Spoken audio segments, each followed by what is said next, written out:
the only one I with. I've been held me down, so when you see me now I'm up. I'm fresh up out that mud, I'm a diamond in the rough. So when you see me shining now, know it's anything but luck. It's anything but luck now.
Green light, let's get it. I'm the future, I'm in it. Check score, I'm winning. Green light, let's get it. I just win, win, win, win, win. I'm on 10, 10, 10, 10, 10. Hello, I'm Timothy. I got the recipe. I got the flow. I got the remedy. I know they do. I know they envy me. Feet on the floor. What they gon' say now? We came along from last place, bottom to top of the fast pace. Out of this surf, I get touchdown. I take a loss, get it back 8. I'm in the gym putting numbers up. You're never there, you got bad traits. Never excuses to cover ups. Learn from the losses and bad breaks. Green light, let's get it. I'm the future, I'm in it. Check score, I'm winning. Green light, let's get it. I just win, win, win, win, win. I'm on 10, 10, 10, 10, 10. Green light, let's get it. I'm the future, I'm in it. Check score, I'm winning. Green light, let's get it. I just win, win, win, win, win. I'm a 10, 10, 10, 10, 10. Who said I wasn't him? Who said it? All this talk about who's on top and who's not. Miss me with the gossip. Check the score. Yeah. See me coming out the screen. Know I gave myself the green light. Catch a shoe from the 3. If I'm not the one, it doesn't seem right. I need like 2, 4, 5, 6 in them rings. I'm talking back to back to back like 23. let's get it. I'm the future, I'm in it. Check score, I'm winning. Green light, let's get it. I just win, win, win, win, win. I'm on 10, 10, 10, 10, 10. Green light, let's get it. I'm the future, I'm in it. Check score, I'm winning. Green light, let's get it. I just win, win, win, win, win. I'm on 10, 10, 10, 10, 10.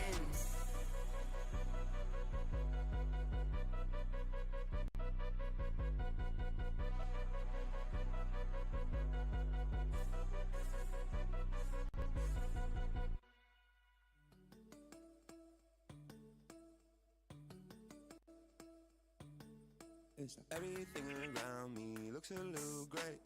Ever since you found out, worry about my brain. I just need a time out, probably just a sprain. It's okay, baby, it's okay. Got a lot of words you don't know how to say. Pull out all your big ones, tryna flip my face. I give you a big hug, say I'm feeling great. It's okay, baby, it's okay. I don't wanna see you worry, but if you come around too early, if you make my toes too curly, and if you really, really have on me, baby, get hold that roll, how do you get it so wrong? Get it sometimes you cold, on a big problem though, yeah. Cause to me, you're an angel. If you ask me why, I say yeah, yo. Everything around me looks a little great. Ever since you found out, worry about my brain. I just need a time out, probably just a sprain. It's okay, baby, it's okay. Got a lot of words you don't know how to say. Pull out all your big ones, tryna flip my face. I'll give you a big hug, say I'm feeling great. It's okay, baby, it's okay. I'm alright, everything's fine, everything good, everything nice. Don't pull the curtain to something uncertain, just living your life. Taking a drive, stay in your lane. Don't veer off, might go insane. Think of your brain as a shelter in place. Don't let no one in, just lock up your chains. Change to be feared if you hear what they're saying. On the news, feeding us views. Never feel good to be tame. Taking my feet, treated as truth. Ain't it a breeze to forget how to speak and let them do the spoon for you? Don't it feel free and to give your freedom, decisions be made by the group.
I've been giving you the worst of me.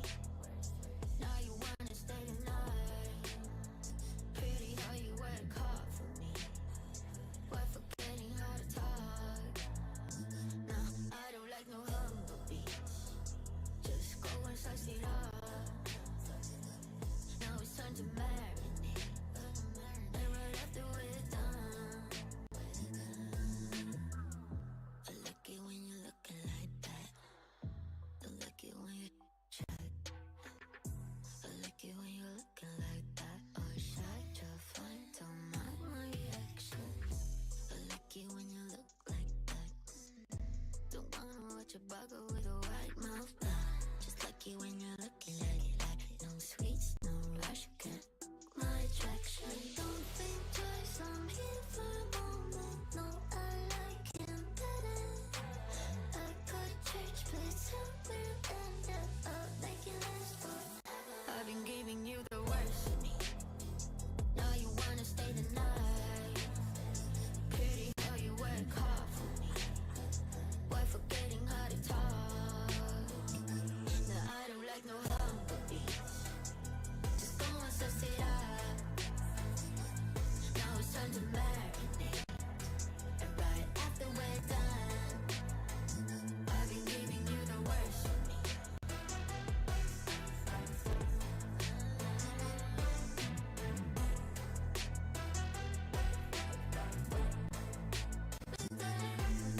Give me a second, let me do it. I'm no vegan, agree. I'm off the leash, go down on your knees. We got PhD, I'm all that you need. You just give me those. I've been giving you the worst of me. Now you wanna stay the night. Pretty how you work hard for me. Why forgetting how to talk? No, I don't like no humble beats. Just go and suss it up. Now it's time to marinate. And right after we're done,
swipe, swipe, swipe, swipe.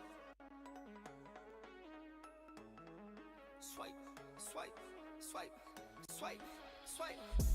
Just picked up some bands, come again, come again. They do what I do, I'm like Simon says. Yeah, I'm the running man, rapping rubber bands, rubber bands. They do what I do, I'm like Simon says. They do what I do, I'm like Simon says. Swerving, making plays, put Ferrari red. Never out my zone, touchdown in my hands. Only fam around me, I can't have no friends. Had to cut you off, you left me out for dead. Ever since I was a teen, had prices on my head.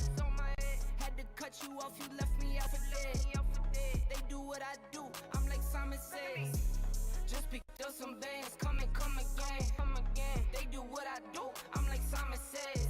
Yeah, I'm the running man, rapping rubber bands, rubber bands. They do what I do, I'm like Simon says. Just picked up some bands, come again, come again. They do what I do, I'm like Simon says. Yeah, I'm the running man, rapping rubber bands, rubber bands. They do what I do, I'm like Simon says. Yeah, ballpoint on the beat, ballpoint make them dance. Yeah, we came up from nothing, now we're making plans. Yeah, just picked up some bands, just picked up some bands.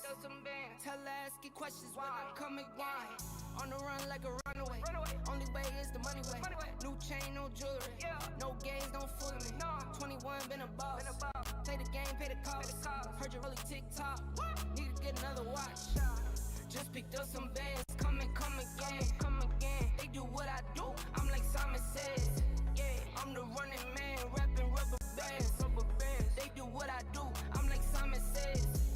Just picked up some bands, come again, come again. They do what I do, I'm like Simon says.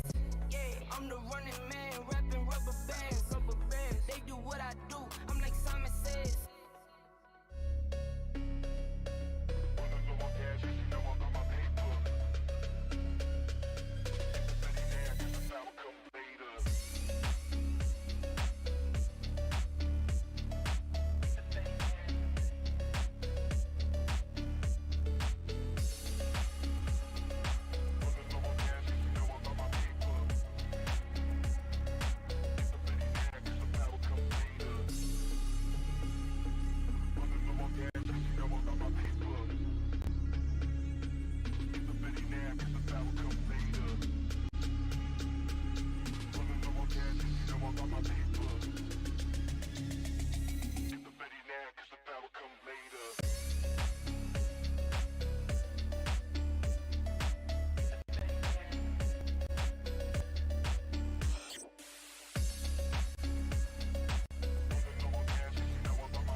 PUBG Mobile friends, my name is Carol Bombshell and welcome to the 2024 PMGO Brazil. Today we start the prelims stage. Are you guys ready? Cause the players sure are. But before we start the real thing, let's catch up with the format for today's matches. Olá Brazil!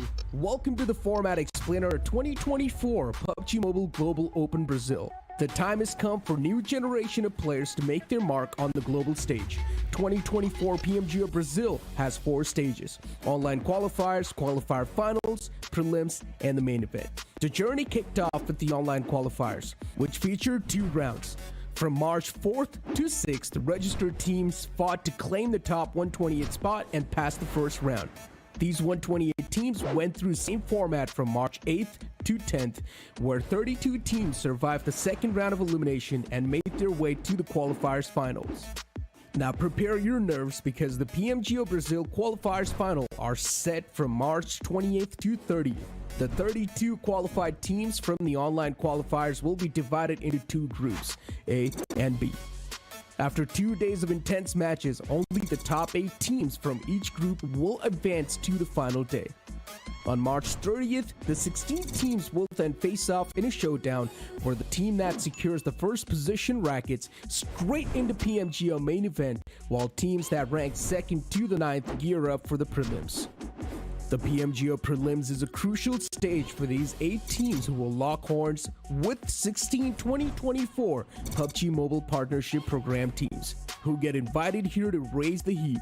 From April 1st to 3rd, these 24 teams will be divided into 3 groups. The round-robin format will reveal the cream of the crop, the top 8 who step into the PMGO Brazil main event. Next, these 8 chosen youngbloods, along with the qualifier finals winner, will face the ultimate challenge when 7 global titans join lobby in the main event. Mark your calendars because from April 5th to 7th, these 16 teams will wage war for the PMGO crown and a slice of the 500,000 USD prize money. Are you ready for the ultimate test of skill and teamwork? Then witness the contenders rise in 2024 PMGO Brazil.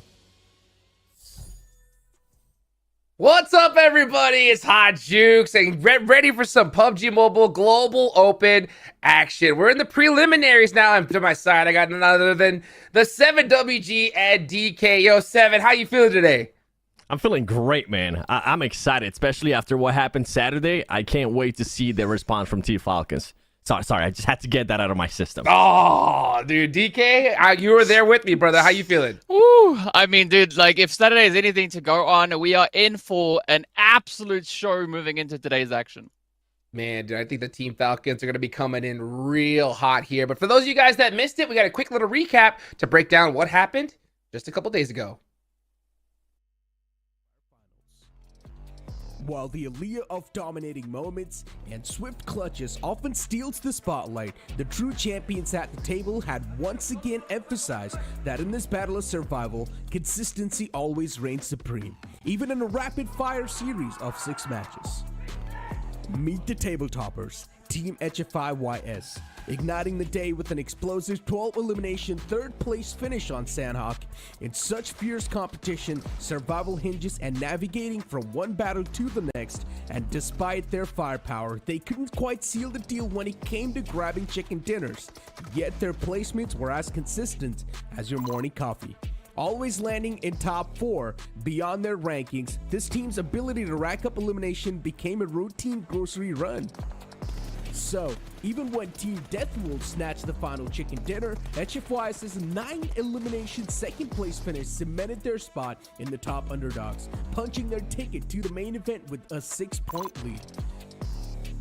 Hot on their heels, the Brazilian uprisers, Team Deathwolves, nearly stole the show with a blockbuster 16 elimination massacre. However, their initial inconsistency left them trailing in the 2nd on the overall placement. Otherwise, when this squad plays their cards right, it's a masterclass on how to perform a massacre right. High expectations accompany the Mongolian Falcon squad, comprising former stalwart members, also known as the Conquerors of Central Asia, and they delivered from the outset. The new Falcons scripted the demise of their rivals with a flawless zone control. In the opening match, they dismantled rivals like Zebra Masters with this. In the second one, Icy's cunning survival skills secured them an unexpected second place. The remaining matches didn't quite steal the spotlight, placing them third on the table. But the opening bouts made it clear, the conquerors of South Asia are still at their A-game. While Team Zebra Masters showed flashes of brilliance, they could never quite soar without a big leap. While consistency remained their ally, one chicken dinner and they could have cracked the top 3. Claiming the 5th spot, Team INS showcased meticulous performance on Erangel. Fortified by favorable circles, yet credit is due these youthful contenders who fiercely defended their fortress, punishing every intruder who dared to encroach. Following their second place finish to Team INS on Erangel, Team Row strategically held their high ground near La Trilera with precision. As the final minutes ticked by, their opponents found themselves helpless, unable to thwart Row's calculated dominance, reducing the match to a tense waiting game where all the rivals could do was deny elimination points.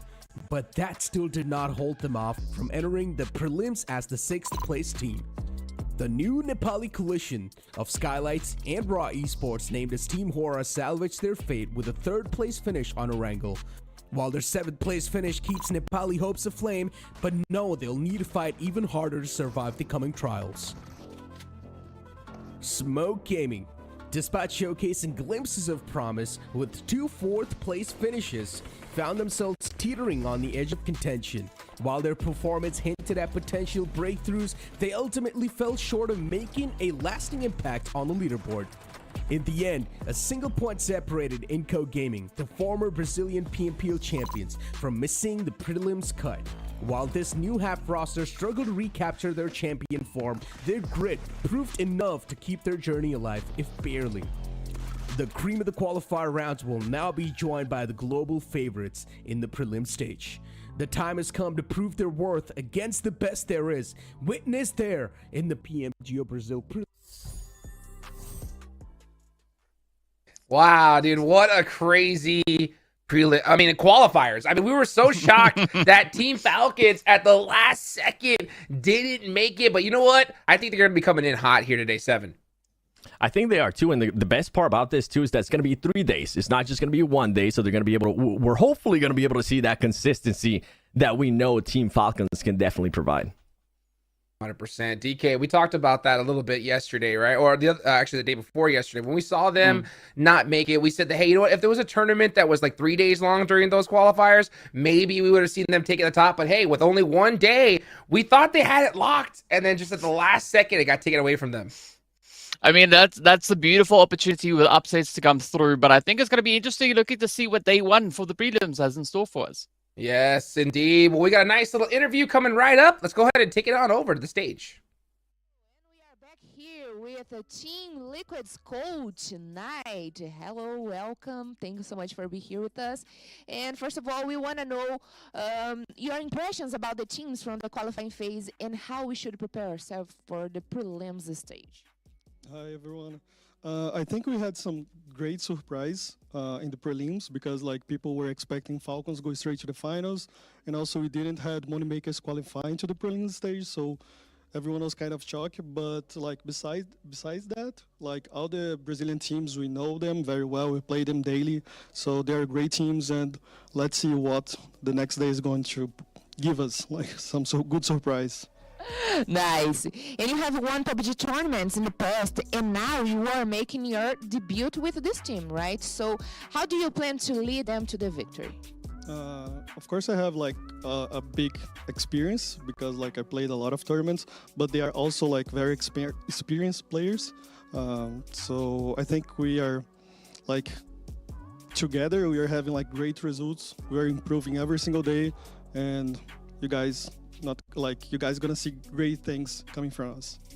Awesome. And you have an incredible team with you. They were consistently strong last year. What can we expect from Team Liquid in the prelims stage?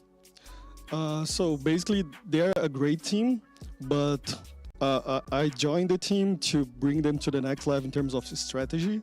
So I think like with their gun skills and mentality plus the strategies, like we're gonna achieve like amazing results this year.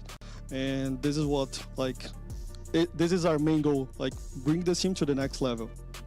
Awesome. Thanks so much for the interview. That's the coach from Team Liquid right there. So, guys, this is what it's all about. We're going to see those teams that came from the qualifiers now compete against the partnership teams. We alluded to this a little bit when we were actually watching the qualifiers, DK. And look at this. These are going to be the groups and teams that we got competing today. What are some of the ones that stand out to you, DK? I mean, we got to start off right there with Navi, right? We got Navi stepping out on the field. We got Enigma Galaxy coming in as well. So Group A already looking exceptionally hard. I mean, we've got D Xavier over in towards B. There's such a lineup coming through with these groups. They are, and then you have Nextria as well, which is, I mean, that's a team that I'm actually intrigued to see how they're going to be performing here. But you know what, with this roster, I want to talk about a little bit about Inco Gaming. That team was barely able to make it to the prelims. They were able to out-qualify Moneymakers by just 1 point. I'm hoping they are able to find that consistency a little bit more, DK. Oh, man, it is going to be of utmost importance for these teams to play. And I mean, looking at what we had in the qualifiers, now stepping into prelims, I mean, the competition just took a whole few steps up, right, in the level of difficulty. Yeah, and then, you know what? We just got to hear from Knight in regards to Team Liquid. I'm intrigued. And that's another team. I'm intrigued to see what this team's going to be doing, because if for anybody that might not be familiar with it, Team Liquid is actually pretty much the players from Loops Esports, which they ended up in 12th place in the previous PMGC 2023. So they're definitely a team with a lot of potential. And then we have Hyper, which for all the NA hopes, this is a completely different roster. The only thing that's staying the same is FS and Shifam, but everybody else, all the big hitters are gone from that team. You gotta get it done. They gotta get it done. Come on, Hyper, right? Let's go ahead and see what they could do. But meanwhile, we got Team Kessel, Influence Rage, and that good old-fashioned Hoorah Esports as well. And there towards the end, look at that. Vampire is gonna be coming in hot here. It's really soon, DK. I mean, this is such an insane lineup of teams. I mean, we were talking about this after the qualifiers, right? These teams are really busting themselves trying to get through these games, and just keeps on getting even more challenging. But the good thing is, though, the share of the prize pool also goes up, right? It's gone from 64K all the way up onto $80,000 for the prelims. You don't want that prize pool, for a total of $500,000. That's what is that, Jukes? Your day rate?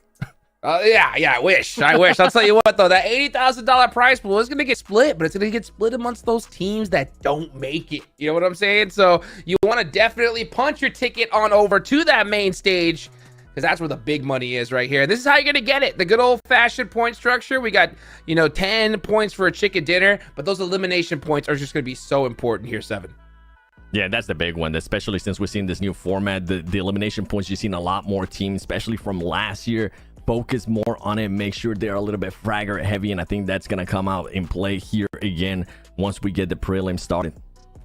Yeah, 100% here. And this is going to be the schedule that we're going to see today. We're going to start off in the jungle once again, DK. I wonder if, obviously we saw a lot of these teams, they had to be doing their homework during the qualifiers, right? And I wonder if they're going to mix up some strategies, with this particular kind of format. Well, Jukes, I definitely hope that there's some kind of insane play that we are going to be seeing. But, I mean, 7, right? We've been looking at a lineup like this all the way back into the qualifiers, and now bring it into the prelims. I think there's so much that's going to be happening, especially just in map number 1.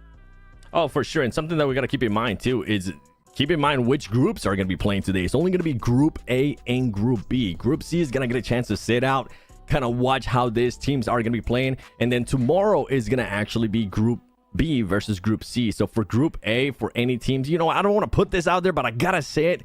If any teams do start having a rough day, at least they're gonna get a bit of a break. But if some teams maybe do get into a very hot momentum and train, they might not be able to carry until tomorrow, since Group A is gonna be sitting out. That's kind of like it's always a blessing and a curse when we see these kind of groups split up, because, you get to sit out the first day, you get to watch, you got to get that info, but then usually you're stuck having to miss out on the last day. And that's where it can get a little bit intense. You're going to have to, once you get in the game, you have to go nonstop from the start, DK. I mean, it's going to be pressure right out of the gate. And I think this is where Group C has a bit of an opportunity, as we're going to be seeing them on day 2 and day 3. So Group A and B, they're really going to have to grind everything that they can. And I mean, they've got to hit the ground running right out of the gate here on this 1-7. Yeah, for teams that I'm going to be looking, especially from Group A, I want to see what Navi is going to be doing. I mean, this team... first time we're seeing the actual org Navi back into PUBG Mobile since 2022. I'm excited to see that. And they ended up taking over Team Falcons of last year. That roster, that's going to be with them now, except for Gonzo. So I'm intrigued to see how some of these teams are going to be playing. And other teams as well, like this one, Inco Gaming. I was talking about earlier, they were barely able to qualify to the prelims. We need to see a little bit more urgency out of this team, considering that they are going to end up sitting out tomorrow. Yeah, look at that. Xavier looking pumped, ready to go. I mean, these guys are locked and loaded. So it's so crazy to say, because we've been seeing so many of these teams been competing for so long. And DK, do you think that these, qualifier teams are going to have a little bit of an advantage, considering that they're going to be so warmed up coming into this? What do you think? I mean, you would expect them to be able to carry forward a little bit of that momentum that they've been able to build up. I mean, we did see those insane plays coming in right on the very last match of day 3. So I'm hoping to see a little bit of that pull through. But again, it comes down to how these teams are prepared for the gameplay, I would say, on a mental level, right? Can they really push it through as much as they need to? And I mean, this is not a race. This is a marathon, right? We got several days of action. So I think there's going to be a lot on the table for them here, Jukes. Okay, 7. Who do you think is going to start off strong here? Oh, I'm hoping it's going to be Team Falcons. I think they're going to have a little bit of a chip on their shoulder after what happened to them in the qualifiers. If they don't, I would be pleasantly surprised. A lot of people might be saying that this is kind of like a bit of a Cinderella story, right? Can they go from qualifiers all the way to main event and possibly win it? But they are it would not be an upset if this team does end up in first place. And earlier we got a chance to see their 9C's team. This team is just compiled by a lot of different players from different teams, and they only been together for about 2 weeks, at least from the time that the actual team was established. 2 weeks might not be long enough to be playing at an event of the quality of this. And if they're wanting to go into main event, they're gonna have to readjust. The synergy is gonna have to be there, but I just don't think that's gonna be there. I'm interested to see what's gonna be happening with that team from 9Cs.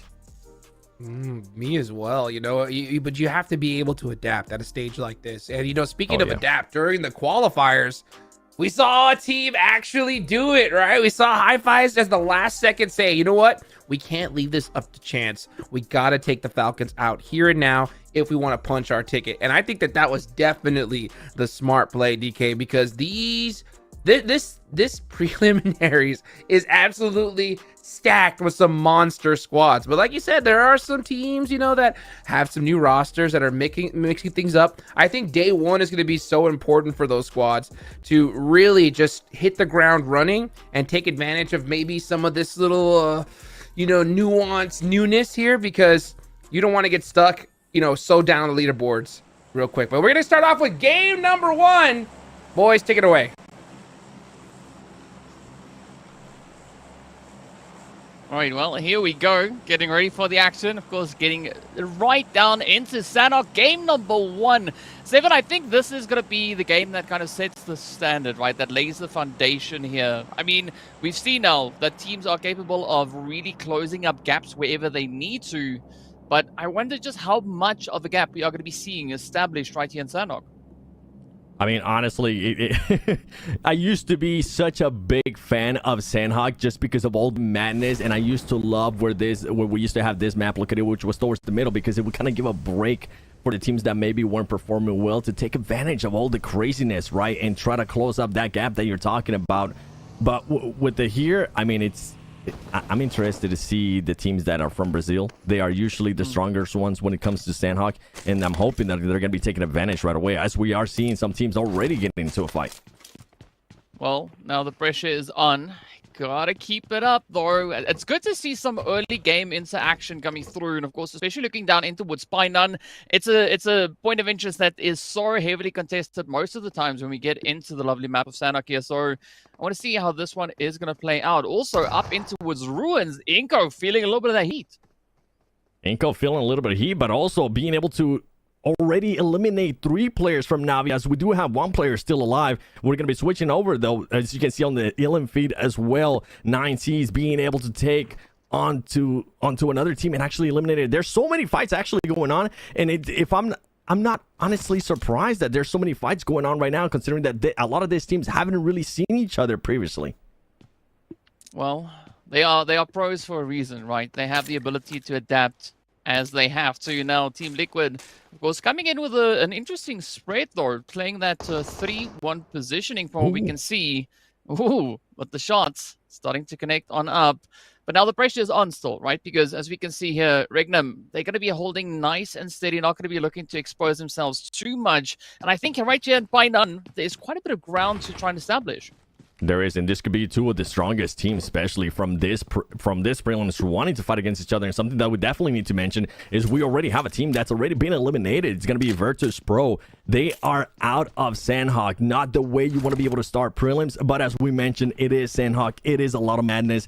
Anything can happen here. You can either win it or you can be gone back to the lobby, as Navi is going to be going back to the lobby. Inco Gaming only losing just 1 player. This is going to be massive for them. This is a team that I'm hoping that we start seeing a little bit more urgency and consistency, because I don't think, DK, they want to end up being in that last game just hoping that they qualify again to the main event by 1 point.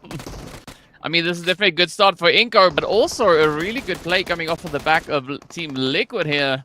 You can see Gardor just sneaking in the beautiful off-angle rotation. And I think this is where Team Liquid is really going to show their capability. I mean, they're starting to encircle everything here, right? Regnum, they're really going to have to stand their ground if they're looking to progress further. They are, and I mean, we saw it right there from Team Liquid, being able to get those angles, being able to get the off angles to surprise players from Regnum Karya. To be honest, I have not even seen that player from Team Liquid, that he was over there. And the thing is, this team is going to be able to turn on the aggressiveness. They're going to have to back up a little bit there too. And with Regnum Karya, they're going to have Silas. This was a player that was part of S2G last year. It's going to be in a completely different new roster. Mythic being able to hit that grenade there on Silas. Silas is going to be knocked, and I think that's going to be an easy elimination for Team Liquid. Well, there we go. The first one in the back. Boom goes the dynamite. But now, well, the pressure has not backed off just yet. A quick repositioning also coming through on the side of Team Liquid, just trying to get themselves situated on the one front line before starting to move over. Still keeping a little bit of that Overwatch going. But now this is where Regnum Garia needs to decide which engagement are they going to focus on. Are they going to look to the 3-piece or maybe try and alleviate that one player just holding on the back? Yeah, and with Regnum Karya, they're just going to have to hold their ground here, but they're going to have to be careful, because the more time that they end up giving Team Liquid, the more that Team Liquid is going to be able to just find those different angles, as they're able to find right there. Cardozing just going up in the mountain, trying to find anything that is given to him, taking some shots, and make sure that he relays that to his team. And here comes the push, DK. Oh, come on, Wild 77K, prepping up for some action.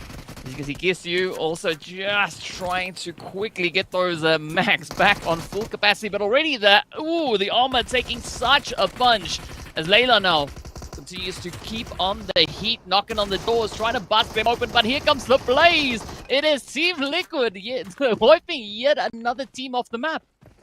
With a bit of a statement there too, making sure that they shoot the boxes after they destroy them.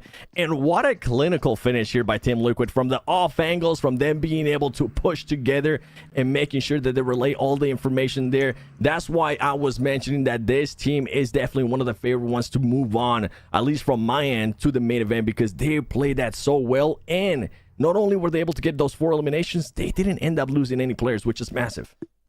I mean, talk about flow, right? It fits in with the name as well. So Team Liquid doing some phenomenal things here. We still got to see what's going to be happening a little bit further up in towards that center zone. I like the contention that is starting to build up, but also still teams over on towards that eastern side need to get themselves established. I mean, Furia looking good. They've got some free reign there. We've got NHP also prepping up for a little bit of some.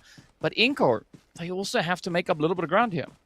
They do have to make it a little bit of ground. Luckily for them, the circle is still fairly close. They are going to have to cross that island at some point, because I'll be surprised if the circle even ends up going their way.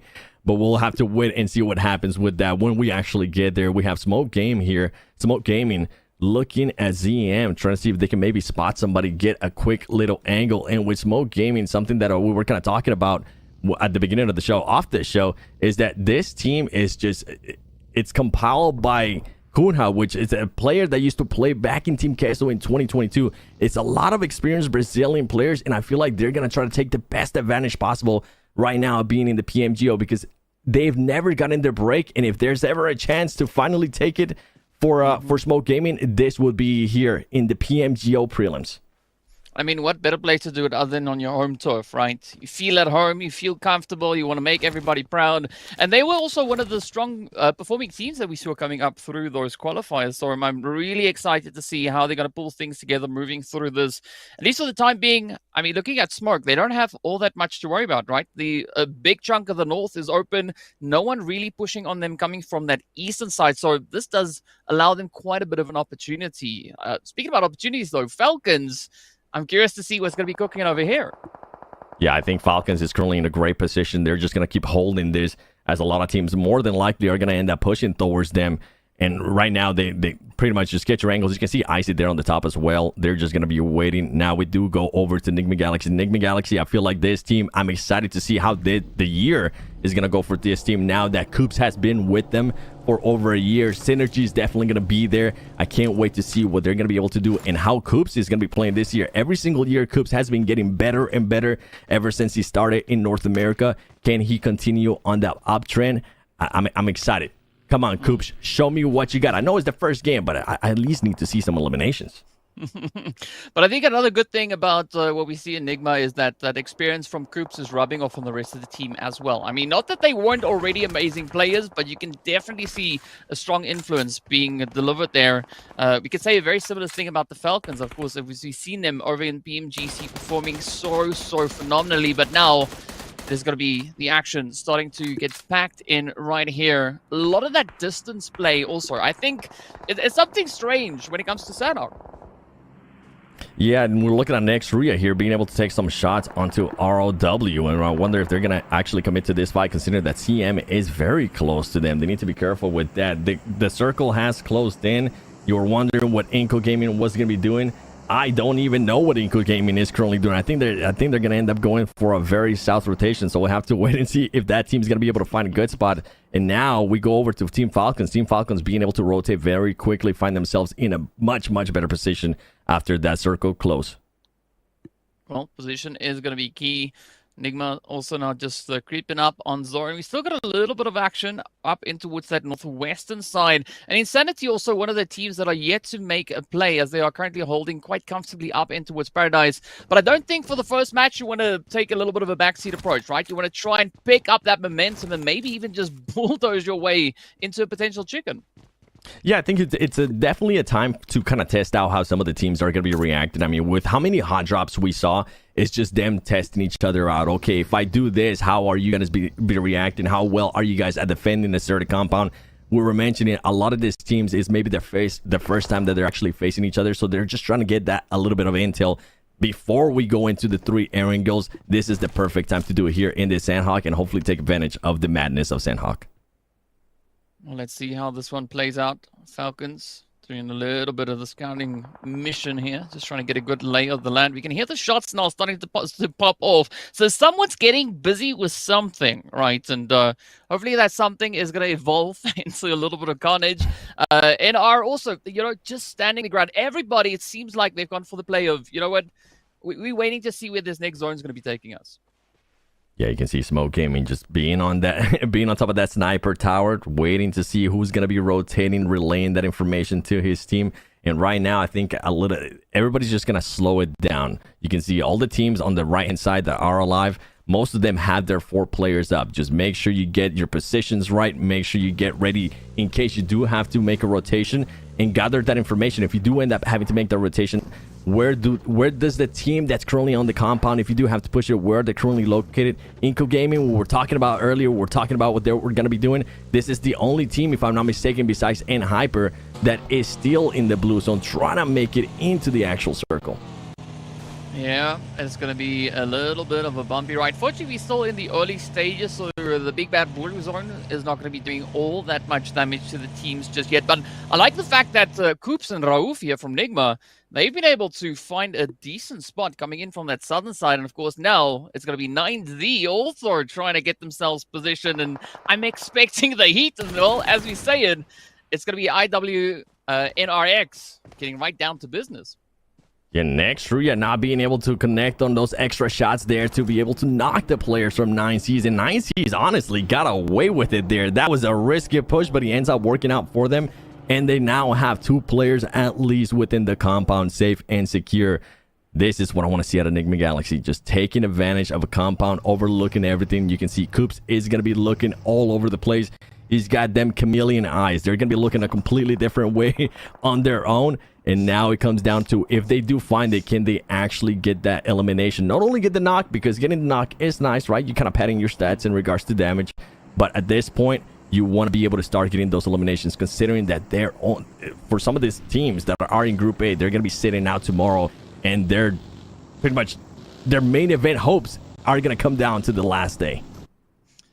Well, let's see if that is going to play or change anything as we move on forward. Inko also looking for a little bit of that territory, but hey, the heat is coming in, finding that play up onto Furia. But of course, well, Furia, they might even get a little bit furious, right? Because you don't want to take the players down. You don't want to let it go unscathed, right? You want to bring in some kind of reaction. And the team's now starting to huddle up. Only 13 of them left in this current map. Yeah, and with Furia now, they're having to push in pretty much blindly without being able to do a lot of research here. And they're going to be looking to engage with Team Falcons. Team Falcons just playing it very smart at this point, waiting to see who's moving around, waiting to see, gathering information, and possibly trying to surprise a team that gives them the option to get those easy eliminations. As you can see right now, only Action is the one that was standing up, moving around, scouting, trying to get all that information. And as we're seeing that, Inko Nunes actually ends up getting knocked too. So, oh man, that's just a feels bad there for Inko Gaming, a team that was trying to get their way into the circle. And here we go, Team Falcons. Can they actually get some knocks?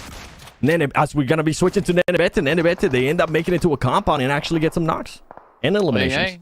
It's looking good. It's looking good. Furia, though, with an interesting decision here, right? Deciding to try and rotate up and looking at that coverage coming through from Falcons. And I'm surprised that they actually made it out. But now, right, the Falcons, they're going to come swooping in.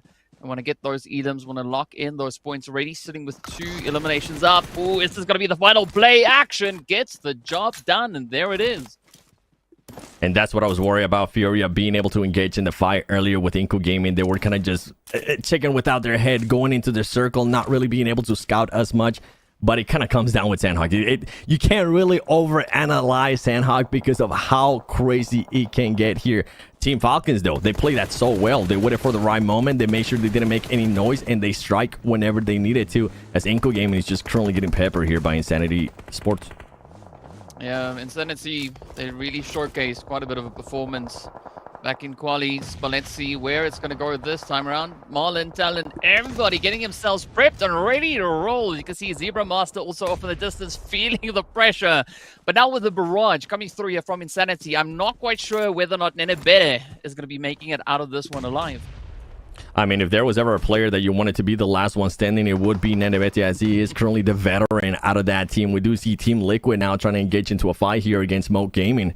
How is this going to end up playing out? They're trying to find those spots. Ayala might be able to actually spot one. He needs to be careful as he tries to jump up a little bit more, try to get those extra angles. And you can see them just keep pushing, trying to get as close as possible and make sure that they get the first shots out. Kunha, though, currently getting away with it. He's wanting to get close as he does have that DBS. Ayala needs to be careful. He's currently just cooking a grenade. He needs to take out his gun and start fighting. Oh, he gets lucky as Chief's able to get that off angle for him. Oh, Chief staying in charge, just packing the punches. But this is the way Team Liquid now really needs to get themselves patched up, because there's a long play to go, and they still have quite a way up into the rest of Zone Myth. Now keeping a nice little bit of a weight position here. Is going to be rotating up and just surfing that blue. But let's see whether or not they can do what they need to. No, instead it is going to be Zebra Master across the way, just stopping them in their tracks. T-Bear Master said, okay, you're going to try to engage into that fight. You know what? Let me pop up this 4-time scope and see if I can actually hit those shots. They were able to do just that, and they were able to fully just throw out that player from Smokes. Insanity Sports, they are currently taking some shots as well. As you see, Hyper now finally getting into the mix here. Hyper, this is going to be the first time that we're seeing this team. A lot of roster changes have been made. How are they going to be playing together here after possibly not being together for that long? Ooh. Well, I can tell you one thing, that nade looks pretty dang good. Now it's going to be Hyper looking to just assert themselves as they make their entry up in towards the northern portion of the zone. A nice little shift over towards the west. Coops now and the rest of Enigma Galaxy, they gonna be smiling plenty, but up comes Hyper now looking for that opening, that opportunity. They want to see if they can lock in any additional points, but also still a bit of congestion over down towards that southern side of the zone. Yeah, lots of fights, and the team that's currently looking really, really good that we're wondering what's going to be happening. As we do see here, Rollers of War, one of the players getting knocked is Team Falcons. They had such a good control of the Northwest that I can't wait to see if they're going to continue that. I think they're going to let those teams fight out and then wait and strike at the right time, as we saw them being able to do it earlier against Furia. And now Zebra Masters, are they going to try to commit and try to keep a little bit more? They need to be careful, though. Don't overexpose yourself, because you do have players from 9C across the road that might be able to spot you. Yeah, that could be quite a bit of a threat just looming in the shadows here, but it's going to be Royals of War trying to get themselves moving forward. But I love the suppressive angle being held here by the Zebra Masters, right? This is such a great play to make, but can they defend it as they should? Now, it is going to be Royals of War down to potential two-piece. See those elims just ticking away one after the other. Nade is out, Nade is loose, doesn't find anything.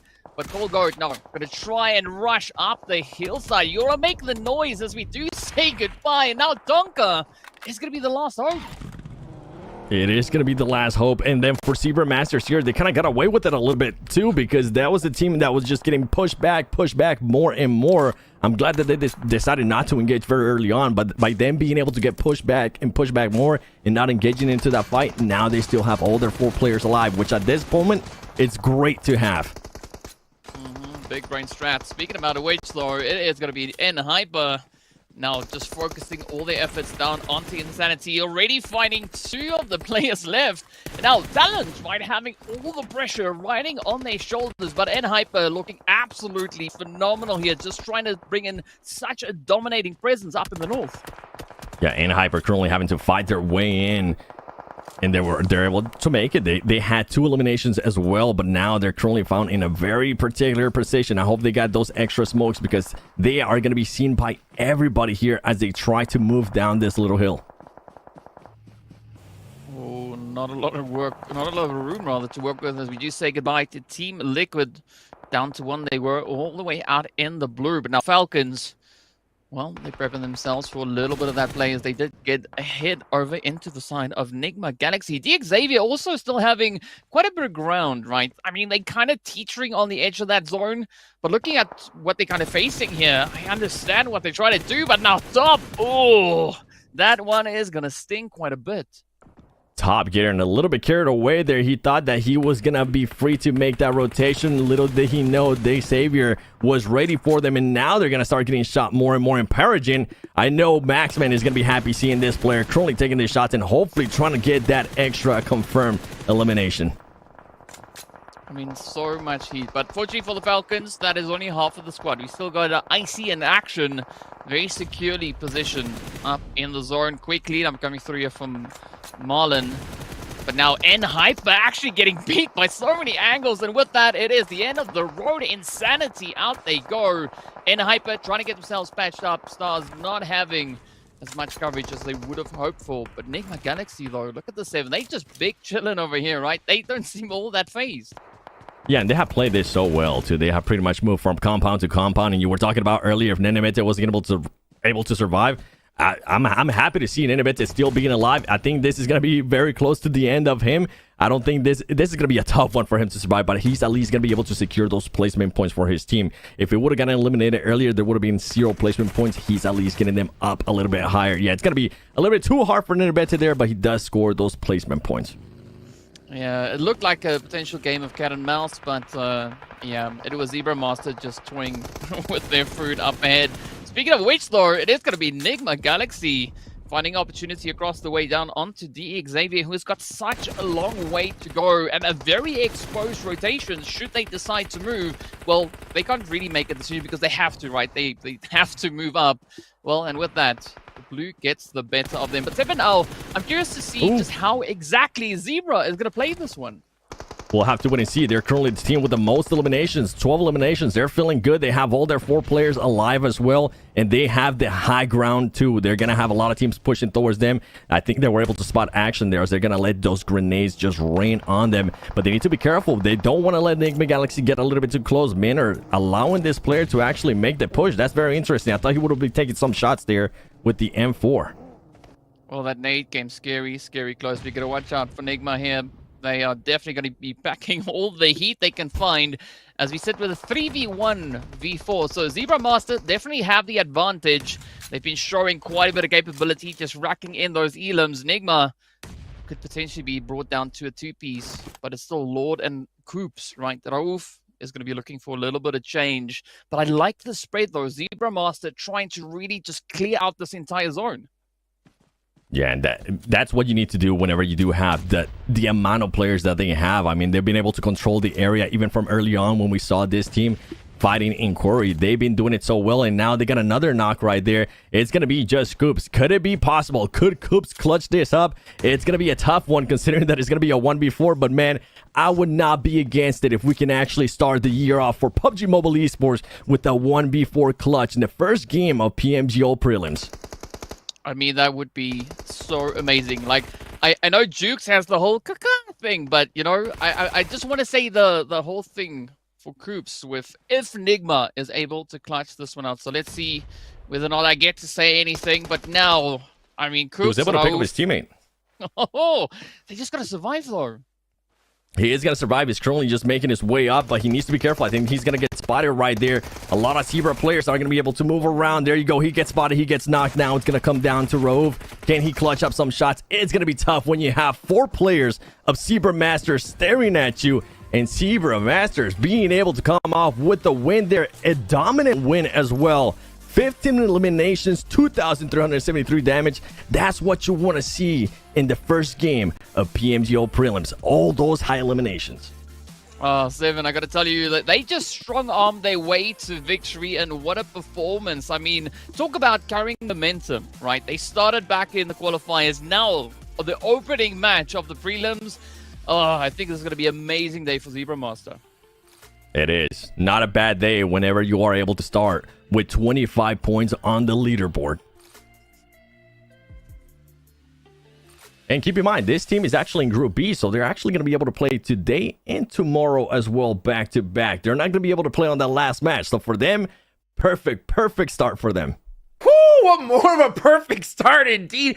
15 eliminations? Are you kidding me? These guys were able to lock down that main side of Quarry and just ran over everybody. Are you kidding me? This is a qualifying team. A team from the qualifiers, 15 eliminations. You couldn't ask for a better start here.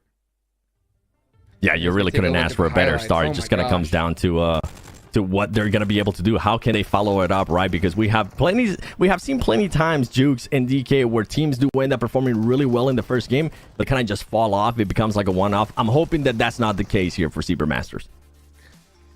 It's going to be hard to, in all honesty. I mean, this is the dream start, right? So I don't think you can really ask for anything more. So hopefully we can just see them continue on with this. We did see Team Falcons, though, end up in 3rd place as well. And it's always good to see, you know, Coops and the rest of Enigma Galaxy, you know, end out pretty strong there. It was a really tough finish regardless, but they got some nice points on the board, DK. Yeah, I mean, there's no arguing that Zebra Master, they just kept flowing, they kept going. But also, we did see quite an aggressive performance coming through from several teams, right? Team Liquid, Inco, all just packing in so many dang elims. But, yeah, at the end of the day, right, only one team can walk away with that win and win a chicken dinner. Yeah, what do you think about that strategy here, Seven, right? For a team like Team Liquid, right? They started off with 7 eliminations, obviously going for those points early on, but they did get taken out early. So do you think that that was a good idea for them, especially, you know, since it's the first game of the tournament and it's Sanhok? I mean, at this point, I don't think it was even an idea. I think it was something that they just kind of had to react to, considering that the hot drop just happened to be on their plate. And the good thing, if we're going to get anything about that hot drop, is how well they were able to react to it. I mean, we saw Cardozo being up in the mountain, being able to get those off angles, and then being able to relay a lot of information. The synergy was just there, and it was a pleasure to see. 100%. Let's take a look here at the damage graph, and Zebra Master 2,300 damage. DK, are you kidding me? Did you really expect, out of all the teams that are coming in from the qualifiers, it was gonna be Zebra Master to start off so strong?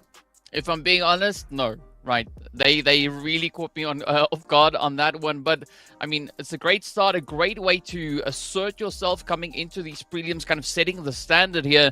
I mean, they went up against so many strong teams, right? We got Navi in there, we got Regnum Caria, we got Smoke also being one of those exceptional performers coming through, but you know, they just found something that worked for them, and Zebra Master, they just lined it up and they just kept on going.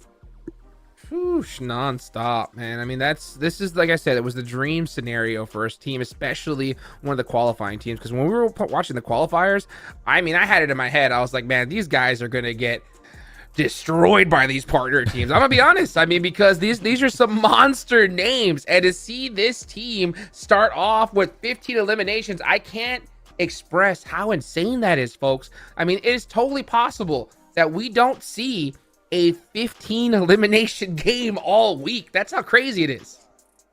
Yeah, I think we barely got a chance to see a 16 elimination, if I'm not mistaken, in the qualifier. So yeah, a great way to start off the prelims. Okay, I'm not complaining. I would like to see more. And as we were seeing the leaderboard there, Enigma Galaxy with that second place finish, they did end up with 4 eliminations, and 3 out of those 4 eliminations were actually from Coops, according to what we were able to see during the match there. So it's good to see that not only is Enigma Galaxy being able to play like how we're used to seeing them play whenever they are able to control a compound, they take full advantage of it, but Coops is bringing in that heat as well this year. He's bringing in that firepower right off the bat. Yeah, it's going to be really interesting because here for the prelims, you got to remember, everybody, it's all about that top 8. That top 8 is what's going to make you on over to that main event, and it's going to be led by our MVP right here, DK. Oh, yep.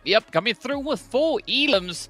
The Zebra Masters definitely going to be representing. I mean, looking at the amount of damage also that Neil Zada was able to find in this game, definitely showing so much aggression here. And I mean, you can't really fault anything that we saw coming in on the Zebra Master side. It's a good, I think, healthy approach, right? But now the big question is going to be, how will they be able to maintain this momentum? Are we going to see them being able to flourish all the way through for the rest of the day? Yeah, and for everybody that was watching, I think you definitely got to start that single tap from long range. We just saw him right there, right? Just got that QBZ. I think we've seen too many teams just like, too many players just focus on that full spray from distance. But that single tap showing up strong here, 7. Yeah, and I'm glad you mentioned not only just a single tap, the distance that they were taking some of those fights too. That was what was a little bit more impressive to me. The proactiveness, they were able to find themselves in a good spot. They knew that they had a good spot. So you know what? If nobody's currently challenging you, instead of just sitting down and being waiting ducks, be a little bit more proactive. They were doing that. They were affecting other fights, and they were also being able to possibly steal some eliminations too. So everything you want to see out of this team now, as we're going to be going into match 2, as we're going to be going into Erangel for the back-to-back Erangel maps coming up. How are they going to be reacting? What happens if you do end up having possibly a bad match here in the first Erangel? The beauty of it is that you do have 2 more to come. Yeah, and the beauty of it as well is the fact that you did so well at Sanhok that it kind of gives you that buffer. I always say, if you want to be a championship team, when you get those good opportunities, you get those good positions, you have to take full advantage of it, right? Yep. A chicken dinner is great. A chicken dinner with 3 eliminations is good as well, right? A chicken dinner with 15 eliminations is insane. It's just like astronomical. So, those games where, if you don't get that zone, you kind of struggle off the start. To have a game like that already under your belt, these guys are going to be big chilling, because at the end of the day, 8th place, 1st place, they're both going to go over to that main event. So it's going to be interesting to see how they kind of step on the gas here for the rest of the day, DK. I'm expecting a little bit of that pop-off play to come through now, right? The nerves for the teams should be adjusted, right? First game out of the way. Now we're heading into the bread and butter of PUBG. So I think definitely Erangel is going to be a great opportunity to see a little bit of that resurgence now starting to come through, right? We want to see teams like Xavier really bring through that flavor out on towards the battlefield. So I'm really hyped about it. I'm interested to see if we're going to be getting any hot drops. With how many hot drops we ended up getting in Sanhok, right? Obviously given Sanhok, smaller map, but we're used to seeing possibly, if any, just one hot drop for us to end up having, I think, something along the lines of 4, maybe more. Keep it going. Yeah, 100%. Well, we got an interview. Let's go ahead and take it on over back to the main stage. With the player that just won this last match from Zebra Master Team, Bushazin. First of all, congratulations on this winning. And I'm here with the translator for him. And I have a couple questions about the last match. So, are there any particular opponent or team you are looking forward to face in the future matches? Então, algumas perguntas para você. Primeiramente, tem algum time ou oponente que você queria enfrentar no futuro? Acredito que eu queria enfrentar a Bra. Bra. He believes that he would like to play with Como foi? Bra. Bra. Bra. Awesome. Okay, so this last match was quite impressive. So how does the win, the first match, impact the team confidence for the next matches? Como influenciar essa ganância no primeiro jogo o seu equipe? Como será os seus sentimentos? Acredito que nós vamos ganhar muita confiança para o próximo mapa e com isso acredito que vamos terminar o dia bem. They believe that they will finish the day well and that it will increase their confidence, has already increased. Yeah, all right. So I want to know the expectations for the next match will be in Erangel map. So the team Zebra Master managed to go well, to go good in the Erangel map. E as expectativas para o próximo jogo, o Zebra Master vai ficar. Como vocês vão ir? Como são as expectativas? Então, nós estudamos muitos dos times e com essa confiança acredito que podemos buscar mais uma vitória. They have studied other teams very well, so they believe it will be a nice games for them. Awesome. Thank you so much for the interview and good luck in the next map. Thank you. Alrighty there. That's how you get it done. So, I mean, what more could you really say? I mean, yeah, the great game 1 was astronomical. We're big chilling. You know, at this point, all we got to do is just ride the wave, and we're going to be heading to the main event here, 7. Yeah, I'm just, you know what I was thinking in regards to Zebra Masters is, do Brazil! I had to get one in, all right? I had to get one in. That one's out of my system now. Okay. There we go. There we go. DK, do you have any other slogans that we're going to be hearing for the rest of the day? Nothing that comes to mind just yet, right? I mean, maybe for Enigma Galaxy would be Coops, there it is, but yeah, that's going to happen for us. Man, I tell you what, if Coops got that 1v4, I would have been screaming, Coops! You know what I'm saying? Because are you kidding me? That would have been insane. But I mean, there's nothing you could do in that kind of situation. Zebra Masters, they knew that chicken dinner was theirs. They locked it down and had it in the bank. So my question to this is this, 7, you know, we saw the hot drops in game number 1, right? But before we get into that, we got to, of course, give a big shout out to the hottest phone right now, the Realme 12 Pro Plus. Elevate your photography with 120x zoom. It also elevates your gameplay as well. Go check it out today. And man, you know what? I'll tell you what, hopefully we see some more hot drops here soon. My question is this. Do you think that that is a strategy for them to try and, you know, really put their spots possibly for that main event? That's going to be my question. But for which team? Sorry, I didn't hear which team. It's going to be for teams like, you know, some of the teams that we saw hot drop at the start. Oh, okay. I think they're definitely not going to be hot dropping. Just the first game thing. That's why I was saying I was surprised that there were so many hot drops. I'm interested to see how many hot drops we're going to be getting in the first Erangel, and I think after that it'll probably just kind of, you know what, slow down a bit. Maybe until the last day. We'll see some Team Falcons type stuff from the qualifiers again. Heck yeah. Well, let's go ahead and take it on over to a quick little video from Realme. How to be a portrait master.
All right, DK, game 2, Erangel for the first time. We just saw what happened in Sanhok. I can't wait to see.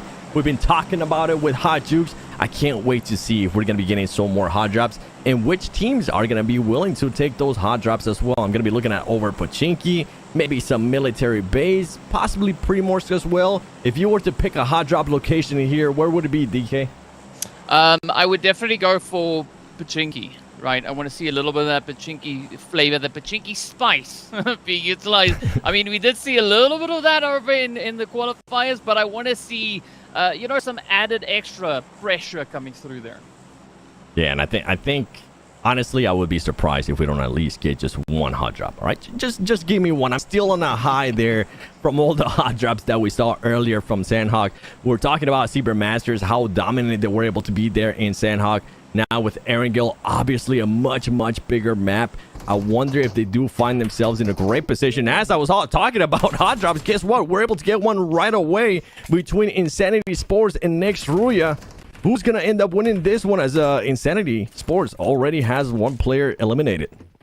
Yeah, they've got one eliminated and one still coming in. So this definitely looks like it could maybe still swing either which way. It's fastest fingers first, right? Especially in the early stages, there's going to be a little bit of the utility usage now coming through. Let's see whether or not Kain can get any of that play secured as, even more now starts to crumble on Insanity. And here we go. Here comes the push. Next year, you're going to be going for it. Some of these players don't even have a vest. If they're going to be willing to take the chance, now is the time.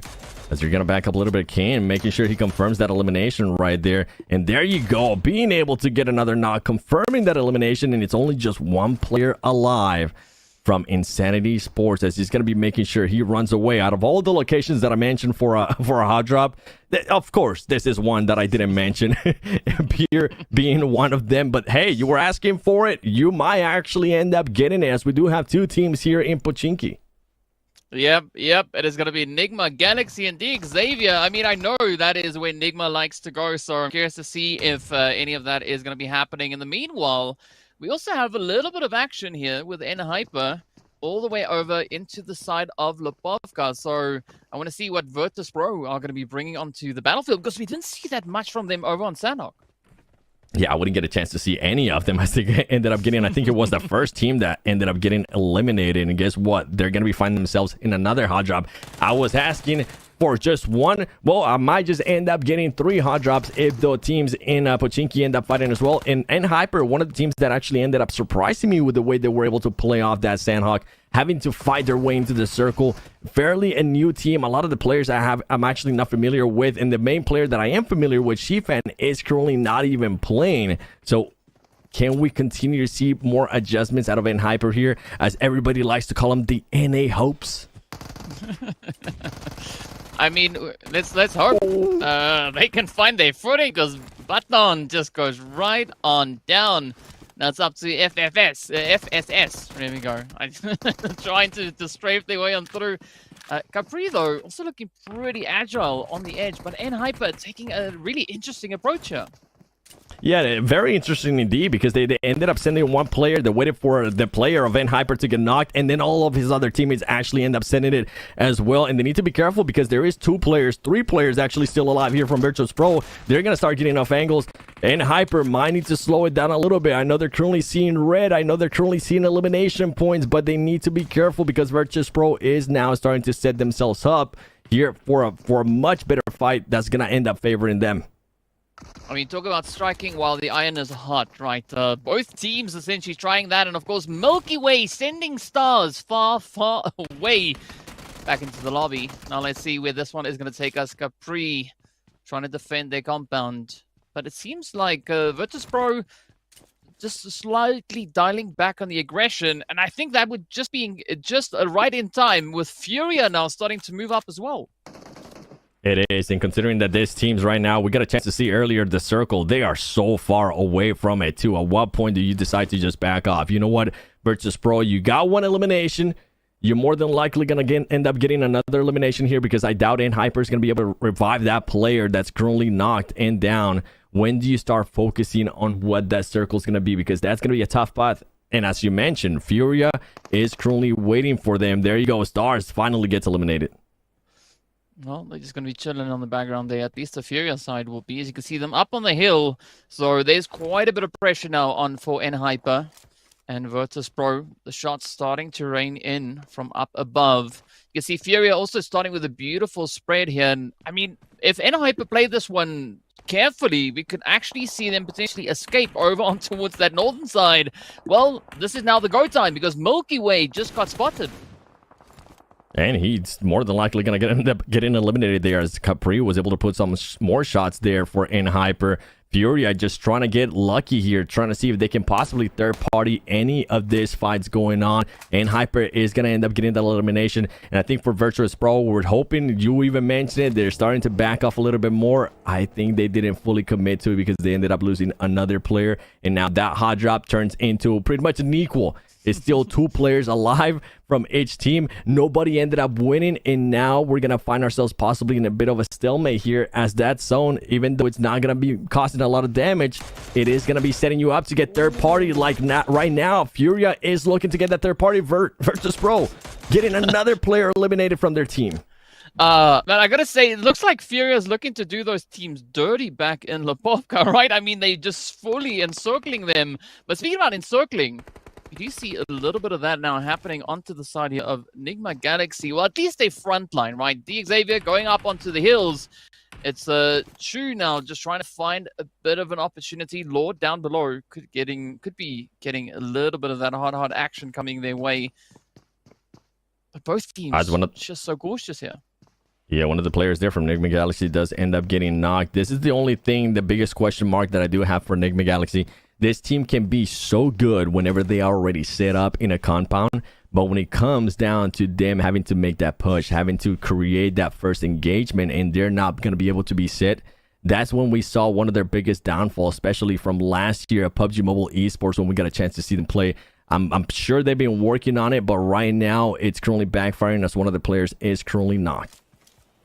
Yeah, it's a tough one to try and find a little bit of that recuperation, but at least for that they've got Coops. Right, so Coops with the recoups, that could maybe be exactly what they need to do. We were talking about Lipovka as well, right? We did see Furia mounting a pretty aggressive push. It seems like they also decided to rather disengage and head back in towards the zone. So there could be even more pressure now starting to mount up in towards this Pochinki region. So regardless of what's happening here already, D Xavier and Enigma, right, they got to make a very decisive play here.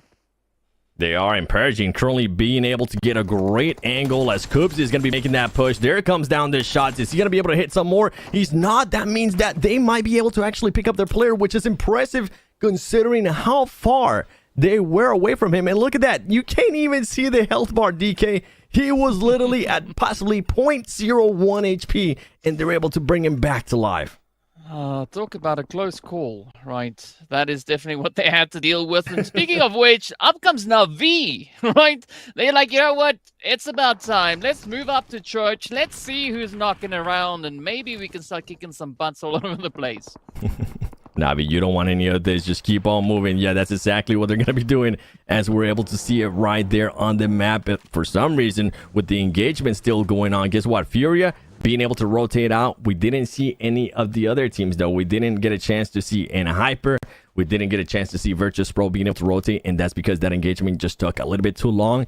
And the loser, if we do have to end up picking one here out of this hot drop, is going to end up being Virtus Pro, as only one player is currently alive, and he doesn't have that much shields or vehicles to try to make it all the way to the west, where the circle's currently at. I think at this point he's not going to be, I don't think he's going to be ultra hopeful, because the big bad blue zone does pack quite a bit of a punch when it wants to. Fortunately, it's still stage 2, so there could maybe be some slither of hope somewhere. And I mean, speaking about slithers of hope, right? IP6 is going to be needing all the hope they can find at this point. Rather isolated from the rest of the team. We are seeing the backup now starting to pull on him, but look at this. It just hits. What? Woo! Talk about missing your shots, or the shots not being able to connect right there. I honestly thought that the Navi player was going to be able to surprise the Smokes game player, but that didn't end up happening. Oh, okay. that has to be one of the biggest surprise so far for me. I thought that was going to be an easy knock, and he was going to be able to possibly help reset his team. Wow. Okay. I just got to remind myself, it's prelim 7. Slow down. Calm down. Signed, sealed, delivered. Ooh, top took themselves down. I think they were maybe moving up in a convertible and they tried to take the top down, but they pressed the wrong button. And then top went down as opposed to the roof. But, you know, whichever way, I guess it works. Yeah, still back over in towards the lovely Pachinki. Nigma and D Xavier, they've not really made any decisive plays. I mean, the Blues aren't swooping on in. It's going to start clearing house. And, I mean, this is now going to be a very essential play for both these teams if they're looking to get back in zone. Yeah, and that blue zone now is starting to cause a little bit more damage. It's going to end up affecting these players when they do end up fighting. So they need to make a decision, and they need to make that decision quick, because if I'm not mistaken, right now, Dick Xavier is going to be in the best position to hopefully find a vehicle in that garage. I don't think Nigma Galaxy... There you go, Nigma Galaxy. This is the right choice. This is what you need to do. As D Xavier now is going to be trying to make that push towards them and trying to clear every single thing possible. Well, if all else fails, they can always just run, Forrest. Run! It's going to be a long, long way to go, though. But I like the fact here that we see Coops and Co starting to try and get up ahead of a potential rotation coming through from D Xavier. This is a good strategy. But Freaks also keeping it nice, down and quiet. We do see the hits starting to line on up. Freaks now springing into action. Does miss out on the hits. But, well, it's keeping D Xavier kind of pinned down in the compound. It is, but as you're going to be able to see here, especially for Freak, he is not going to have that much heals. He needs to make a decision, and I feel like this engagement is taking a little bit too long with how far away from their circle they currently are. If I'm Nigma Galaxy, I would say, you know what? All right, nobody ended up benefiting for this hot drop. Let's just back off. D Xavier needs to be the aggressive team, as they are trying to make the aggressive push here onto Freak, but they could possibly end up exposing themselves here to the players that you were mentioning, like Lord, like Hoops. Anything can happen here with this engagement, and look at the heals that they currently are at. Look at how their health is currently positioning themselves. These teams are fighting Pochinki. Meanwhile, everybody's currently sending themselves up there towards Hospital, towards Everest. They're taking too long, DK. Yeah, dude, it's going to be a big uphill battle for a lot of them. And Krups now getting picked up, as we do see Nate just locking in the spray. But, I mean, they're going to have to make something happen here, because we're about to, you know, get all the way to phase 4. And the blue zone, it's not your friend, right? Especially this late into the early game. So you got to get those moves cracking. Let's see whether or not Freak can find any plays. Parisian up top. Ooh, cooking some nades, looking to let them loose, but instead finds himself. Perogen with the backfire, and then Freak forgets that he throws a Molotov, and guess what? We got a double whammy, baby. We got a double whammy as the pressure kind of got to them. They're currently talking to each other, saying, well, that didn't go according to plan, boys. Maybe we don't hot drop each other anymore here in Pochinki. And if we do, we'll make it happen a little bit faster, too. Talking about some of the other players that were knocked earlier, I think D Xavier might be able to pick up their player. Coops now getting knocked again because of the blue zone, and Lore is going to have to back up. So D Xavier, in a way, they do end up being the winners of this engagement. Lore, oh, wow, they're actually not even backing up. DK, they're committing to this fight. They're committing for these extra points instead of committing for the full marathon of the game.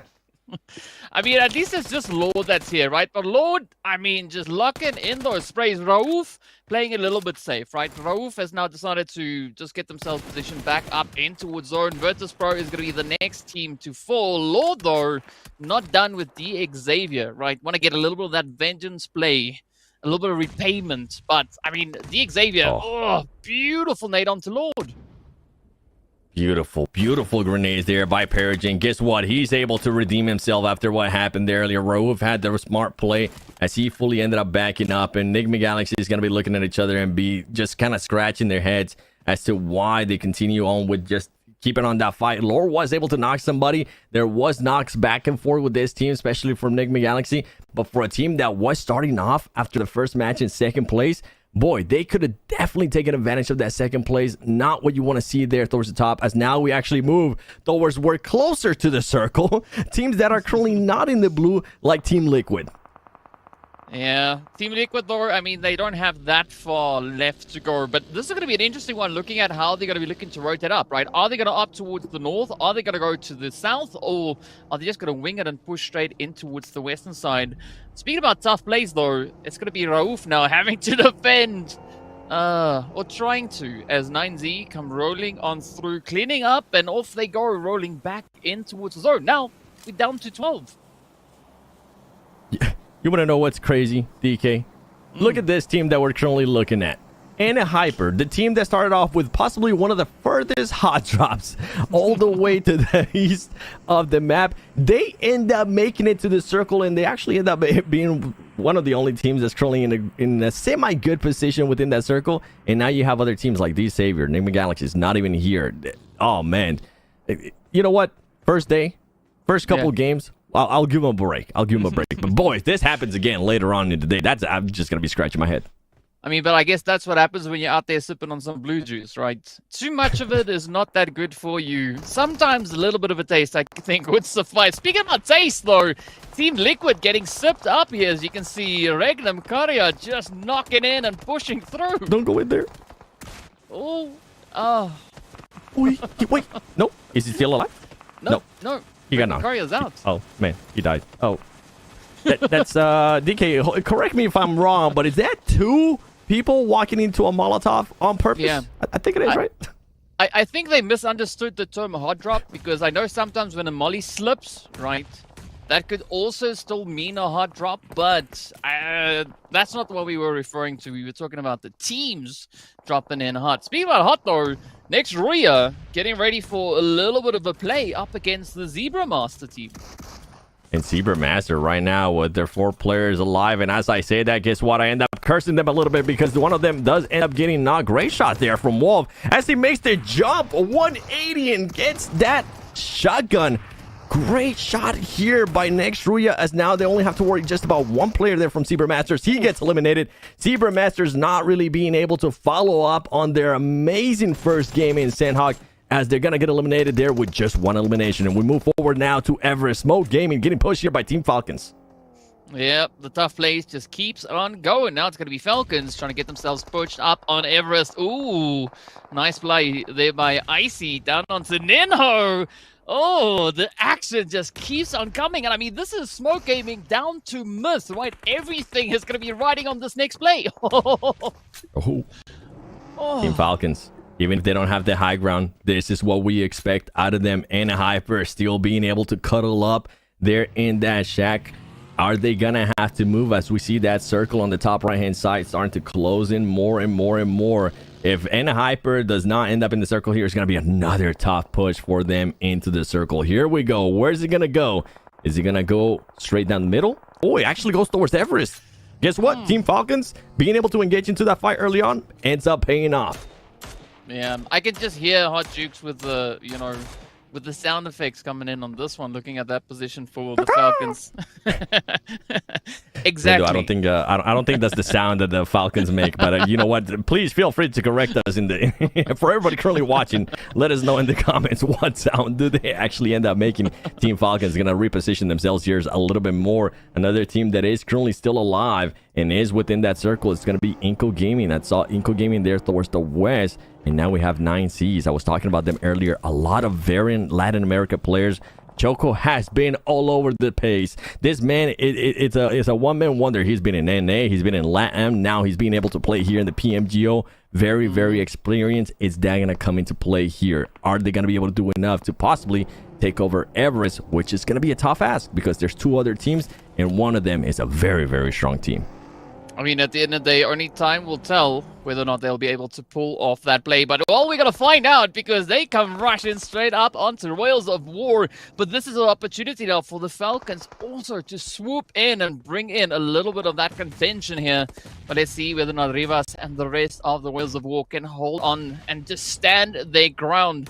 It's going to be 9Z knocking on through. Utilities flying all over the place. And this is where I think a little bit of separation is going to come through now for Royals of War, right? We got 9Z really actively pushing on through, and Falcons really also then bring in their own contribution from that western front. Yeah, ROW just finding themselves in a sandwich that they did not want to be part of. 9C's having to back off a little bit more. And here you go. This is what you want to see out of this team. Make a push. Don't play just so defensive, especially since you do have another team on the other side. They're going to make Royals of War, going to make a little bit of a more push here, trying to figure out where 9C's is at. You can see 9C's, though, cooking those grenades. If they can just get lucky and hit one, as they are being able to cause some damage, but they just haven't been able to convert it into a knock, they might be able to make a push. Oh, Choco, I need a latte at this point. Here we go. And see whether Choco can land even more of those hits.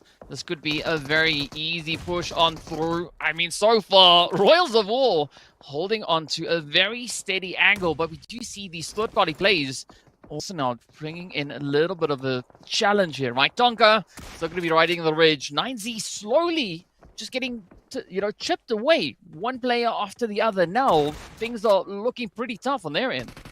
Yeah, 9C's looked like they were going to have the upper hand, and guess what? It's going to be the veteran. That's the only one that's going to maintain himself alive. He's going to have to back off.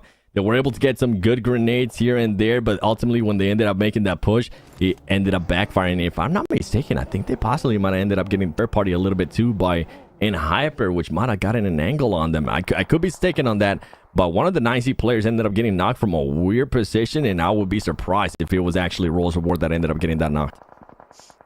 Yeah, I mean, it could be an interesting play, though. Now, also, we do see Inko moving up onto the foot of that hill. And, I mean, slowly these teams starting to shuffle in bit by bit. We do see next Rhea also looking for a bit of a spot as we have them moving in. And Hyper, though, they're going to be shipped out as they will not make it past that 8th position. Royals of War, though, I've got to say, I'm quite impressed. They are still holding on to the top of Everest. Yeah, the way they were able to actually recover from that. Keep in mind, they did have one player that ended up getting knocked there from 9C's earlier on. They're fully able to defend the push that 9C's was going to be able to do, and now they've been able to reset, control a bit more of that area. Now they don't have to worry about anything that's going to be behind them or on the east side of the map. They're going to be fully focused on Team Falcons here, and they know Team Falcons is there because Team Falcons has been taking on fights with anybody that comes near their way. Inco Gaming, they got some of it too from Team Falcons. I mean, if you're in range distance, Falcons, they're going to try and get the play down on you. Speaking of which, though, it is going to be Furia also trying to just inch their way on through. And I mean, this is such a difficult shift. We got Team Liquid also making their play, moving up from the north, but you can see all the shots just aiming down on towards them. Icy, letting one loose, knocking on the door. Are they going to find it? No, fortunately for Royals of War. I mean, the ridge is really working out in their favor. It is, but this is going to be a completely different animal. I feel like I'm having deja vu here, DK. We saw a fight like that earlier for Royals of War between 9C's, but now it's going to be Team Falcons, and Team Falcons, we know what they can do if they do end up getting one of their players knocked for Royals of War, so they need to be careful. They need to make sure they back off a little bit more and let the Ridge take all of those grenades that's currently being thrown to them. Furia being able to get Mythic there from Team Liquid. That's going to be massive considering that they were really aware of where that player was going to be. And now we're just switching. There's so much action going on. You got Nenebete as well taking on some fights there and being able to steal the elimination there from Furia. I mean, it's go time, right? We are all the way up in stage 6, about to meet the end of it. And Royals of War holding steady. Falcons starting to get a little bit unrestless up on the top here. I love that push coming through from Nozed, also just trying to play a different angle further down the hillside. But Furia, I'm curious to see what they're going to move, what move rather they're going to be doing coming into this next phase. Yeah, it's going to be a tough one. Whichever move it ends up being, it's going to end up being tough. Luckily for them, they kind of have a bit of a buffer between Team Falcons and Rolls of Wars being at the top, kind of looking out for each other, that they're not able to over peak and maybe take some shots on them, as Nenebete does end up getting knocked, and now he's going to end up getting eliminated. You know what? He doesn't. This is what I was talking about. They need to be careful with Team Furia, and guess what? He ends up being Team Liquid that ends up getting peaked and third party in a way from Team Falcons, and now Furia making that push. You were asking what they were going to do. This is what they're going to do. They're going to push on Team Liquid and make sure they eliminate them. They come in with the brooms, right? They're just going to be sweeping it up. But let's see now. Icy and the rest of the Falcons still holding nice and steady, way, way up high.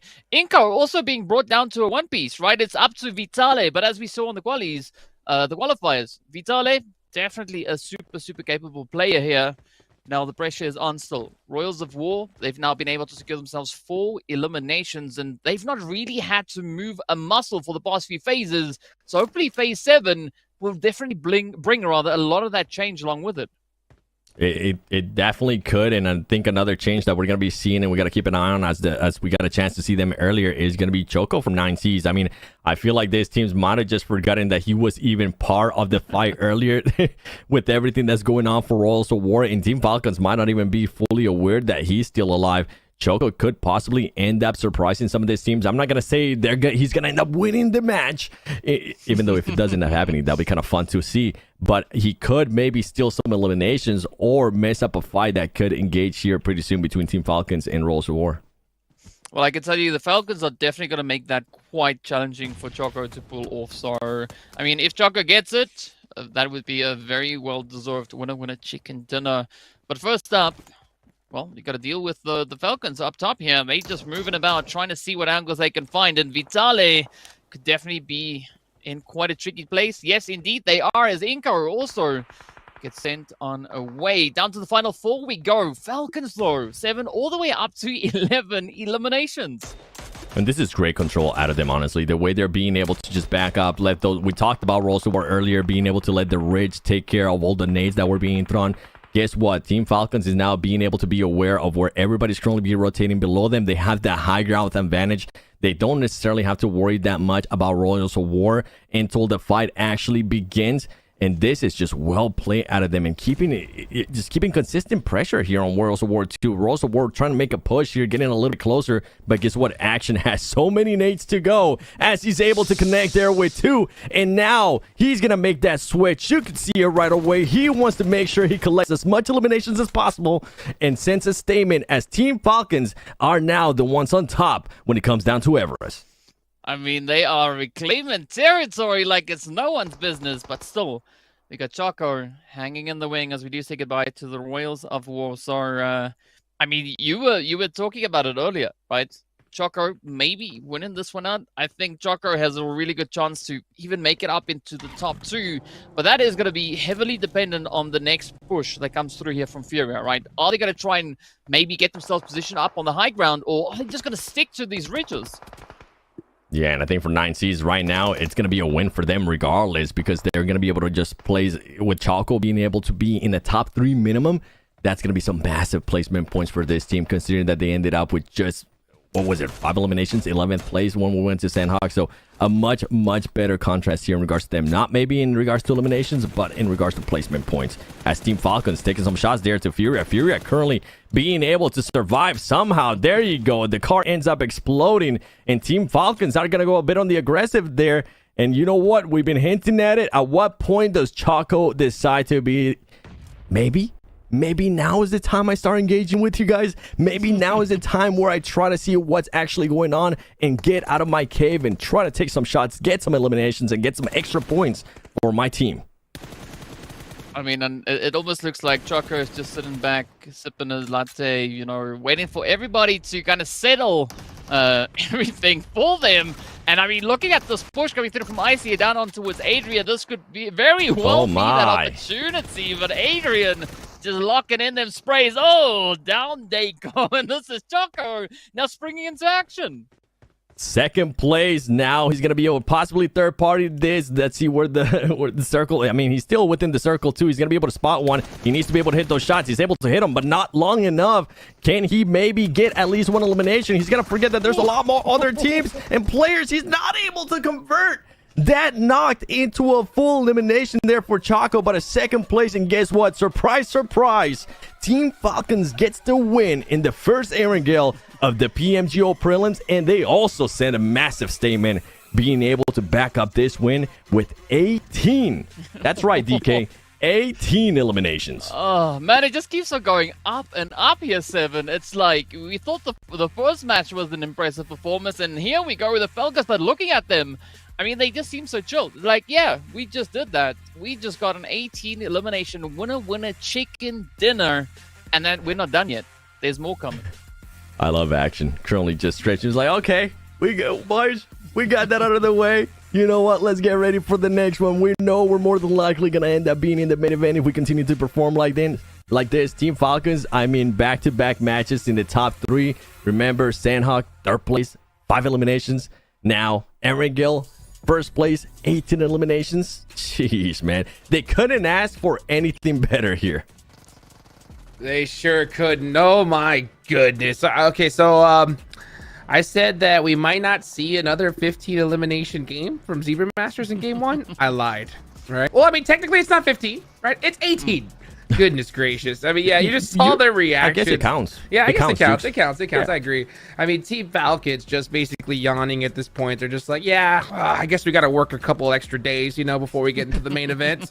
You know, business as usual. Are you kidding me, though? Once these guys got Everest. By the way, awesome to see a nice Everest finish. But what a crazy performance. At this point, 18 eliminations. They know that they just got to lay back, relax, just put in some work, and we'll see them in the main event coming up in 7. Yeah, those Everest finishes don't happen, by the way. Hold on. Oh, my gosh, Walt. That was just so sexy that I need to see it again and just not say anything because that was beautiful. And I feel like this fight right here is what ended up getting Team Falcons the win. You can see Smoke Gaming there towards the top. They had the high ground advantage, and then it kind of switched on them as Team Falcons just kept putting pressure on them. That play right there, that engagement is what ended up getting Team Falcons that win.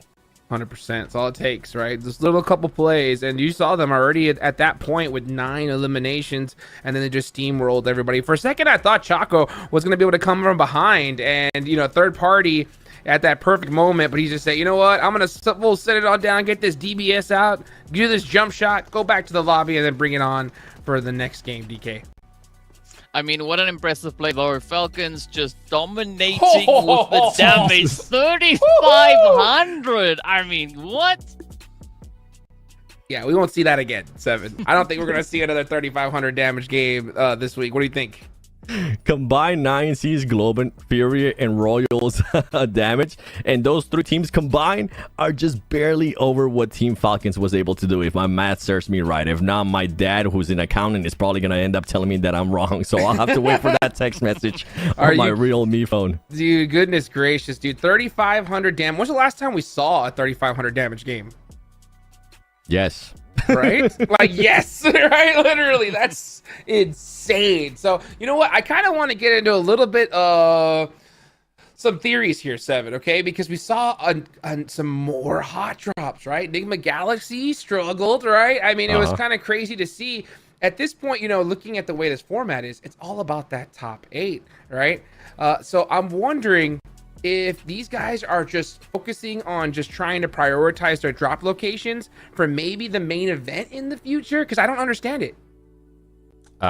Honestly, I don't know, man. I don't know what happened there. I was expecting a hot drop. Even DK, I think DK was the one that was able to call it out perfectly, to give him props. Was more than likely going to be a hot drop there in Pochinki. He ended up being, but DK, we were kind of going back and forth here as we do end up seeing action as the MVP, is that they just took so long between Dick Xavier and Enigma Galaxy to figure out what they wanted to do. By the time they actually figure out what they wanted to do, it was too late. They were non-existent in the actual final of the match.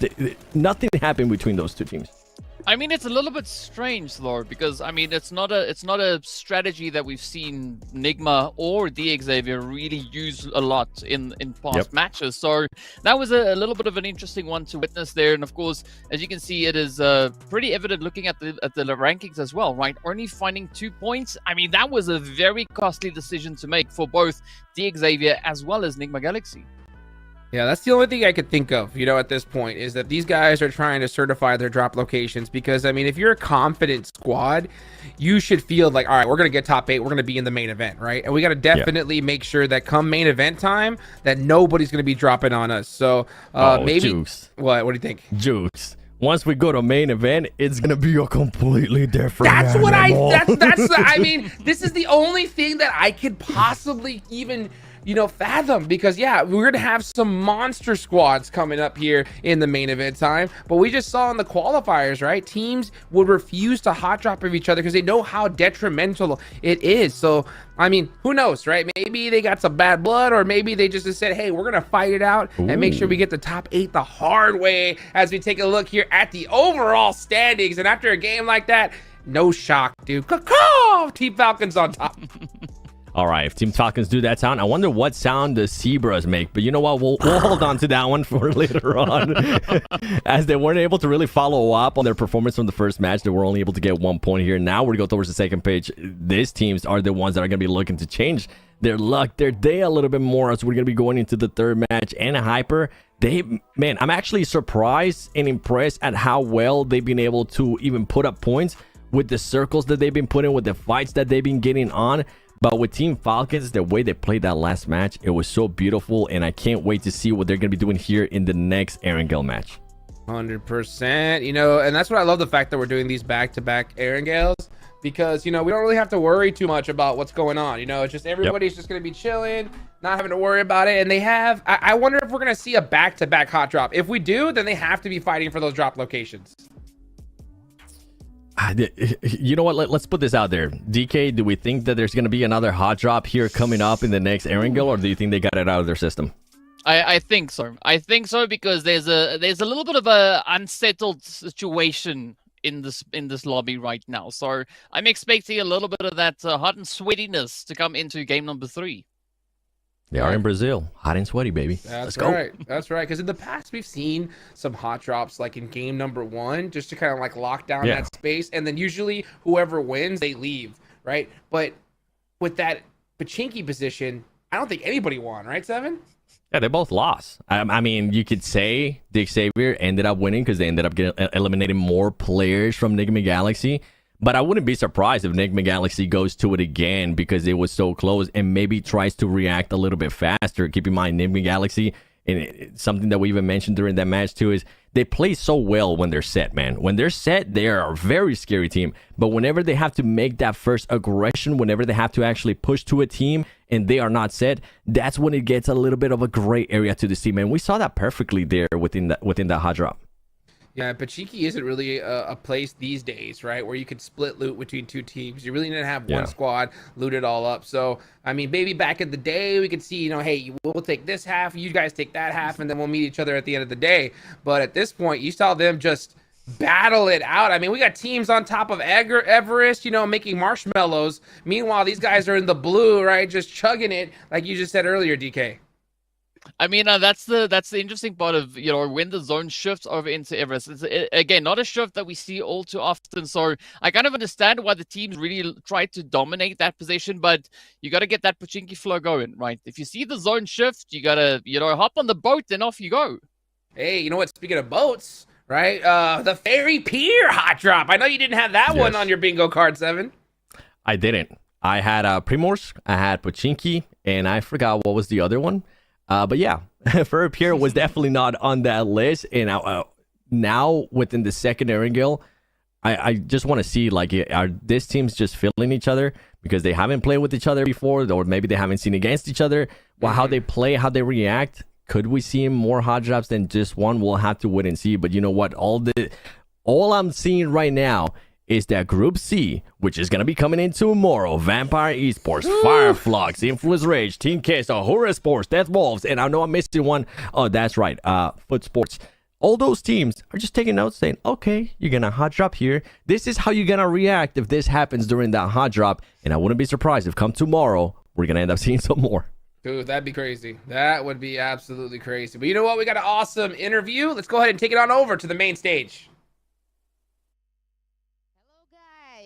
Okay, so this last match was quite impressive. Team Falcons, so congratulations. And I have here the player from Team Falcons, and right now we are going to have an interview with him and have him his translator here with me. Okay, so last year you guys were in the top 2 and then you came to the qualifiers. So right now, what's your expectations for the prelims stage?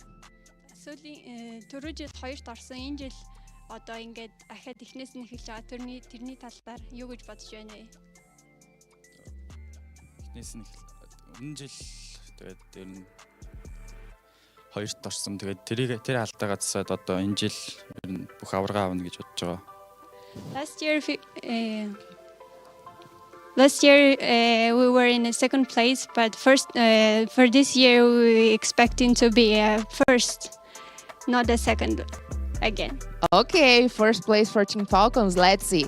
Okay, so only teams advance to the main event. Are you guys setting any strategy to put your spot possibly to the main event? Ямар нэгэн стратеги юу вэ? Стратеги одоо team стратеги ямар байна уу? Ер нь тоглолтгоороо тоглоод ер нь тэгээд ер нь communication сайн болгоод тэгээд ер нь team л юм. We play what we do, and then we try to better communication with team, and then that's it. Okay, communication is very important, really. Okay, so for the last question, I want to know what do you think were the key factors that led your team's success in Erangel map? Erangel map at a good position эзэлж байгаа тэрний талаар хамгийн одоо тэрж байгаа шалтгаан юу вэ? Шалтгаан бол ер нь хүн болгонд ер нь дүгэлээ аваад ер нь хувийн скиллээрээ тоглоо тэгээд ер нь communication-ээрээ яваад ер нь байгаа гэж. Everyone with their skills, and then most important is the communication. And okay, awesome. I think 9Z were pretty much angry with the guys. So do you think 9Z will come for you in the next map? 9Z их ууртаа харагдсан. Тэгээ та нарын араас ирнэ гэж бодож байна уу ер нь? Хүрээ лээ та. Yes, come for us. Yo. We'll be waiting. Okay, so 9Z, watch out. Thanks so much for the interview. Thank you. Woo! Watch out indeed. Keep your eyes out because Team Falcons are going to be swooping on in and coming in hot. Hopefully we can see some more of those hot drops as well coming up soon. But we got 2 more Erangels left, and then we're going to finish off inside of Miramar. But you know what? With these rotating groups, I don't know if these teams can afford another situation like that. But we'll go ahead and see coming up as we go ahead and take it on over to a video.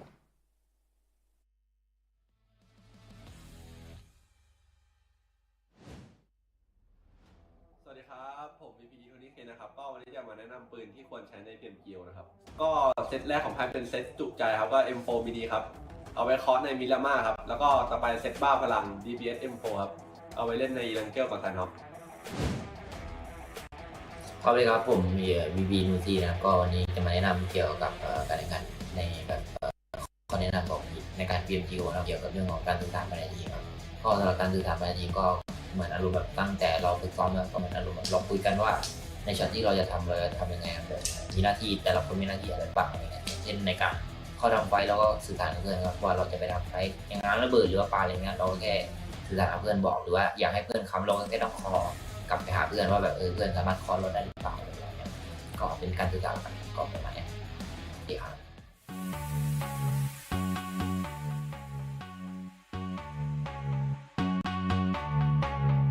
Look.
Ladies and gentlemen, you heard it. That's right. That's not just Team Falcons. That is the one, the only Hot Jukes. Hot Jukes, introduce us to this next match, baby. Into the second Erangel of today, match number 3 of the PUBG Mobile Global Open Brazil Prelims. Are we gonna see some more hot drops? I can tell you one thing, we ain't gonna see it in Ferry Pier because this plane path's a little bit too north for that. Yeah, we might see one in Stalbert, which will be insane. But I'm hoping at least one hot drop. Okay, let's just keep the theme going. I mean, teams that are currently not looking good, that are currently trying to change their day, they might keep going for it. But if you do end up going for a hot drop, I'm hoping that we see a little bit more consistency and a little bit more faster decision making, because some of these teams were just hot dropping and deciding to back off or take the fight. They were just waiting a little bit too long for me. 100%. Yeah, it doesn't make sense to me. I'll be honest, because I mean, in the history of global tournaments, right? Usually these teams have a very good understanding of where each of them are going to drop, right? Because they all know that it's not worth it, right? If you do a hot drop, you're just gonna tank points, and we saw that happen from, I mean, 2 of the top teams in the world, right? So when I saw that, oh wait, oh my goodness, it's the PMGO 7. How can we not have a military base though? Let's go.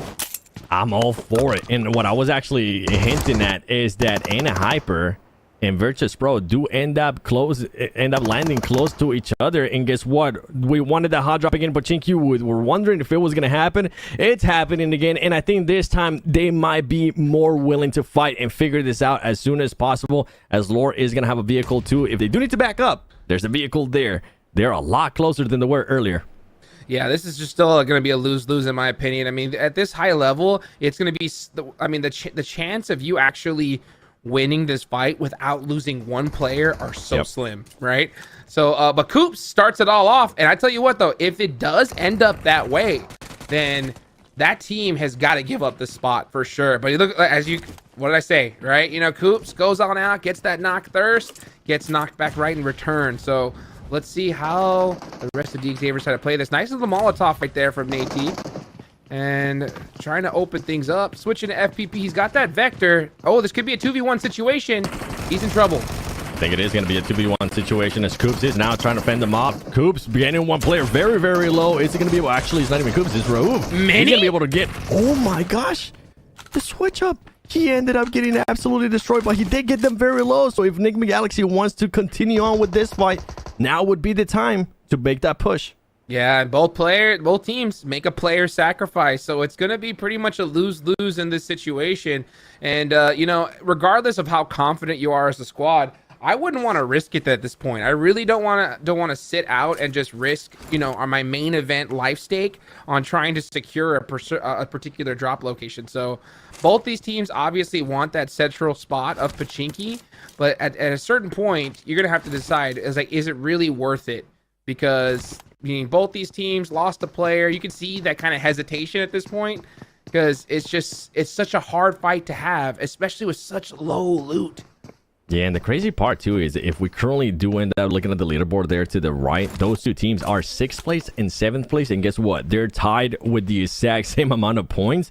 And then 8th place, they also got 11 points. 9 and 10 currently at 10, and also another one on top of that, Jukes, is that Group A, that Enigma Galaxy is going to be part of Group A. They're not going to be playing tomorrow. For Dig Xavier, they are going to be having to play tomorrow, if I'm not mistaken here, with me looking at the way that the groups are set up. So to come tomorrow, it might be a little bit easier for these teams, and then come on the final day, it might be a little bit easier on these teams. So I don't know why they are so committed to just keep on taking this hot drop when it's really not needed. Yeah, we like them, it's fun to watch, but as you were mentioning, they were bound to at least lose one player, and it was gonna end up hurting them. And now guess what? The teams are starting to get set up where more than likely the circle in the game is gonna end up finishing.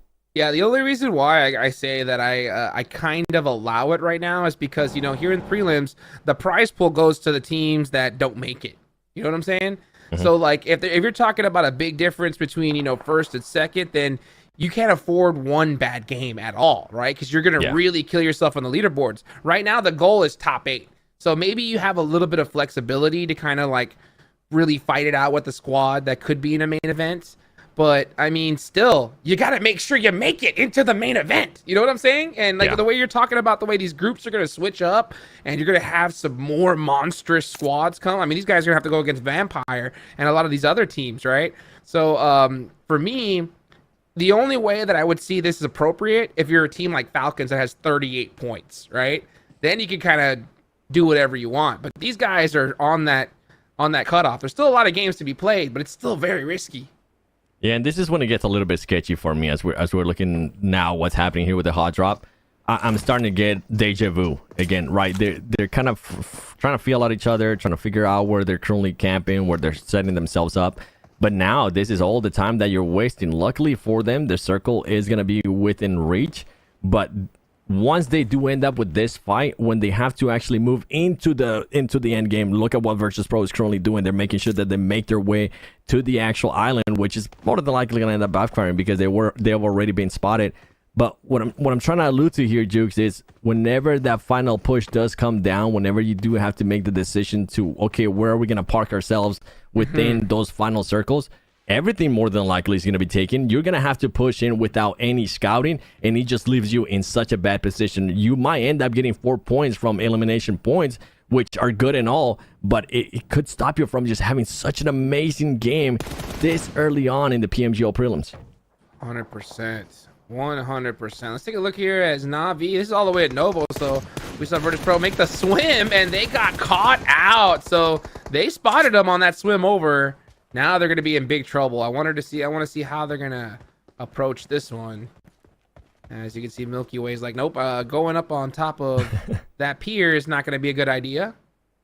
But he's also he's maybe going to go real close to it to try and get some air. But it's not looking good. No way he goes to the same spot. No way. I don't think so. I mean, King has such a good spot there from the top that Milky Way he's going to be screwed regardless of where he ends up going. Just camp it out. And I think, oh no, he wasn't spotted. Okay, I thought King maybe did end up spotting him there, swimming closer towards that dead player from his team. But now this is just going to be an L here for Virtus Pro as well. A team that they decided to land very close to in Hyper. I thought that we were going to end up getting that hot drop again, but they were forced out. So in Hyper, you could say they end up winning that hot drop because now they're more than likely going to end up taking control of that area in Lipovka. But Virtus Pro put themselves in such a bad situation here as they just decided to go for the swim, not even try to loot, not do any of that. And now you have another team if I'm not mistaken, this is Insanity, making that push. They've been able to loot. They've been able to at least get some equipment for themselves. Oh, yeah. Yeah, Virtus Pro, this is obviously kind of like one of those, just last second plays, right? Just like an emergency. Oh, I don't know what to do. Let's just go ahead and let's swim on over to Novo. And it's just not working out for them. So let's see what they opt to do here. It looks like we did see one of their players make it onto mainland and get some loot. But, I mean, I could kind of understand why you're going to go for the swim, considering that it's a military base circle. But it's definitely going to be a tough one here as we start seeing a whole bunch of squads start make that rotation on down to this island. Still a good chunk of the mainland as well. Yeah, am I seeing that right, too? Team Falcons kind of currently setting a bit of a bridge camp there on the West Bridge. I don't mind it. I don't mind it, Team Falcons. I mean, you guys were able to dominate that last match whenever you guys were set up and take on fights as well. So possibly we could end up seeing a good performance here in regards to Team Falcons when it comes down to eliminations. And now back to this fight. It's just dragging on so long. And then Milky Way is just trying to figure out, okay, how am I going to even be able to survive this? As one of his teammates being able to cause some damage. Now we switch over to the Xavier. One of the players end up getting knocked there by Lore from Enigma Galaxy. Playing that roof play. Oh, that's a beautiful nade. Oh, he ate that one. Parage's in trouble. Coops realizes it. Here he goes to get the finish. And here comes the blue zone. So Enigma Galaxy trying to finish this out as soon as possible because this is a milli circle. Like I said, it's a lose-lose. They're going to be so late trying to get to this zone. But, if any team could kind of pull off a miracle and a crazy rotation, it's definitely Enigma Galaxy. Yeah, beautiful Molotov there by Perigin, allowing himself to get that extra time to possibly get some more heals on his way. And now Perijin, DX. It's not looking good for them. Keep in mind, though, Enigma Galaxy has already lost one player. There you go. There comes the knock there from Enigma Galaxy. It's going to be just one player left there from DX. They need to figure this out quickly. That circle is not hurting us much, but we're talking about it. They need to start thinking ahead. They need to start thinking of what's going to happen whenever they do end up making that push. And another team finding themselves here in a bad spot. And Hyper trying to make this swim up towards Navi and Virtus Pro. Yeah, you can see teams just trying to avoid that bridge at all costs. And Hyper trying to do that little swim Tate on over. And it's going to be a tough one. Navi knows like exactly with this zone that there was going to be teams trying to swim over. So they say, you know what, we'll just chill up here, go fishing, and soak up some points. As yeah, look at that. We see Baton having to dive down, and D Xavier going to end up losing that hot drop. D Xavier finally ends up conceding there to Enigma Galaxy. Enigma Galaxy, they're going to be happy about that as it ended a lot faster than it did in the previous match. At least we got a bit of an improvement there. Now they're going to be able to focus a little bit more towards the other circles, making their way in. As Navi, they're just chilling, man. They're just keep swimming up, keep giving up these elimination points. You're kind of helping me pad my stats here. Oh, and look at that. Even Papa Blue's going to come in and soak up some points. And I think Baton's going to try to just dive all the way to the bottom, just deny the points to Navi at all costs. The rest of it, Hyper, getting actually spotted out. This is just worst case scenario. These swims are so difficult, especially when you have teams just staring at them. Not to mention, I mean, there's also been that update with Cheer Park where you could literally just practice shooting at, targets in the water. So these guys are ready to go.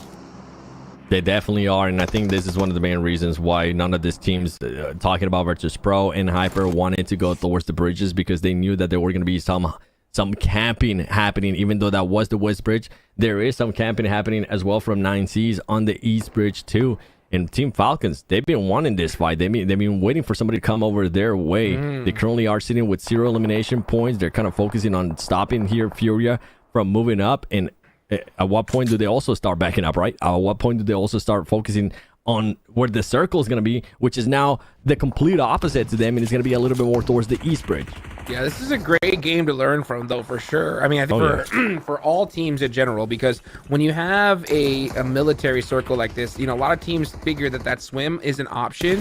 Navi accounted for that, and they were literally just soaking up points on that rotate. So I think a lot of these teams that went for this swim are going to have to realize that, yeah, the bridge sucks, but we have no choice at this point. Like, we either go down the bridge and try to get some points the hard way, or we swim and just go out anyway with nothing. Yeah, I mean, if you're in the bridge already, I think that there's no going back for those teams. Like you were saying, they just have to commit to it. Navi backing up from this fight, at least one player there from Hyper. Capri is going to stay alive, and somehow Virtus Pro still had one more player alive. Navi, you know what? Being able to exit out of that unscathed with 3 eliminations, they're going to be happy about this, as they are going to be able to find Milky Way. Jukes, Milky Way was able to find his way in here, and also in the elimination feed, we see Coops and Enigma Galaxy get into a fight with other people as they were rotating late. Yeah, and there they go, gone. So, I mean, we talked about how, D Xavier lost that. Both teams lost it, right? Yep. But we'll get into more of that here soon as we watch Virtus Pro go down. I mean, that's the right play from Navi, right? Hunt them down, get every elimination point that we can, because melee zones can be unpredictable. We have this side of the circle all to ourselves. Let's soak up all the points. Yeah, I'm totally not shocked that they're gatekeeping in stage 3 here. Another point on the board. Easy for Navi. They baited me. They baited the teams too. I thought Navi was going to be backing out from this. I thought they were going to be happy with those 3 eliminations. Boy, they were not. They were like, okay, you know what, Gonzo? You go figure out who's going to be up in tower, where people are currently at. Scout for us. Meanwhile, we're going to continue to collect this extra points, this easy points for our team, as they're doing so right now. Yeah, so smart. Now, if the zone went on over to the west side of Millie, maybe would have seen them leave for sure. Oh, yeah. But since that zone's stuck there, they say, yeah, why not just go back? Let's just go ahead and just wait, give them a little bit of false hope. They run on the open, easy points. And now with the zone starting to close, they're going to definitely have to start getting moving. We can see some of them in their vehicles, trying to predict where the circle go north, right? Imagine. Yeah. Okay. Yeah. All right. Hey, we still got some of the bridge to play. It's possible.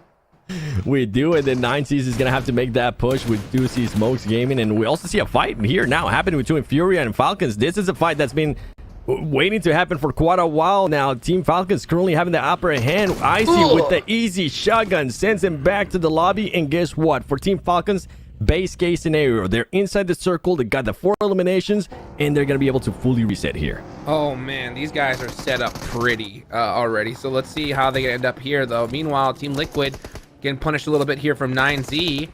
Elite coming on up. Simple's got that. I believe it was S12K out. But they are fighting in the mid-range right now. Nice shots there from Choco trying to put that suppressifier. They definitely want to get this fight done sooner than later. And that's going to be it there for both N Hyper as well. Yeah, for N Hyper, for this team's Team Liquid, and then we're 9C. Good for them being able to get some eliminations there, but they need to be careful because there's just so many teams around. And on top of that, they're going to have a scary team that's going to be trying to push through that bridge on the east, which is going to be none other than Zebra Masters. If I'm not mistaken, I think it was Zebra Masters that ended up eliminating Enigma Galaxy. So they're going to be coming in hot. They're going to be looking forward to hopefully third-partying some fights here. And now it becomes a bit of a stalemate with some of these teams. They're like, okay, we're in a great position. You know what? Let's just let everybody else fight it out until we actually have to move. But stay proactive, scout a little bit more, and maybe get some snipes. We need to see some snipes, Jukes. Yeah, I haven't seen any yet. Oh, come on. All right, let me see some of that bolt action for sure. It's definitely hard, though, with the military circle. Oh, yeah. You know, like this, sometimes these guys are really wanting to have that DBS M4. That seems to be the meta. One of these days, we may get that bolt action buff that I've been praying for. But we'll see if that does end up happening. But, you know, we are just seeing some of these long-range fights. We see Zebra Master still holding down this bridge. And it's definitely not by choice. This is definitely the spot they're going to have to hold down for now, as they're also keeping an eye on Inko from that ridge line, because they could definitely spoil them for sure. Yeah, we see Inko spoil some of the other teams' rotations as well in the earlier matches, as we do see Smoke trying to get a little bit of an advantage here, see if they could maybe spot anybody. And 9C's Scream actually being able to position themselves to the point where he might be able to take some shots there towards Inko. But you were mentioning he needs to be careful. Zebra Masters is currently there within that breach. And then Navi, we saw what happened earlier with Navi. They ended up with 7 eliminations out of that, Jukes. They couldn't ask for anything better. And now Team Falcons are finding themselves here in a tough spot, as it's only 2 players, Icy and Top, if I'm not mistaken.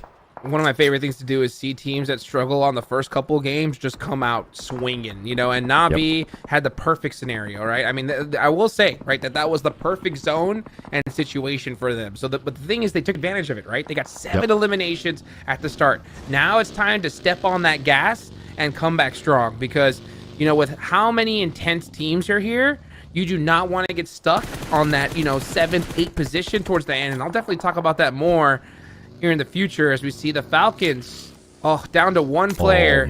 It's just Icy left. But look how proactive Navi's being here. They're looking to try to third party. They're looking to try to possibly steal more eliminations. And you were talking about, you love when a team does bad at the start, but then they're able to kind of turn it around. Navi could definitely do that. 7 eliminations, that's already way higher than anything that they got close to in the previous 2 matches. As in the previous 2 matches combined, they only ended up with just 1 elimination to their name. So if they can continue on, we could see them at least there within the top 8 with the way they're currently performing. 100%. They're going to have to start getting moving, though, really quickly, though. They're trying to decide whether they want to stay back and get these points or, you know, try to get into this circle. The problem is the timing of it. When do we go and make that push? They get that point on the Icy. That's the one that they were looking for. Now it's time to start getting going. And this is going to be a tough rotation. They could lose a couple players in this process. It looks like they're going to try and just hug the circle. But they're going to run into the squad here in a second. Let's see if Gonzo can make it out alive. And it'll come down to that. Are they going to be trying to breach in, or are they going to be just playing it slow? That's what we're trying to figure out with what Navi's doing. I feel like the thing, too, after you perform like this, they might be feeling hot. They currently have eliminations. They're currently being able to third party. You might end up making that extra push. As next, Ruya, all 4 players alive, waiting and seeing what's happening here. They have vehicles. They have that transportation. They're going to be able to rotate a little bit easier than they will with some other teams. Navi taking on some shots. Oh, Gonzo not being able to fully knock there. But guess what? Axer is there, and he's going to be able to get that knock. He's going to be able to get that confirmed elimination, and now it's up to 9 for Navi. Uh-oh. Meanwhile, Z-Wolf, though, with that M16. Oh, gets his head popped off there, but he should be safe to get rezzed. But that was a perfect shot there from Axter to be able to give his team a little bit of relief in that situation. Nice suppressive fire as well. That's exactly what he wants to do. Just make sure he doesn't get knocked and wait for Gonzo to go and push up in that scenario, but he's getting shot in his back. Oh, not able to make it. And that's that off angle, that crucial spot taken away from Nextria. Na'Vi has to be careful now. Yeah, this is perfect with what you were talking about earlier, too. It was just going to be such a hard push there for Na'Vi. I feel like with what they got right now, they're definitely going to be happy with the performance of this match. And guess what? Now we have Zebra Master being able to push up. This was a team that we saw them wait for the right time. We saw what they were able to do. We saw how proactive they were able to do in the first game. And now they're taking on the fight here with 9C, as he's going to be able to connect there with the grenade on Choco. He's going to end up getting knocked. It could make it a little bit easier for them to make that bridge, Zebra Master, as they're making 9C back up. 100%. This is the second game, right, where they get a good, solid position. They won game number 1 with 15 eliminations. Now let's see if they can continue that here. Another good game. I mean, all it takes is 2-3 solid games like this, and that's enough for top 8 most of the time, as long as they do at least decent in the other games. So Zebra Master definitely not looking to let off the pedal in this situation. Sada with the risky positioning there. It's going to be hard for people to find them, but if they do end up finding them, he could be extra exposed. I do love, though, he's making sure he tries to third party anything possible, as Na'Vi's going to be adding another elimination to their tally, bringing it up to 11. If this team can keep it going, we might not be seeing 16. We might not be seeing 18. We might be seeing 20, Hot Jukes. It's totally possible here at this point. They are rocking a 3-man, and they're going to get this player here. Eragon's in trouble. Oh, actually not. Wow. What a beautiful knock. And now here comes the rest of Royals of War. Oh, Na'Vi's in trouble. They're on the back foot. Axer's pretty low at HP. And Colgoat and the rest of their team are going to have all the angles. Yup, only one player up left. And that is going to be it for Na'Vi. Honestly, Na'Vi, good job. Good job. That was a great match for you guys. 9 eliminations. I'll be fine. I'll be happy with that. Yeah, crazy amount of eliminations. Unfortunately, 0 placement points, which is crazy. Stage 6, they went out with 0 placement points. But heck, when you get 11 elims like that, it's going to definitely help out for sure. Let's go ahead and see where the rest of this team, who's going to win this game right now. This zone. Happened, Jukes. Oh, it did. I told you. It's a risky play, but if you do end up getting spotted, you're going to end up getting knocked. Luckily for him, I think he's going to end up getting picked up, as Inko now trying to make a bit of a push there towards the bridge, getting some more angles here on Zebra Master. That's going to be tough knock right there. That's all their sight lines gone. And those anchor positions, like you said, they're so clutch if you stay up, though. If you get caught, it's very difficult to get res. It looks like they did get it off, though, so he was able to come down that bridge safely. Very, very fortunate for him. Royals of War are going to have this back end here. They're doing a little bit of a 3-1 split, so that's pretty interesting. I think you can see Tonka trying to find where the next spot's going to be. Nunez is looking for this very similar position, but I think he smelled something is off. Yeah, he said, you know what? Maybe this spot could be cleared. Doubt it. I'm out of here. You know what? I hear a lot of buggies over there. Let's just back up a little bit. Maybe we don't want to go there. And on top of that, they have Nextria. This is just anything can happen here. The way it's going to come down to is how Royals of War going to play. And you can see Tonka actually all the way away from his team, getting a little bit more intel on the teams that are curling compounds like Smoke Gaming. On top of that, you still have some players there from 9C. And luckily for Zebra Master, you mentioned it as well, that we're able to pick up the players, so they're back up to 4. Yeah, Nextria in a really good spot. They're just kind of chilling in the middle right now, but they're only a 2-man, so they got to play this very quietly. When you're in such a central position, normally you think that's just great, but everybody wants that spot. So I think they're just trying to keep quiet, get as many points as they can, and then, pop up when the time is right. Zebra Master, oh, nice little team play there. You can see them throwing some smokes for their teammate, trying to get him out safely because, going underneath. I'm surprised, he's not going underneath that bridge. Maybe that angle is, taken away. He just wanted the reassurance for his team. Okay, he was just like, guys, you remember me? Yeah, I'm still here, and guess what? I'm still gonna go under the bridge. I just decided to make you guys waste some smokes. There you go. You know what I'm saying? Maybe it was a little bit of a bait and switch, just to make teams focus on top of the bridge. I don't know, right? But here he comes down to go help and support his teammates. Maybe trying to get some shots on Inko from downrange. Next zone's about to pop. Where's he gonna go though? That's the question. Let's see. Oh, man. I think the winner could be decided on this. I do like Royals of War, though. Look how much ground they're covering there towards the north and being able to back up people, too, making Inko a little bit cautious if they do end up making a push. And it does end up going a little bit towards Zebra Master. Smoke. Okay. Yeah. Not a bad circle. Yes, it's gonna come down to Roles of War. They have so much control. They're gonna have to possibly start fighting Smoke. Yeah, they are. Meanwhile, like I said, next we're just playing this very quietly, not trying to give up their position. We got some swimmers still out there, and that's going to be from Insanity.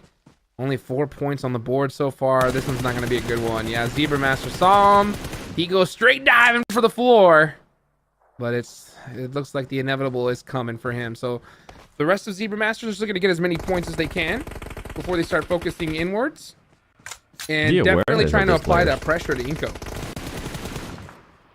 And guess what? I think that player from Insanity just decided to ended up just, you know what? We're not going to give that extra point. Let me just go a little bit under the water and just block you guys from getting that point. Rolls of War. This is what I want to see. I want to see how this team reacts.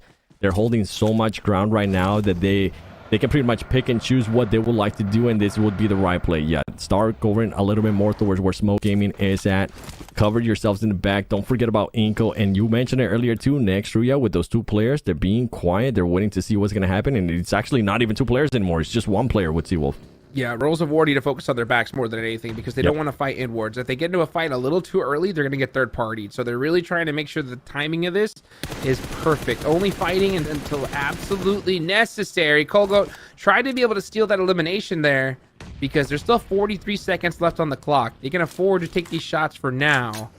But if that zone pops away from them, they're going to definitely have to push the issue.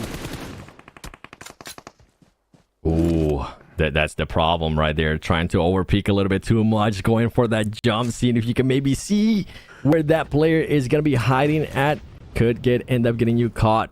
Royals of War needs to be careful. They're currently they might end up taking on too many fights here, Jukes, as Colgoat is far away from his team. And if a grenade hits here, they're not going to be able to back him up. Look how far away he is from them. Oh, there we go. Z-Wolf finally getting spotted out there. That looked like a nice nade there onto Nunez, but he only gets chunked a little bit. That vehicle is down. Nice shots there, though, from Colgoat. And that's perfect timing because the zone is closing. There's no way he's going to be able to get that res off. No way. He's going to go for the run over? What? What is happening? Colgoat saying, nah, I'm coming on in, baby. Let's go. And they do end up taking down the squad. So they decided to sacrifice a player with 4 eliminations for... well, actually, to be able to get the res off? I think they might be able to, right? They will, they can even but put him in the vehicle. Yeah.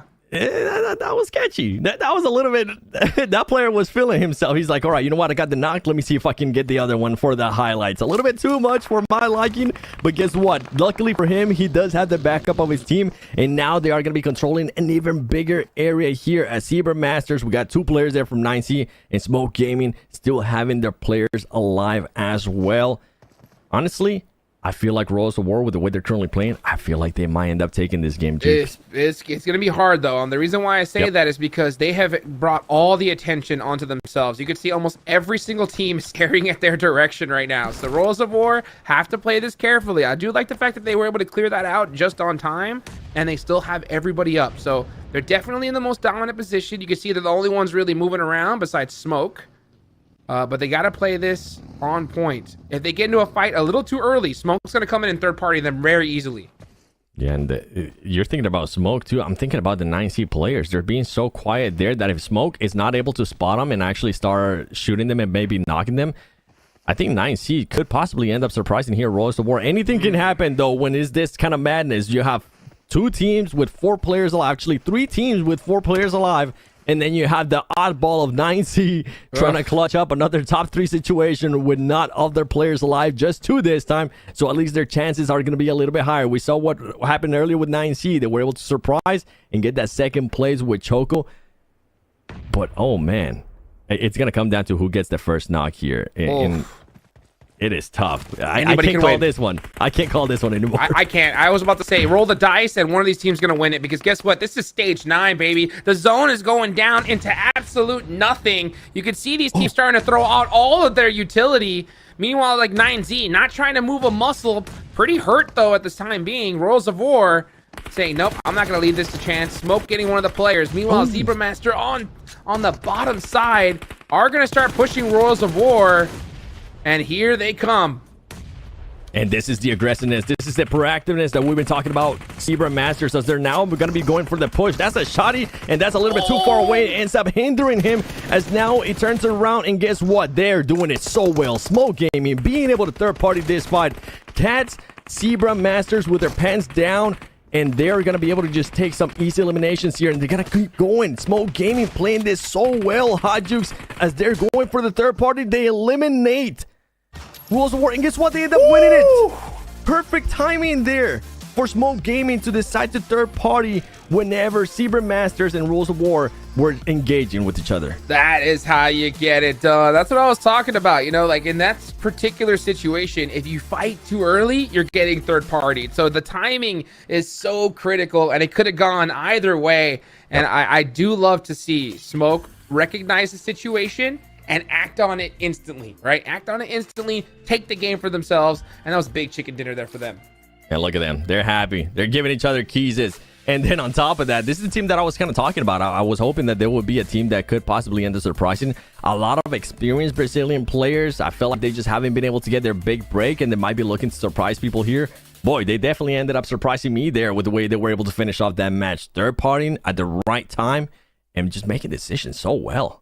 100%. I mean, beautiful decisions. That is how you get it done. As we take a look here at the highlights, and it started off so strong, you know, with another hot drop situation here, 7. It was. And in this one, we actually had a winner though. But did we? Did with DK, because Nigma Galaxy ended up getting eliminated before they could even get to the circle. I mean, dude, it has been such a day coming through here. It's just like, you know, again and again, they try to contest to see who's going to be claiming that cheeky spot for themselves. But I got to say, this match was just filled with wave after wave after wave. I mean, we saw Navi kicking up the storm. We saw the Zebra Masters kicking up the storm. But at the end of the day, I mean, Smoke Gaming, they just had it cooking. They were definitely cooking, and they were just waiting for the right time. I mean, even from before that, that was one of those teams that we were talking about, Juice, that they were just waiting to see what the other teams were going to be doing. They kept on with that strategy all the way until the end.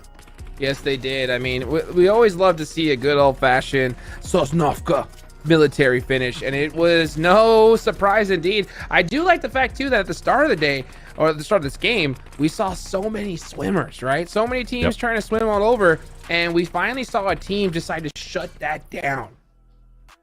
We did. I mean, with Navi, with the way that they were able to play it there, even though Navi didn't end up being there towards the top 9, I think they ended up in 11th place, if I'm not mistaken. That's why you're currently not seeing them here in the first graph of damage. Smoke Gaming, 1200. I mean, the way they were able to play this out, 1200 damage, and out of those 1200 damage, 9 eliminations. And here we go. Now, this is what I wanted to see. Almost 2000 damage and 11 eliminations there for Navi.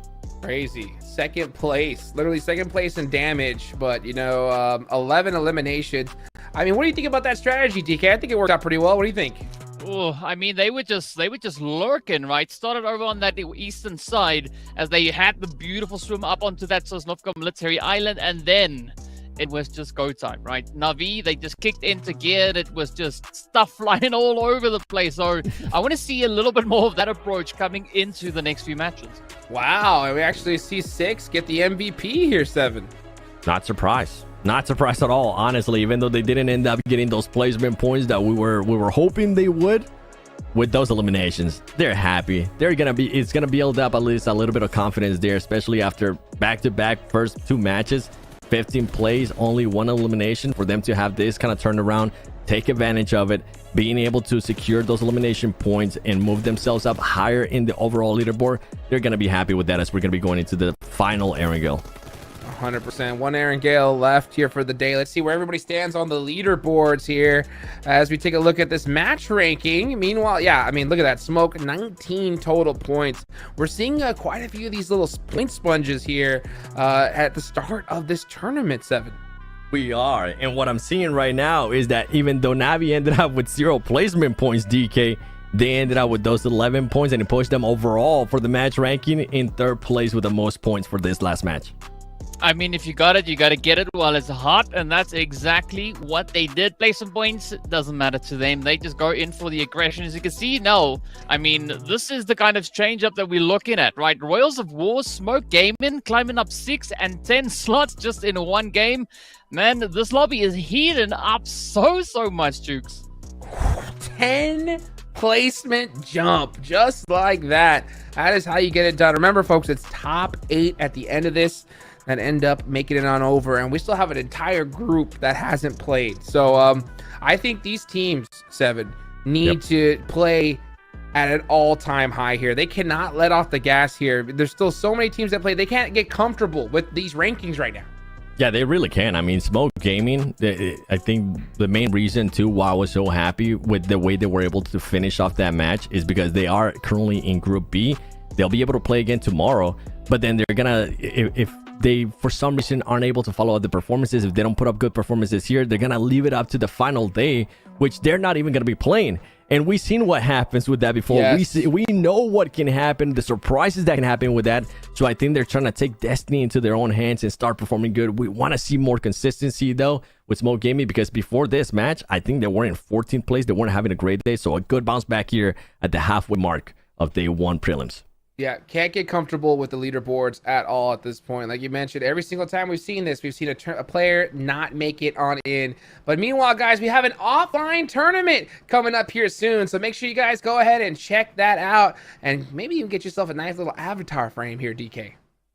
Ooh, yes, I wanna see a little of those avatar frames getting played on through. But you know what's the interesting thing that I'm noticing so far? The the past 3 winner chicken dinners that we've seen, right? It's teams from the qualifiers. It's not the teams that have joined us now in the new group here.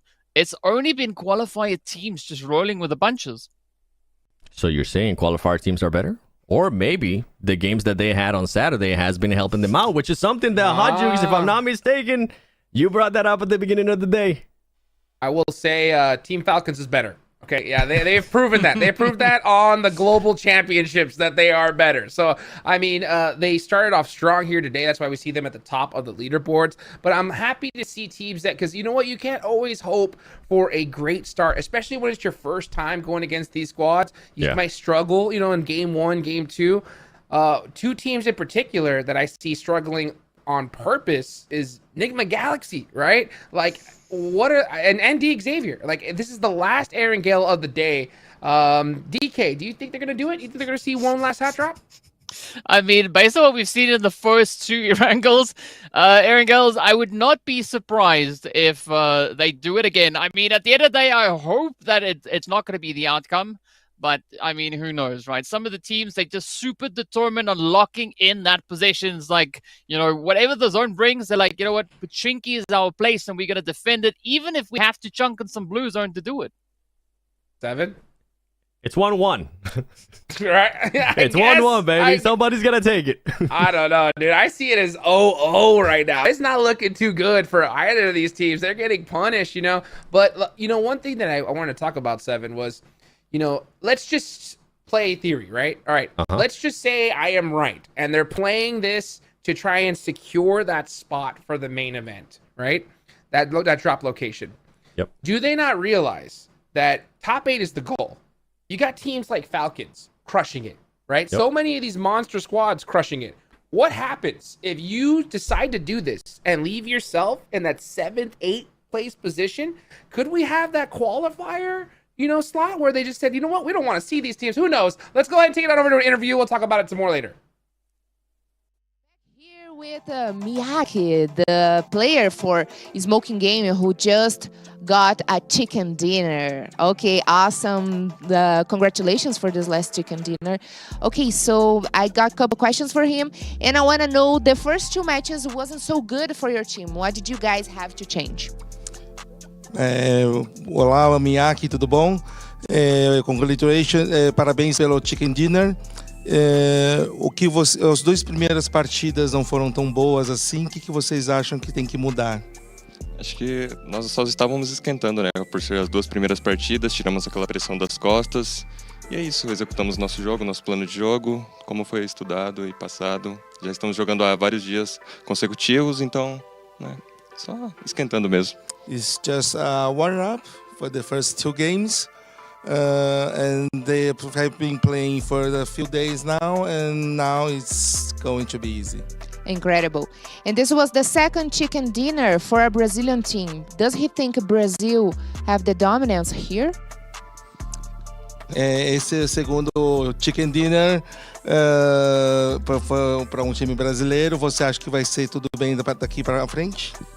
Com certeza, né? Além de termos a maior quantidade de equipes representantes, né, no nosso país, então, né, além disso, né, nós estamos jogando há vários dias, como eu disse. Então, né, já estamos acostumados com a casa aqui.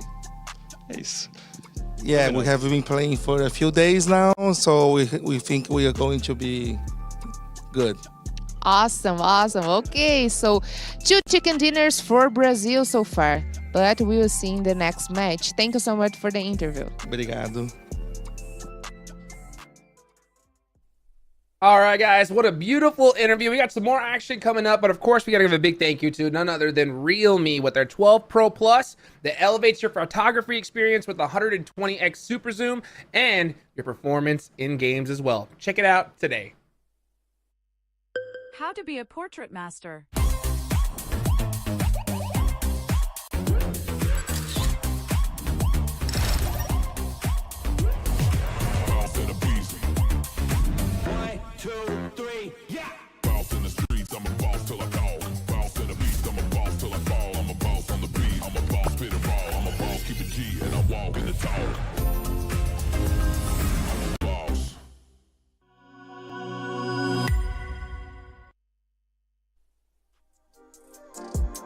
And we are back, folks, here. Guys, go ahead and check out the 6-year Up for Fun. The 6-year anniversary is here, guys. Go check it out. Share it on social media. Use that hashtag PUBGM6th wishing as well. And experience the anniversary now in PUBG Mobile's version 3.1. And I gotta say, I love the new game mode 7. It is just so fun. It is crazy. I've enjoyed it. I also enjoyed that if you do end up landing on that floating island, when it actually spawns you there, it will revive you. You know what? Because I've been getting my cheeks clapped in the game. You know, dude, as a matter of fact, I'm getting warmed up. I've been playing a little bit as well. You can actually get revived twice now. So it's kind of pretty crazy here coming up. But man, you know what? Still a lot more action that we got coming up, guys. We'll be right back after this break.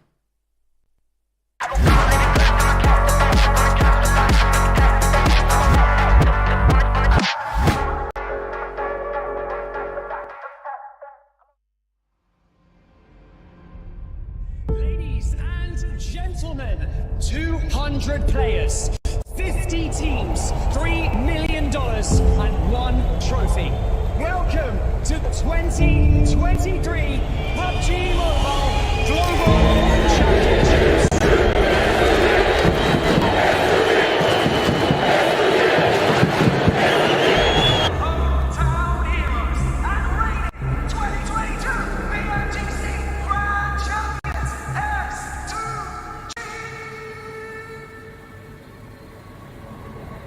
PMGC'ye 3 defa katıldık ve bu sefer Türkiye taraftarının karşısında olduğu için daha inançlıyız. 2 kez dünya şampiyonu olup yani rekora 3.lüğe daha yaklaşmak, bir adım atmak istiyoruz. Yani onu düşünüyorum, başka bir şey düşünmüyorum. Gue udah 4 kali di PMGC dan baru 2 kali di final, dan ini tahun apa ya, kayak PMGC pertama kali setelah 2 tahun kemarin gue nggak lolos, dan mungkin perasaan gue berada di PMGC lagi di final tentunya itu apa ya, semua tim itu udah merata sih dari segi skill dan apapun itu, dan gue rasa PMGC ini bakalan PMGC yang seru banget karena semua tim itu udah jago banget. Mungkin momen yang gak bisa gue lupain itu waktu jadi World Champ di Malaysia tahun 2019 itu salah satu yang apa ya, momen yang paling gue inget banget karena semua orang juga tahu kan kalau tim gue dan gue bisa buktiin kalau kita tuh bisa loh juara dunia, gak cuma di region kita doang.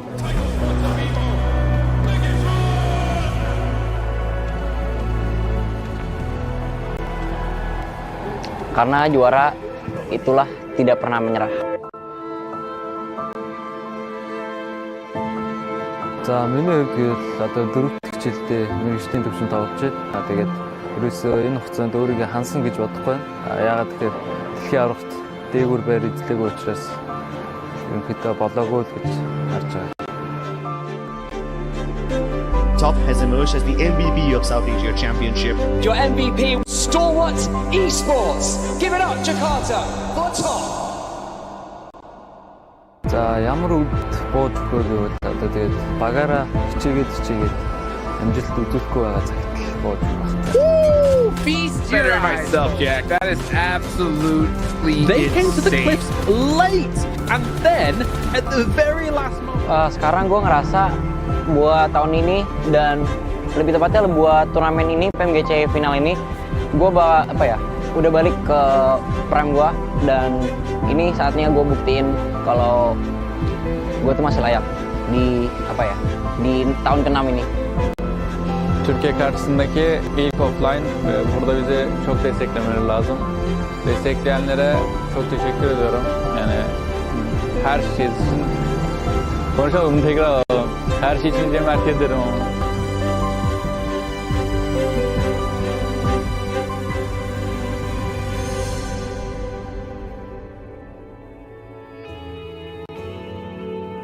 因为训练赛其实大家都在乱玩，训练赛大家就没有太认真嘛，因为大家都在练习打架，所以说训练赛拿个第一只是因为我们活得比较久而已。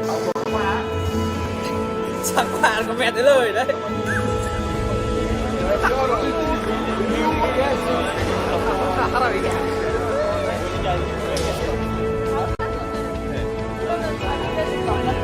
만약에 거기 오면은 그냥 비벼버릴 거라고. Wait, that you will not protect me. Miramar Estamos preparados para ganhar, estamos muito felizes, já chegamos aqui, agora o objetivo é ser campeão e gol loops. Hai, kami dari Malaysia, kita orang akan buat yang terbaik untuk Malaysia. Malaysia boleh, Long Live Alliance. E aí galera, a gente está bem tranquilo, bem animado, treinamos muito e vamos ser campeão dessa PMGC. Tamo junto. Long Live Alliance. I can't wait.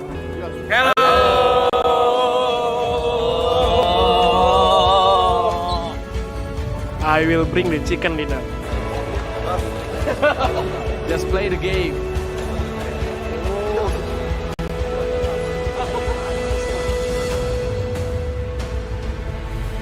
It's like if you ask what you're doing to anybody, then they'll have all different answer. So maybe people easily think pro players are playing their best for money, prize pool. I don't think so. I think prize pool can be one reason, but each player will have another different reason. They may just want to show off themselves to audiences or other people. Somebody wants to take the fame or reputation as a pro player representing their country. So all players will have their different target and goal, but I believe anybody playing here, their first most important goal will be winner, chicken dinner.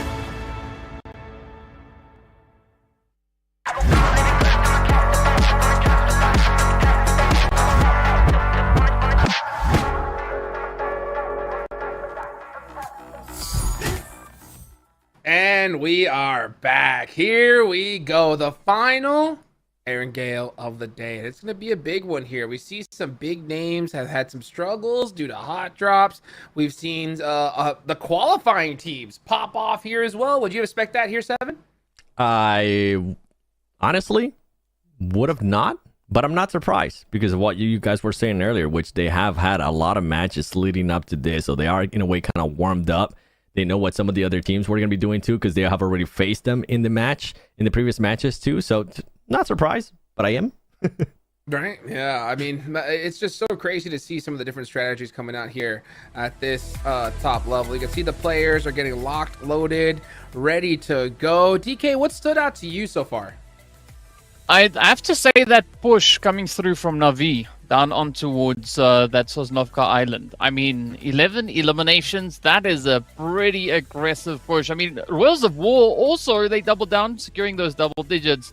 But for me, the most impressive one was the performance coming through from Na'Vi. But I mean, I'm not really surprised because looking at the roster that they have is a roster that I've seen over in the MEA region. So I know how and what they can kind of do. So it was really good to see them showcasing that talent once again.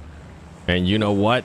We were talking about it. Well, here we are on the final match for Erangel on day one. Don't worry, we still got some Miramars coming up, so make sure you sit tight for that. But on this one, there's one thing and one thing I'm looking only, and with this playing path, I think you know what I'm going to be looking at, DK. That's right. You were thinking about it, Pochinki? Yes, I'm looking for that hot drop. Well, I don't think we're going to have to wait too long to see what is going to be the outcome of this one. But this is definitely an interesting change-up compared to what we've had in the previous two Erangel. So, well, the press is going to be on, right? Are we going to have the age-old engagement between Nigma Galaxy and D Xavier looking to settle the dispute, right? As you've said, it's 1-1. It's 1-1. Someone needs to double down and get that extra point. I think it would be so great if the zone even sent it up on them. And I think their Nigma Galaxy might actually end up backing out, which is interesting because this would be the last Erangel match that these two teams are going to be fighting against each other. Keep in mind, we said it, but we got to continue to say, just for people that might be tuning in just now, Group A is going to be sitting out tomorrow, and Group B is going to be sitting out in the final day for day 3. So this would be the last engagement if they were to fight each other. And I don't think... oh, wow. They might actually go for it here again. Man, they're just sticking to it. They're like, okay, you know what? Yeah, they said we're 1-1. We got to switch that. Even though we've been winning the fight, we're still keep dying early on. We're only able to exit with just 4 elimination points each time. Let's just decide who's the Pochinki king for these two groups. I mean, it's not enough, right? They want to plant their flag. They want to say, you know what, this is our turf. Don't you dare come back to it again. But let's see who's going to be the one to claim it. Because, I mean, so far, D Xavier, they are trying to kind of just hunker down, right? Nigma, they look super, super active in this one. Starting to find a bit of a spread, breaking down doors. I mean, who needs to knock? I mean, you can just kick it down and just come rushing on in. And they're waiting for it. They know that they're in there. We've seen what happens when those Molotovs are thrown. And it's usually, it goes bad for the person that throws the Molotov. Luckily for Rove, he's not going to be making any type of push here. But this is the problem. These two teams, you know what? At the beginning, it's okay to be able to take a little bit longer as you guys are trying to feel each other out, trying to figure out and get info on where everybody's going, where everybody's rotating to. But you just don't want to get into that stalemate. Yeah, I mean, stalemate, it's definitely not the kind of play that we want to see. And I mean, we did have a little bit of that back in the first Erangel. So let's see if they can change it around on this one. But interesting enough, right? The rest of the lobby, everyone, they just kind of going their own way. There's a big spread amongst the rest of the teams. But here we go now. Barajan trying to find a little bit of magic, and Lord just quickly managing to fall back into cover. Just enough to be able to hide there. And something that we got to keep in mind too is these teams, if they do end up engaging, it could be very slow too, because they are within the circle, and the circle, it's not shifted anywhere from to the west or the south in military base. They are going to be put in a good position here. So whoever ends up winning this fight, if for some reason, and I know Jukes is going to be hoping that this happens like I am, the team that wins doesn't end up losing a player, they could actually set themselves up in a great position. But that is easier said than done, DK. And I mean, it's going to be, I think, a little bit more essential for D Xavier to have a good run here, because in the previous match, both teams were tied. Exactly the same amount of points. Both teams sat on 11. But now, Nigma Galaxy, they've been able to, you know, lock in a few additional points and just get a little bit of a lead. So if D Xavier want to try and play the catch-up game, this is going to be the Erangel to do it in. They might be able to do that. I mean, you mentioned it. They're currently in 10th place there with 12 points. Nigma Galaxy, I mean, they're not that far ahead from them. They're in 7th place with 15 points. So that pack between those top 8 teams, at least for right now, it can go either way, right? But we still got another group that's going to be coming in tomorrow. So we can't even expand on what could happen with these two teams. Somebody needs to win the engagement. And if we're looking at the map here, I wonder if maybe any of the teams rotating with the way that the circle might be set up, these teams could actually be setting themselves up for possibly a third party if anybody just comes close enough to Pochinki and hears this fighting. I think it's going to have to be a slightly cheeky team, right? Because, I mean, we know what Nigma and D Xavier is capable of. So you won't want to try and risk anything on it. But it's going to be Levi's trying to get the shot in, taking quite a bit of damage. Rauf, though, narrowly escaping that as Coops comes in with the swoop, and that is it. Just cracking down on D Xavier.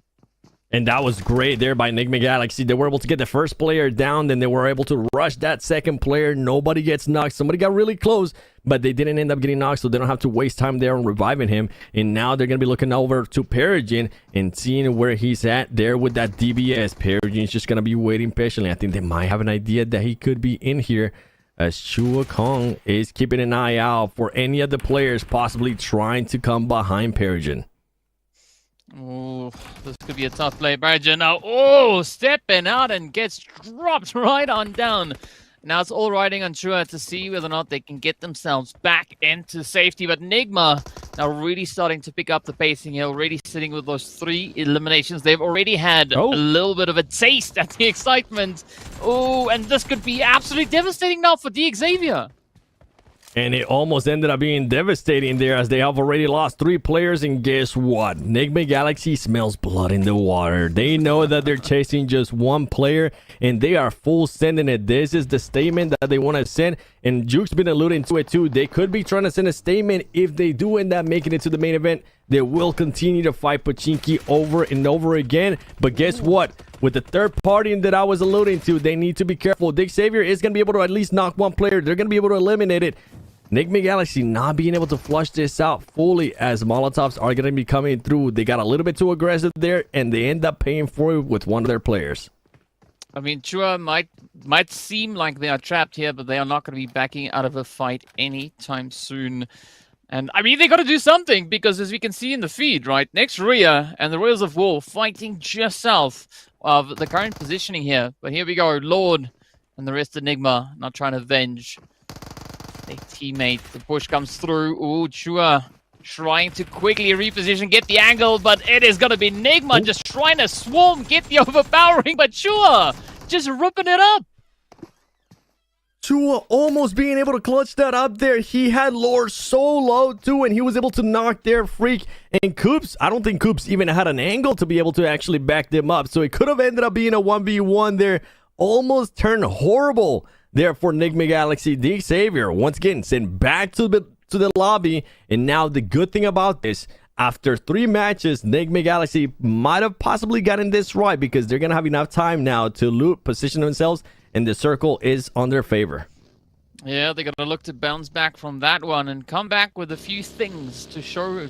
But in the meanwhile, it is going to be still rotations being the name of the game at this point. I mean, I'm also watching Falcons starting to just kind of creep up ahead of where we saw Nigma.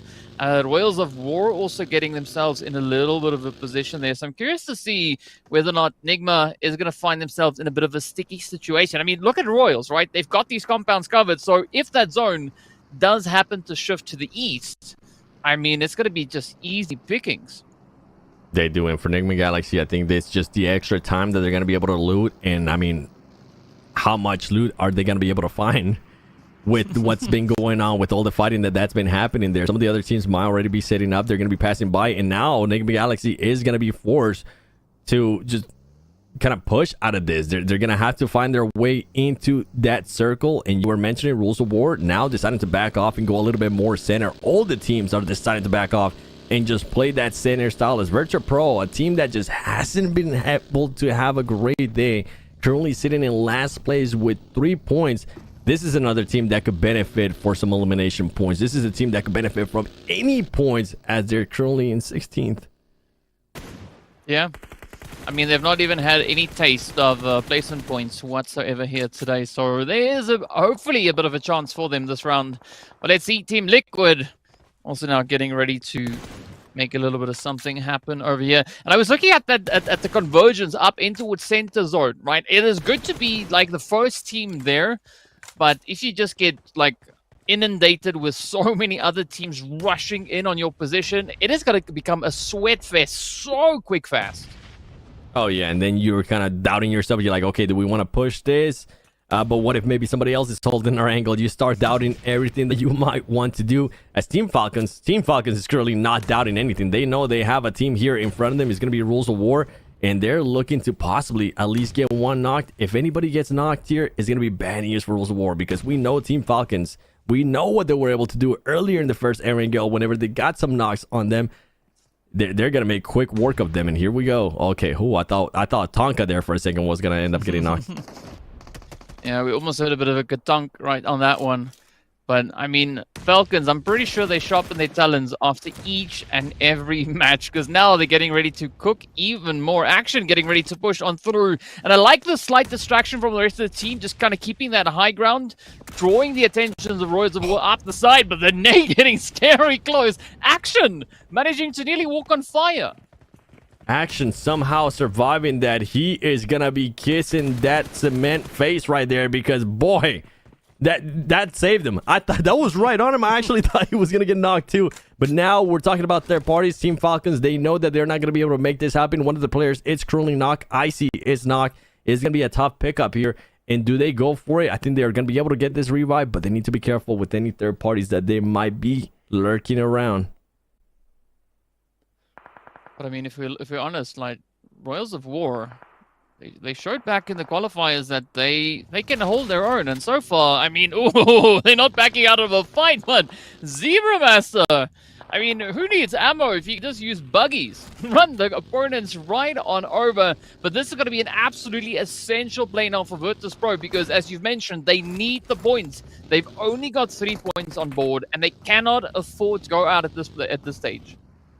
They definitely need those points, and it's him a little bit there of a question of what Virtus Pro was going to be doing. They weren't sure if they were going to be making this push. Now they're going to be fighting here. Zebra Master, we've been able to see what Zebra Master's been able to do. DBZ is going to be out, and guess what? It's light work. Zebra Master said, okay, you guys want to challenge us? Guess what? We're going to be able to eliminate you. We're going to be able to pick up our teammate, and you're going to go back to being on your regular place, which is going to be towards the bottom with no placement points. Virtus Pro not having the day they were looking to have.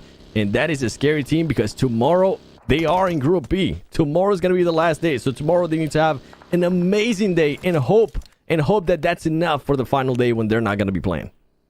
Yeah, it's going to be a pretty tough one for them. But I like what Zebra there was doing. I mean, you know, you challenge them in the savannah, and the Zebra is going to whip your butt.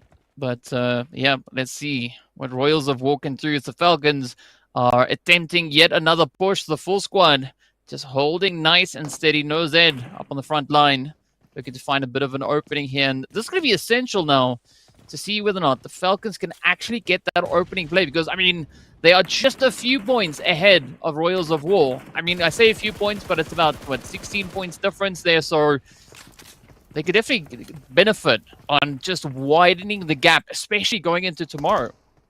Yeah, they would definitely benefit on that, and also benefit on having to move closer to the zone, because now the zone is not on their favor. Now they're going to have to decide this a little bit faster, and I'm actually enjoying this for Team Falcons. They made up their mind. They're going to be able to at least knock one right there, be able to confirm it, and now they're going to be focused to the other players that are at the top and try to make this push. This is what I want to see out of a team. Make sure that you know what you're going to be doing, make the push for it, and be steady with your decision of what you're going to be doing there. Team Falcons trying to get those other angles there towards the 2 players at the top. They were able to use a lot of the grenades earlier on, and I think that's going to hurt them, because now they're not going to be able to throw nades. But it doesn't matter, because you got action there with the shotgun, being able to switch it back and forth to a Scar L. And then on top of that, you have Icy as backup. Frozen. Oh my gosh, just everything going on, and everything going on so well for Team Falcons as they eliminate their Rules of War without anybody getting eliminated from their team. I mean, talk about Falcons. Now it's going to be next Royal looking to step up to the plate as they are rushing forward right in onto N-Hyper. You can see a little bit of a pinch coming through on here. It seems like next Royal, yep, they got it in the bag. A quick jump shot from Keen, and that is it. N-Hyper out of here. Yeah, and I was giving props there to N-Hyper, the hopes of NA earlier in the first 2 matches, because of how they were able to manage some of the points that they were getting. Boy, it's not looking good for them. It's once again out of the placement points, once again with 0 eliminations. Now that's back-to-back matches, and they're going to hope to have a good performance here coming up in Miramar. I'm just scratching my head, DK. I miss Kindness. I miss QC. I miss JK first. They were so good for that team, and they're not there anymore. And I think the team might not have enough time right now to play with each other, as we do see the new circle. And that new circle, the fight that we saw earlier from Team Falcons, is going to end up benefiting him. I mean, this is going to be a sweaty zone because we got Falcons, they've got a chicken. They are in the zone over on towards that western side. We got Smoke Gaming, we got the chicken up in the last match. Also just Big Chillum. And meanwhile, even before we get to that, it is going to be 9Z now, trying to see if they can find anything up alongside Regnum Karia here. Both teams suffering a few casualties, but nothing too devastating just yet. But 9Z getting ready to bring in a little bit of that shock and awe, just rushing on forward. Now it's up to Simple, doing a little bit of strafing. Will we see any jump shots? The rush! Enigma Galaxy pulling up, and 9Z now just in such a difficult position. Enigma Galaxy being able to make that third party, but one of the players is currently knocked. But guess what? They're going to get lucky because Regnum Karia is trying to get a reset out of themselves. With the push, Coops ends up getting eliminated too. Oh, it's not looking good here for Enigma Galaxy as Freak and Lore are the only ones alive. Actually, it's only Lore now at this point. He's going to be making a push for it. Can he actually start getting some knocks? And it's not. And that's it for Enigma Galaxy. They thought they had it. And this continues to be the biggest question mark for me when it comes down to Enigma Galaxy. As we see an engagement here with Zebra Masters and Navi. We saw what Navi was able to do. By the way, I'll go back to the point in a bit that I was going to make in regards to Enigma Galaxy, but let's see what happens with Navi and Zebra Masters. There's two teams. Zebra Masters been very consistent, already got a chicken dinner, and Navi trying to turn up the heat here, especially with what they did in the previous match. I mean, they've come in here just backing it up, but here we go. Neil Zeta does find a quick elimination, quick point on board. You can see Gonzo now just trying to hold that off-angled position. It's up to Axa and Puncher King looking to see if they can maybe follow through. But look at Neil Zeta. I mean, he's like, you know what? Why sit back, relax, just rush up, get aggressive, and go fishing. Zebra Master, they seem to be absolutely relentless here today. That nade could spell disaster, at least for the side of Navi. But, of course, they could hear that pin being pulled. Quick reactions, though. And Zebra, oh! Neil just locking it in. They are locking it in, but they kind of exposed themselves a little bit there to Axer because Axer was just on that window trying to get some shots. He throws down that Molotov. The Molotov is not going to end up connecting, and he was starting to get third party from the back. Is he going to continue on? He's able to hit those shots, and he actually gets the knock as well. He needs to heal. He cannot confirm those eliminations, and he exposes himself in the window, and guess what? Team Liquid, Ayala, being able to spot him, knocks him, and that might be just a turn of locks there for Zebra Master as they could possibly pick up those two knocked players. Yeah, I mean, for Navi, it's now down to Gonzo. Let's see whether or not Gonzo is going to be Gonzo as those shots now continue to fly on through. Zebra Master just mounting such an aggressive push, but they could still be an opportunity for Gonzo to get the pick up over onto with Axa. It's going to be Vitin now just bumping in some nades, trying to clear the house. But so far, both teams now just trying to reassess rather the whole situation. It's going to be a 2v2 if both of them get that pickup. And the zone now just moving ever so slightly ahead of them. But you still got to watch out for Team Liquid just lurking up to the north. Team Liquid is going to be lurking, but guess what? That team at the top, I'm going to be looking at Team Falcons. They currently have a lot of ground to work with and only Furia to challenge them if they do end up challenging them. And now we have a bit of a reset there from Zebra Masters as they were able to pick up some of their players. It's going to be a 2v2 here against Navi. Nades are going down. Shotguns are coming out. Who is going to get the first knock as there's so much smoke going on here that we don't even know if they can even see each other. They can definitely hear each other, but they can't see each other. Manor is going to be able to find somebody. He's not going to be able to fully knock them though. And Tino trying to get that angle. Not able to. Axer though finally ends up getting knocked. Oh, I mean, this is such a back and forth, right? Both teams getting hits in, landing shots, but now it's going to be the hunt down, the chase down, as Davina now just quickly moves along the outside, and there we go. It is going to be the end of Navi. A little bit of a helping hand coming through there from Team Liquid, but Zebra Master now climbing up to 6 eliminations. Team Liquid with that proactiveness taking some more eliminations away from the other teams, which is going to be good for them because this is a team that at the moment they're not within the top 8. We still got a lot of time to work with, but I'm already thinking about those top 8. Who's going to be going to the main event and who's going to be showing at least some consistency here right from the first day. Guess what? Furia is going to be able to show some consistency with those shots as Vitali ends up getting knocked there from Inco Gaming, and now Inco Gaming is going to be making a push here, but they're going to be down a man and it's backfiring. Ooh, Regnum Karia just on the money with the hits though. Inko offering up 3 of their players. And now let's see whether or not Nunez can come through, close it up, could maybe find a quick pickup here. The nade is in the house. Is it going to be the end though? No, instead, Team Liquid Mythic pops the nade through the window. Team Liquid, more like third-party leaders because they're currently just third-party and everything, sending grenades down. Mythic keeps on hitting them, and they need to make that push even more. Furia, they need to be careful, though, because Furia is going to be lurking around. They're going to be looking to third-party this as well, steal some of those eliminations, and Mythic decides to back up a little bit, and guess what? They did just that. Mythic with the nade ends up eliminating Regnum Karia, and this is good. My goodness, this is what we've been wanting to see here at a Team Liquid with all these third parties, with all the awareness and making sure they collect as many eliminations points as possible. I gotta say that Flow is going crazy right now on the side there of Team Liquid, and I mean they've got a beautiful bit of possession down on towards that southern side of zone, but up comes Furia, looking to see if they can find a little bit of the action as well. Zebra Master also not a team to discount just yet, as you can see Ayala taking a little bit of action here. But let's see what the play now is going to be. Furia just actively moving around, trying to figure out what is going to be that next best approach to take. And, well, currently opting for a 2-2 split. And it could end up working for them, at least in regards to the scouting, especially when this circle pops up. It's going to give them at least some more to work with. And look how much space they're currently controlling too in regards to Furia. They were controlling all of that northeast. Luckily for them, they're going to have 2 players very close to it.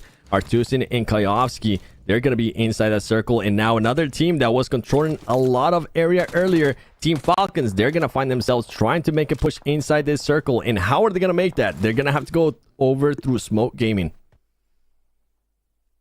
Well, let's see if Smoke is going to be posing any danger. Speaking of Smoke, though, we've got a lot of that now being deployed here. As you can see, it's either Smoke Gaming or Falcons just starting to put up as much coverage as they can find. But it's going to be, of course, a little bit of a barrage from the Smoke Gaming side, trying to see if they can maybe find an easy pickup now at the expense of the Falcons. Yeah, and I think this is when they slow it down a little bit, even though there's a lot of smoke going around. They're trying to feel each other. You can see Kunha there being very close to action, and Icy at least getting some of that information.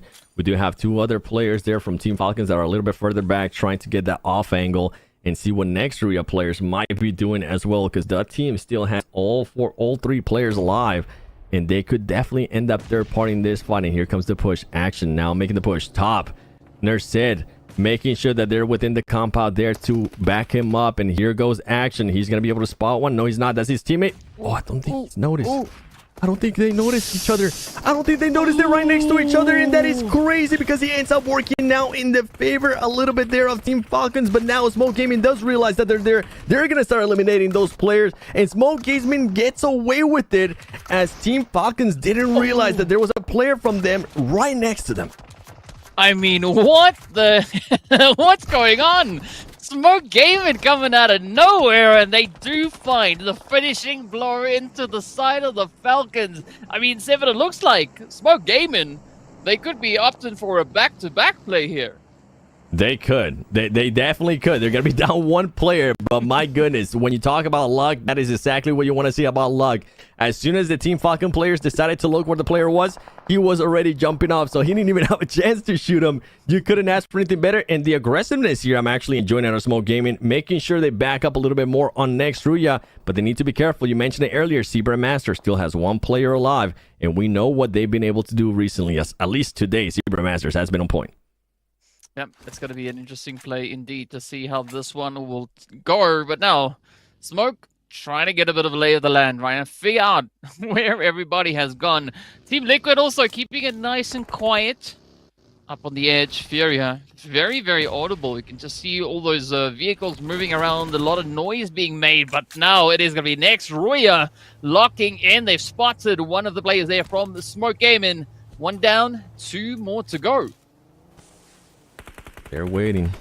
They're waiting to see if there's going to be a chance. And guess what? Guess who else was waiting? Smoke Gaming was waiting there. They were able to spot somebody, and they're able to trade. Now, can they pick up their teammate? That's going to be the biggest question mark. And throughout all of this, yes, Smoke Gaming, you were able to eliminate Team Falcons. But guess what? You're going to have Furia coming up behind you, and you need to be careful because they still have all their 4 players alive. and they're looking to control a lot of ground. And I wouldn't be surprised if they're actually looking to third party this fight and get some more of those elimination points. Yeah, I'm right there with you. I mean, you can see slowly that Furia trying to lock in a little bit of something off in the distance there. But it's Sky now, at least for the time being, focusing all the efforts up into the side here of Smoke Gaming. Myth finds a bit of an opportunity, bit of an angle, sneaking up on the ridge. Nenho also taking up a beautiful spot, but it's still a very spread out position we've got here. I mean, no one really has the upper hand. Yeah, I would think maybe just in regards to numbers, I think Furia has a lot to work with because they're going to be controlling so much of that north. But even then, we've seen what Team Liquid's been able to do, especially for this match. They've been able to just keep on third-partying fights, being able to find the chances, and I think they're going to be looking to do just that now, as they're going to be looking to push the Zebra Master players. He's going to throw down a Molotov, and that's a very good Molotov, and here comes the push. They need to be careful, though. I think they might have exposed themselves a little bit too much there for the Smoke Gaming players. And on top of that, Nextria is going to be able to spot those players there from Team Liquid, and one player from Team Liquid does end up getting eliminated. And there's more getting eliminated too, DK. Oh, this is just turning bad here for Team Liquid, as Furia is just watching them like, yeah, just keep it going, boys. Keep on eliminating each other. We went from a circle into a square of despair. It is just hot, heated action all over the place. I mean, whoever moves out gets spotted by all the other teams. You can see Nextria now trying to find a little something up on the ridge. Team Liquid trying to spread themselves out, trying to cover as much ground. And Furia just maintain an absolute relentless position. And they still have such a dominating presence here. They do, and the best part is that they haven't had to really do anything. They're currently being able to pick everybody apart, and this is what I was hoping it would start happening. And it's Furia just starting to third party, get those long range fights. They know where these teams are currently fighting. They kind of know where they're setting themselves up to, and they got vehicles. They can cover ground very, very quickly. Furia just needs to make sure that they stay a bit compact, keep on going with those angles, and not overextend yourself, because Nextria and Smoke Gaming can definitely make you pay if they find you exposed. I mean, especially with the shift now favoring Furia so much, they just got to play this one next level, right? They just got to keep the angles tight, ensure that they've got enough of that coverage to secure the position. Ooh, but that is going to be Augusta finding a beautiful play up into Nextria. One down, two more to go. But it seems like Nextria will at least be able to get that pickup. But still, they got to cover that ground. The zone is going to be closing in the next few seconds, and this is really going to force their hand. Yeah, and it's definitely Furia Esports game to lose, because at this point, with the way that they're currently set up, a series of events would have to happen here for this team not to be able to clutch this up. They have this circle, they have the advantage. Smoke Gaming is going to have to push out. Who knows how many Smoke Gaming has right now, because they've been able to have to fight so many teams earlier. And as we're talking about Smoke Gaming, guess what? Nextria trying to peek a little bit there. There was a lot of players dead from Team Liquid, so they could possibly get a little bit more equipment to their name, as you're seeing so many smokes going around. But then Smoke Gaming trying to third party that. Everybody's trying to go for it here. They're not waiting for anything, as you do see the little snake from Smoke Gaming trying to get that off angle on Furia, and I don't think they know that he's there. Oh, it could be quite a bit of a surprise to come on through. I mean, I'm looking at Nextria's position. There's so many smokes being deployed. It is great to kind of cover up your position, but it also means if you can't see your opponent, it puts you in a bit of a sticky spot, right? Because you can only third-party peek so far. And here we go now. It is going to be Furia starting to light it up. Nextria feeling the heat. Smoke Gaming also getting caught out in the open as Nenho gets dropped. 2 players left, and this could be the opportunity now for Furia to lock in that winner chicken dinner. It could be, but I don't think they know that Kunha is currently going to be behind them. If Kunha can get behind this tree, he's going to be able to start picking off people apart. But he needs to be careful, because they've been able to spot him. And guess what? Now that's going to give a heads up to the other team. So whatever surprise he was planning on doing, yes, you knock one player, but the surprise is absolutely gone. And there you go. The one that they were hoping they would get the off angle ends up going away. It comes down to Myth. Myth is just not going to be able to clutch it. Furia was just too much. Way too much this game, DK, with the way that they were able to control the map, with the way that they were able to third party there towards the end. Well played out of Furia Esports.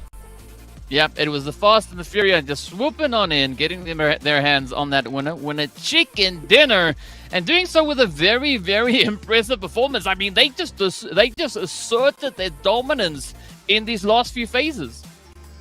They have. I mean, and this is what we want to see out of these teams that might try to make it to the top 8, right? Try to make it to that the main event. They need to have this type of performances. Furia definitely being able to do it. But I mean, other teams were able to perform really well. I feel like with Smo Gaming, what they were able to do against Team Falcons. Jukes, that was a bit of a surprise to me. I actually thought Team Falcons, it was going to be easy, but boy, they got lucky.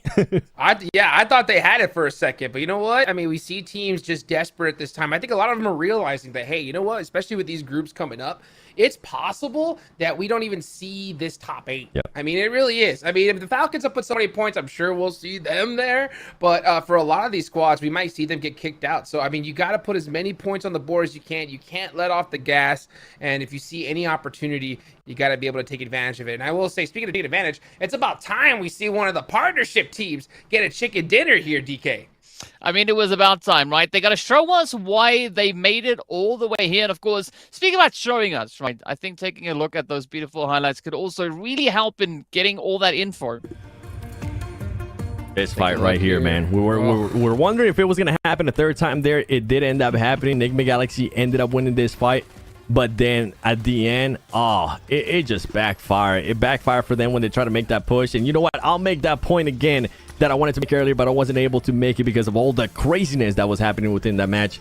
That's still the biggest question mark for Enigma Galaxy. If they do end up having to make that push or crash into a compound, it's usually not favorable. And this right here, it actually almost ended up even backfiring.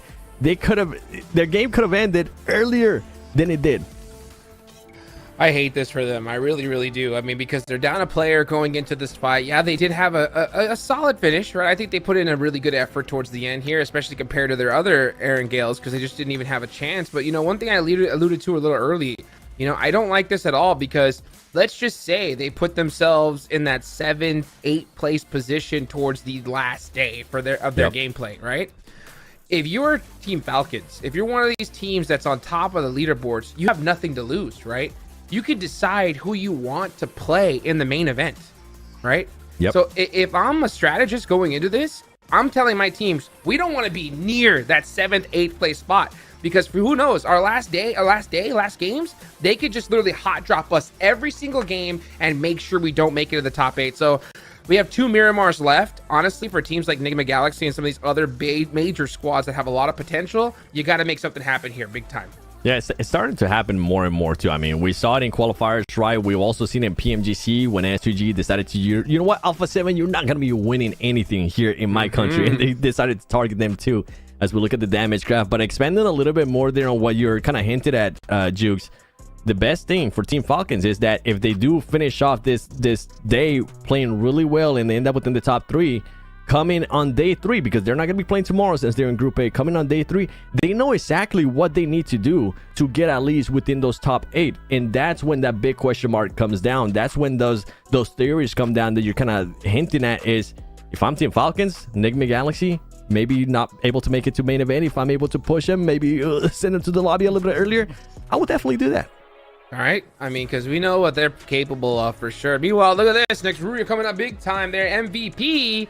Beautifully done right there. 5 eliminations, 800 damage. I mean, we're just seeing some absolute frag monsters coming up here, DK. Oh, I mean, kind of ultra, going ultra and above, just pushing on in. You just gotta love this whole performance that we had for I mean, this Erangel, it was just so hot. It was just so intense. And if I'm seeing it right, it looks like they already played with a 3-piece. Right, that's what we see showing there. But so, wild. I mean, that is a pretty crazy play though. And I mean, look at these elims though. Wow. Oh my goodness, that's crazy. Okay. Good to see Coop still up there top as well. No surprise there. Mythic though from Team Liquid leading the charge so far with 11. That's what I was actually saying. Wow, because I'm not surprised Team Falcon has some players up there next to Ria with Ultra with the 10 eliminations, but Mythic, I mean, we just saw Team Liquid actually starting to put up those good matches. Team Liquid has been able to get good eliminations here and there, but for Mythic, this is great. Beautiful. Let's take a look at the match ranking and see where everybody lines up here at the end of this one. Furia getting it done with 17 points. And looking down the line, yeah, as a 3-man, to be able to put up that kind of performance is pretty crazy here. It's Navi down with 3 points as well, going all the way down the line. And man, we're starting to see some of the same teams struggle every single game. And Xavier just getting taken out in Erangel. That's got to hurt big time, 7. Yeah, if I'm DX going into the next Miramars, I'm looking to not hot drop. You know what? I got my ego checked already as we look at the overall ranking here. Team Falcons there at the top with 48 points. Zebra Master has been playing so well. And I mean, if this 3 teams right at the top continue to perform really well, it's going to put the pressure on the teams that are going to be coming into tomorrow playing. But going back to what we're kind of talking about there earlier, DK, if you're looking at Mythic, right, if you're looking at Team Liquid, if you're looking now at Team Falcons, how are you looking to finish off this day, considering that they're going to be sitting themselves out? You're going to be looking for those wins, or you're going to be looking for consistency? Well, you got to look for, I think, a consistent win, though, right? Yes. That would be the best way to go, but it's going to be up to what the rest of the lobby will be bringing to the battlefield, because, I mean, you can try your heart out to get a winner with a chicken dinner. If the rest of the lobby says no, then it's good luck to you, because it's a pretty tough lobby. But I think moving into Miramar, it is going to definitely provide the teams with that opportunity to try and maybe crack open a whole different can of worms that we've not yet seen over on Erangel here, Jukes. Yeah, that's totally possible. I think this is a big opportunity for teams to really mix things up and just really come back strong. And honestly, I'm looking at those teams on the bottom of the leaderboards here for these last 2 games. Like, it's really time to put up or shut up. Your tournament life, I think, really depends on these next 2 games. You have to make some major points, because we got more teams coming in, and there are no teams to shake your head at. That's for sure, 7. Wait, remind me. Vampire Esports. Boom. What Esports? Fireflux. All Glory Gaming, Influence Rage, Team Queso, Hooray Esports, which they've been playing in the qualifier, and we already seen what the qualifier teams have been able to do. And on top of that, they get to watch VODs of this team's playing. And then on top of that, you have Death Wolves. So, yeah, if you think it's going to get easier, it's not going to get easier. That's for sure. I mean, especially the way we've seen some of these qualifying teams play. I mean, we might see even Death Wolves come out strong tomorrow. Anything can happen. That's why you don't want to leave anything up to chance. That's why I'm so surprised that we've seen so many hot drops here, DK. I mean, you just gotta keep on ripping it out, right? Hot drops eventually, hopefully, will change into something good. I don't quite know about the hot drops that we were seeing consistently between Xavier and Enigma Galaxy. That's kind of in limbo for the time being, but hopefully we'll see some good action, some good plays coming through now. And I think rightly so, right? You got to try and set yourself up before we get into tomorrow's games, because some of that is going to be outside of your control. Yeah. With that said, you know what? I kind of want to put us on the spot here, and I'll go first. Do we think Xavier is going to end up in some kind of hot drop here in any of the last 2 matches in Miramar? Maybe. Okay, I will say maybe, but they have to make sure it doesn't happen. You know what I'm saying? It's totally possible, but if they even get the slot, if I'm on one of their IGLs right now, and if I even get the itch that we can get hit, we got to leave. We got to leave right now. Let's go somewhere else. And speaking of let's go on over to the main stage for an awesome interview. I am with Kayovsky, the player for Furia team that just won a chicken dinner. Welcome, Kayovsky. I'm going to ask him in Portuguese, and after that, I'm going to translate to you guys. Os 3 mapas em Erangel, vocês só conseguiram um chicken dinner. E aí eu quero saber o que vocês estavam lutando, o que era mais difícil para vocês, que vocês não estavam conseguindo encaixar o jogo nesse mapa. Bom, as primeiras partidas a gente diagnosticou que a gente estava muito tempo no luteando dentro do gás. E a gente, consequentemente, bateu umas trocações também que a gente não poderia ter trocado naquele momento. E nessa última partida a gente sentou ali, conversou a respeito e encaixamos o jogo e conseguimos trazer essa winner-winner aí. Okay, so I have asked him the 3 first matches on Erangel map, they only got 1 chicken dinner. So I asked him what the team struggled the most in the map. So He said about some positions, some safe zones, but they did the reset with the team. They talk a lot with the team players and with the coach, and they finally got the chicken dinner on the Erangel map. So my next question is, a gente viu muitas coisas, vocês muitas vezes no final de safe de muitos mapas. E aí eu quero entender o que estava faltando para conseguir encaixar o endgame. Bom, era dar uma respirada um pouquinho mais ali. A gente chegou, igual eu falei, a gente chegou tomando gás, miado, e a gente chegou, respirou, pensou melhor do que a gente deveria ter feito, e agora a gente encaixou, graças a Deus, é isso. Okay, my last question was, we have seen many times Furia team in the last safe zone, but they couldn't secure the end game. So why was that happening in a row? And he said the same thing. It's like we had to talk. We're not comfortable in some safe zones. We are getting a lot of damage in the last safe zone, and that mess it up with our team confidence, and that's okay. That's really happened. Thank you so much for the interview. Muito obrigada pela entrevista. Yeah. And that's it, guys. And we're back there. Awesome interview there. Always good to hear the players' perspectives here, Seven. Last two matches coming up here. And guys, make sure you go, of course, check out this new update. It is just awesome. So many different options. Treasure lies where the fun begins. Oh, bro.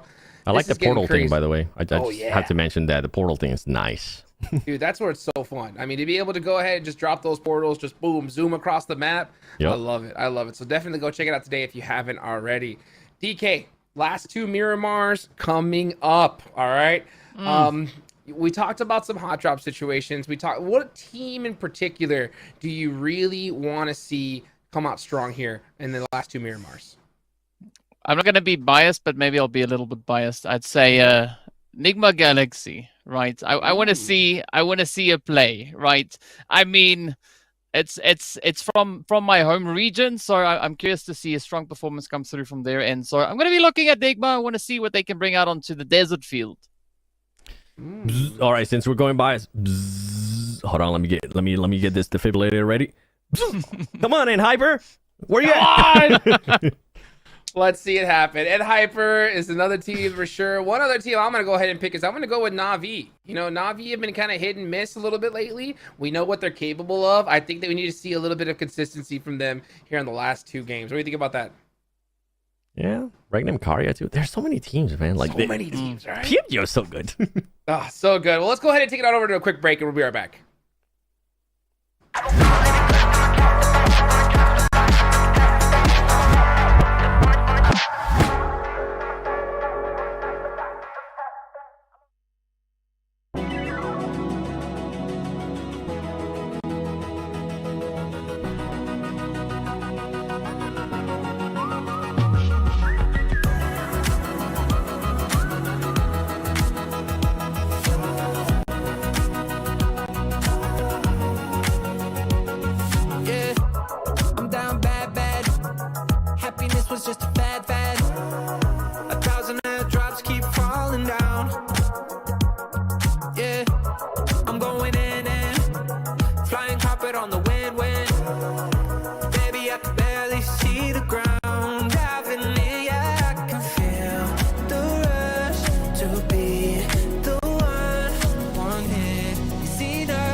Here we go. The first Miramar of the day. Miramar. Let's get it going here as we're heading on into the 5th match of the day. And this is a very important one here, DK, because we got a beautiful playing path. There's no excuses. It's time to put up or shut up.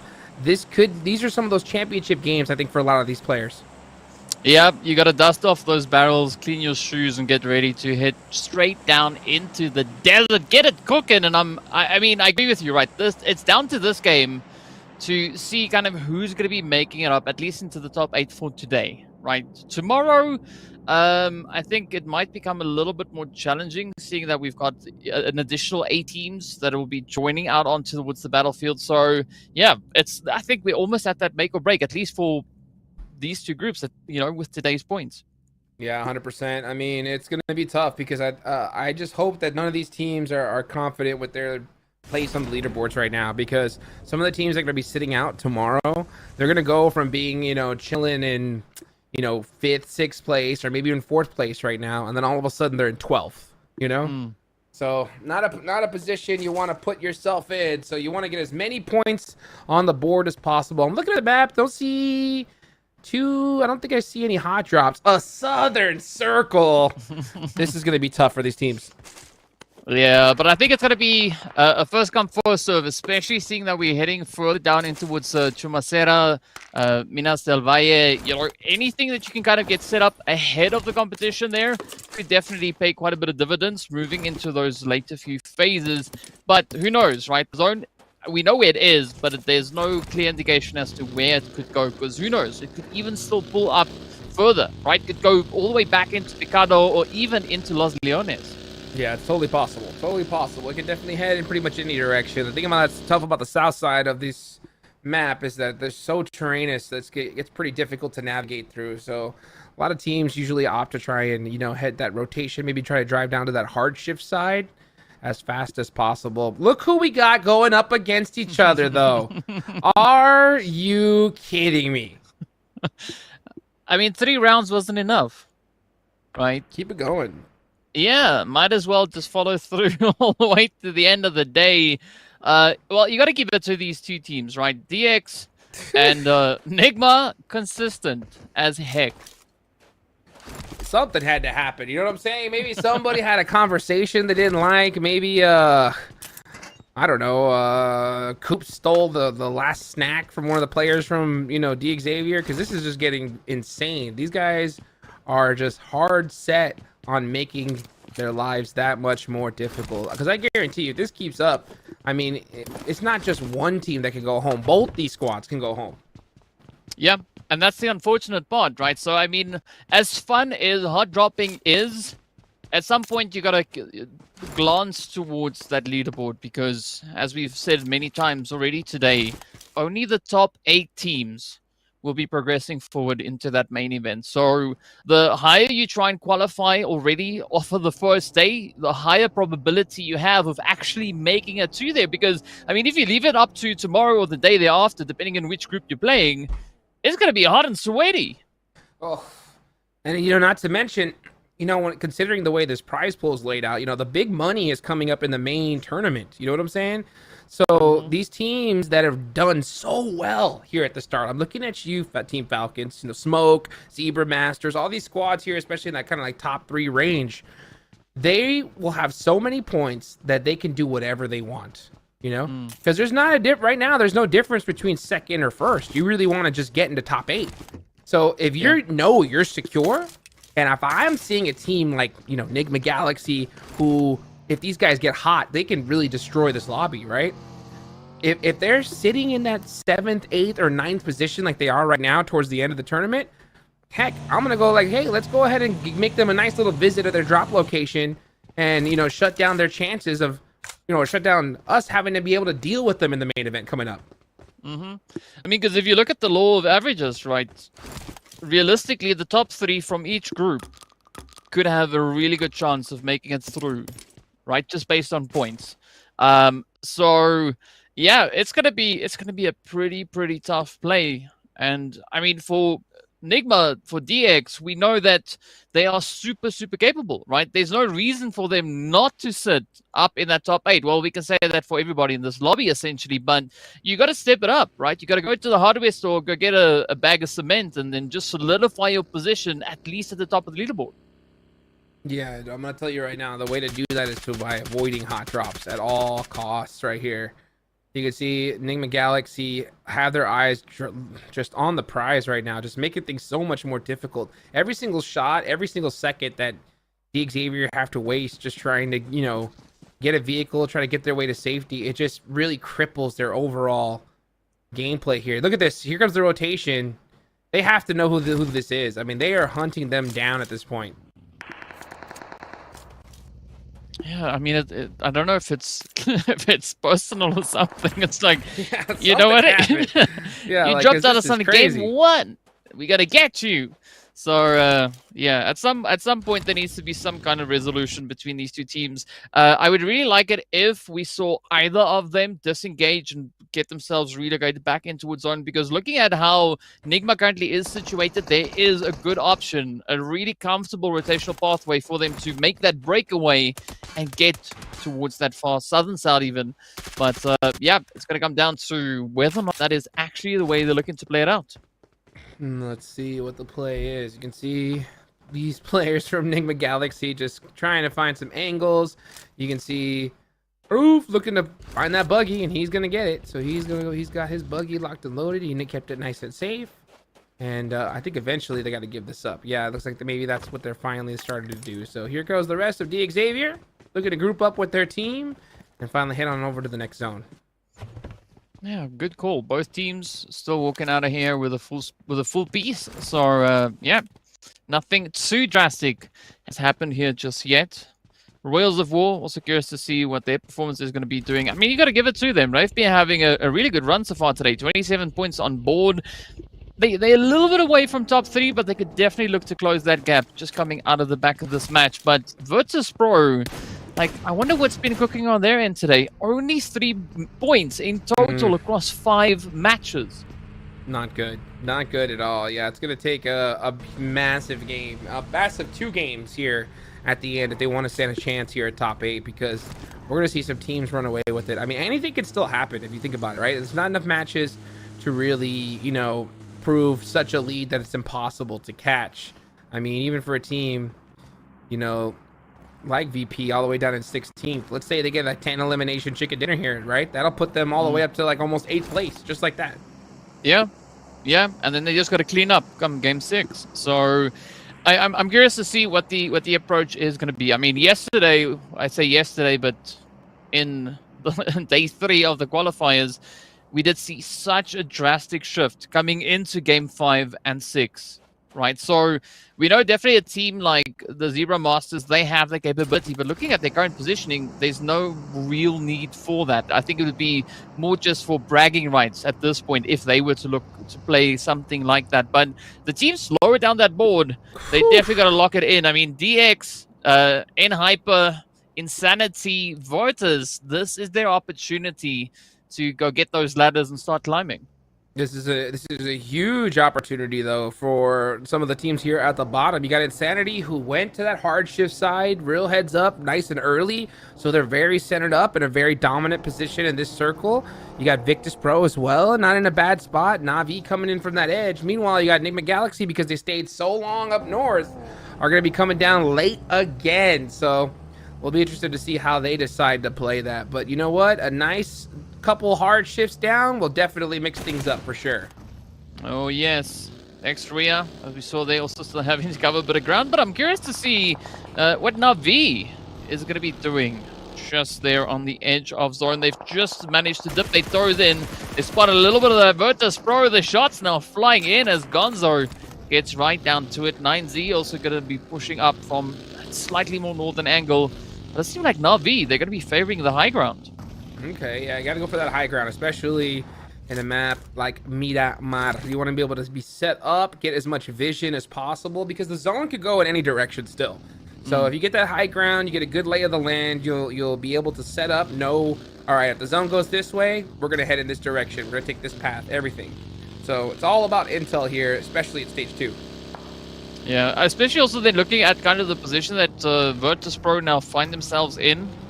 There's quite a few angles that they could actually try and utilize to their advantage, but it's all going to come down to how well they can adopt these angles, because we can see just so many teams continuously moving closer and closer. I mean, even Ragnar Karya just holding up on that ridge line could play such a powerful position down on towards Virtus.pro.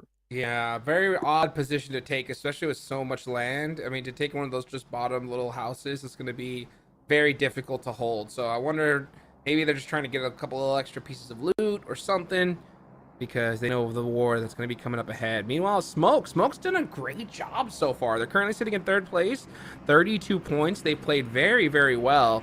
And I expect a lot from this team. Insanity, we saw them, from what I remember, during the qualifiers.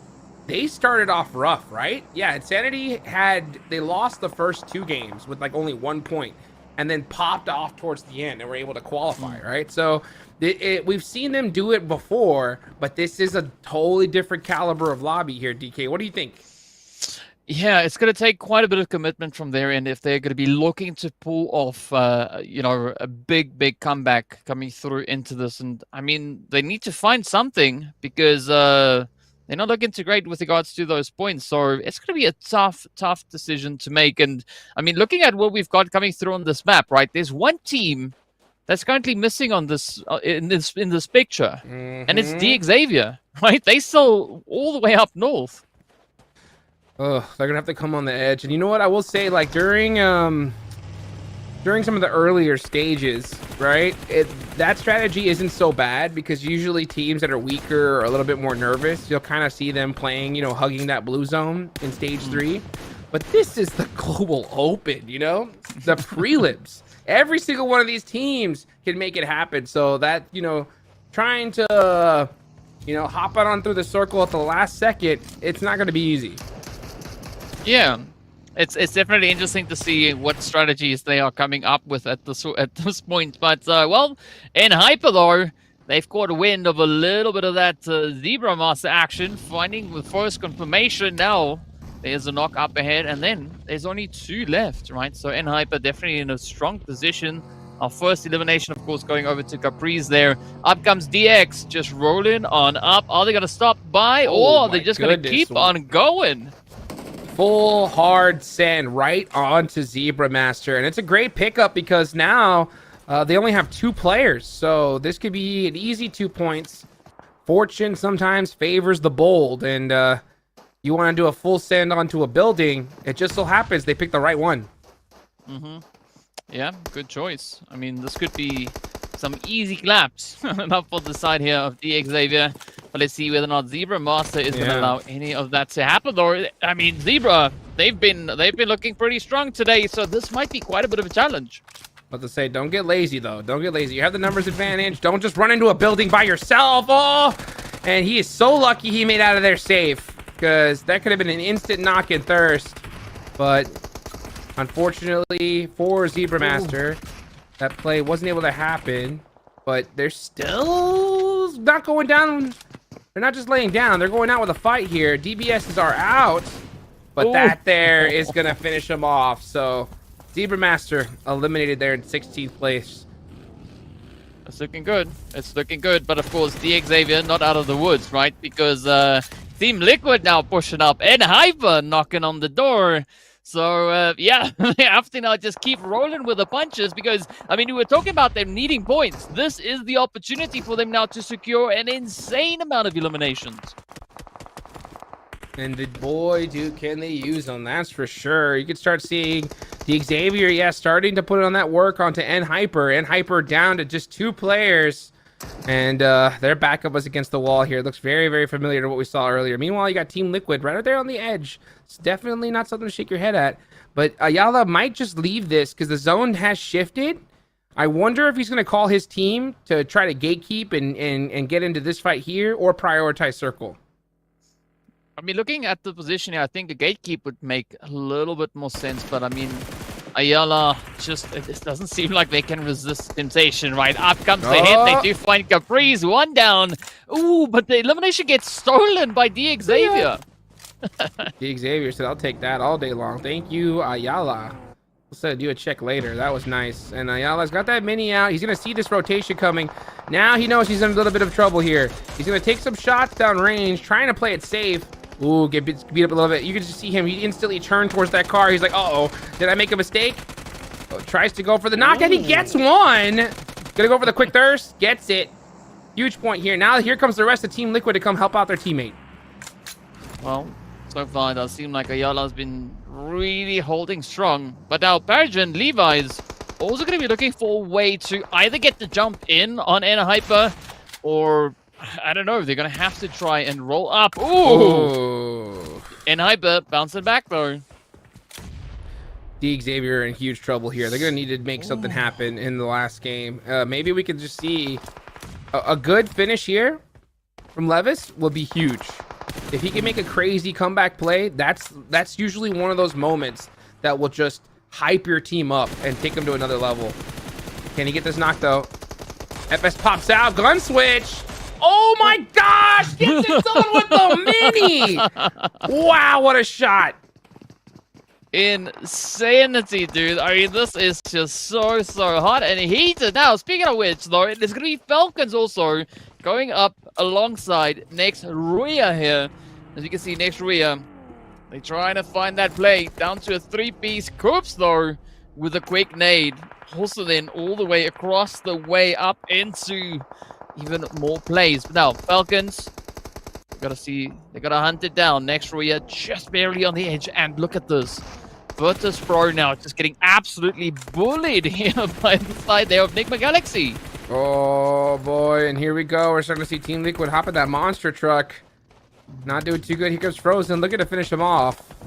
Trying to duck because he's getting shot from all over the place. That molly does look good though. Yeah, forces him away from the vehicle, gets the knock, and able to secure that finish before getting knocked himself. Yeah, good follow up, good follow through. Oh, Nigma. Oh, Navi getting a bit of a bite out of the pie there. Nice angle. Let's see whether or not Coops and Lords could potentially make up. But I mean, Navi, they just got such a controlling position over that of Nigma. Yeah, and you can just see Nigma Galaxy, both Nigma Galaxy and D Xavier just seem to be kind of one step behind the rest. And that could be kind of like that I could see that easily being a result of those hot drops. You know, because you're stuck, you know, playing so still for so long. It kind of gets your head in a different space. And then when it comes time to really ramp things up, you could be just one step behind the rest of these teams that have been playing a normal game, warmed up, ready to go. And I think that's what we're seeing there, because D Xavier from that last push, they kind of looked a little bit out of sync and they just fell apart. Yeah, I tend to agree with you on the whole hot drop topic. I mean, doing it once, it's good, it's fine, you get out of your system. But continuously staying there, you kind of bring something else into your play style, at least for that moment there. And I mean, Coops, as capable as Coops is, this is going to be a very, very difficult play to pull off. 100%, especially, you know, hot dropping 4 games on one of the only couple days that you're going to be playing at. Coops driving on in, trying to find a shack or something, forced to pop out the vehicle, and it's not looking good. This nade from Wild, will it hit? Nope. It sure doesn't. Almost looked like it did with that heal, but Coops standing up, ready to get some shots down the range, but a beautiful headshot there from Wild. It's going to take him out. Yeah, well done, well played though. I mean, you got to give it up to Regnum Karya. Phenomenal. Just a bit of cleanup there. You know, found a straggler and swiftly dealt with it. Unfortunately, it was at the expense of Nigma Galaxy. But now, well, the rest of the teams, right? We are down to our top 10 to see who's going to be clutching our very first Miramar of the prelims. Navi, they're starting to prowl. They're starting to just clear the area, looking for a little bit of action. They still have a full 4-piece up. Let's see what they decide to do here. As they're starting to go around. Oh, we got that M24, baby, coming on out. Some bolt action. Marlon, once again, I mean, this is the man with the plan when it comes to the bolt axe. You can see him very comfortable with it. He could definitely put in that work. It's a nice little headshot. That's going to mess up some of the gear there from Navi.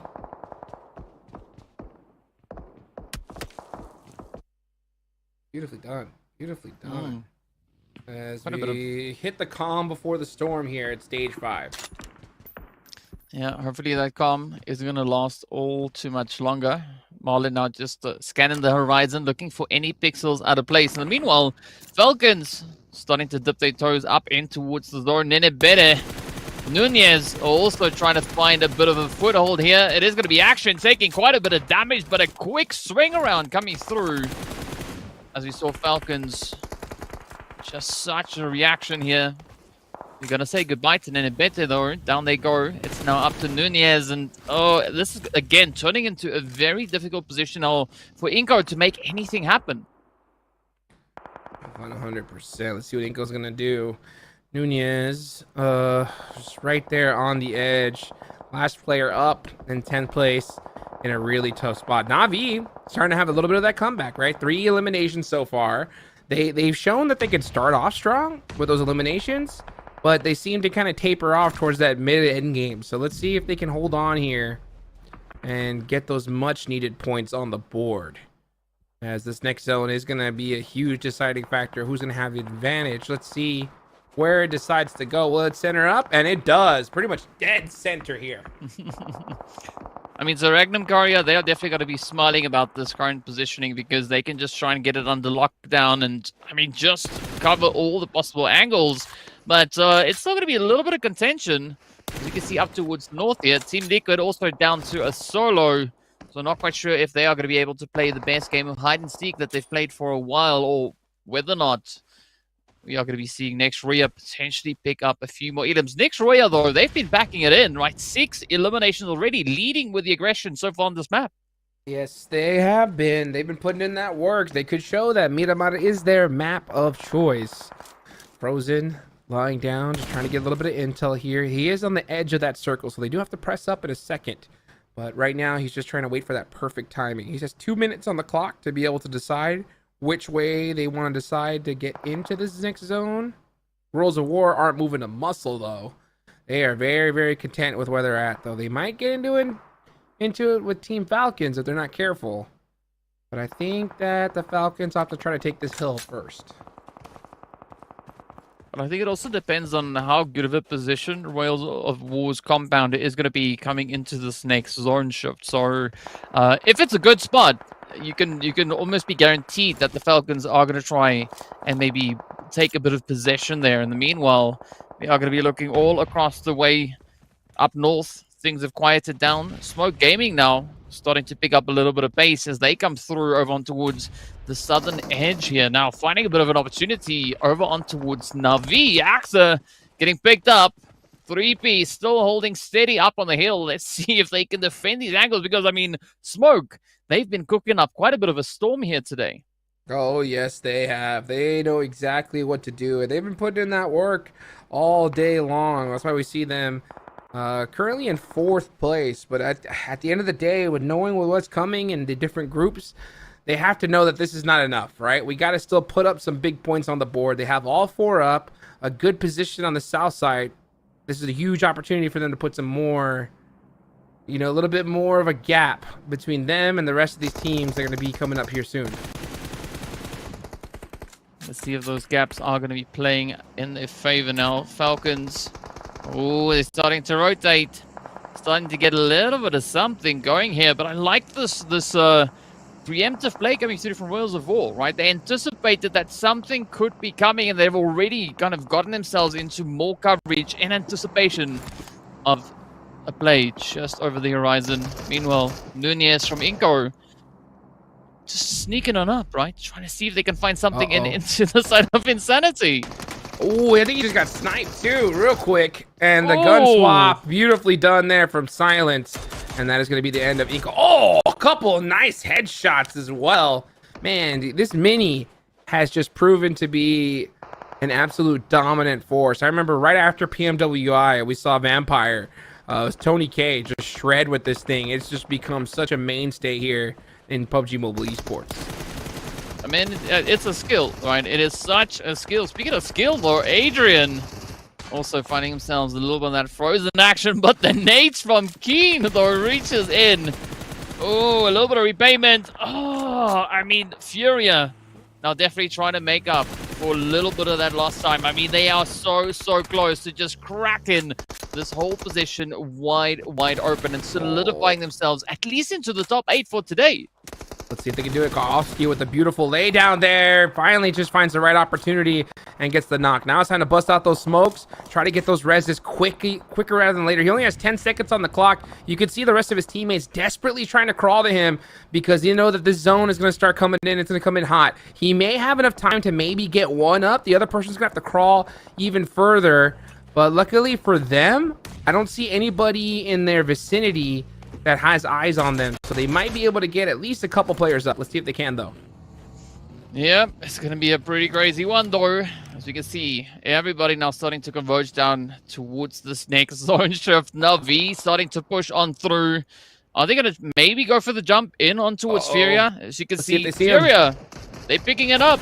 They're almost back onto a full squad. In the meanwhile, Falcons, they're gonna be having their hand over on towards Royals of War. With this zone coming in so quickly, I'm surprised they went for it. But Furious says, nah, we need to win this game. We need massive points. Navi doesn't notice them. So they're able to get the full reses. We start seeing those shots come on out. Meanwhile, Team Falcons are trying to press the issue as well. But look at this. Furia starting to make that push. And they're going to have to do it wide out in the open. Ooh. Here they go. Ooh.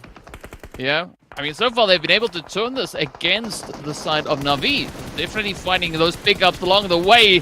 Royals of War not going to be happy about that, but a quick response though. Beautiful knock. The thing about those tires in that area is that, you know, if the player's shooting from that direction, you got to know exactly where they're at. And yeah, Navi end up going down. That's going to be a tough one for them. And Furia lose one player. They still have 3 up as Regnum Karya are looking down in the direction as well. Team Falcons go down. So now this is a big opportunity for these 4th, 5th, and 6th place team to move on their way up. And I said it before, right? Insanity is still up with the whole squad, but oh, eyes are locked on them right now. They're in trouble.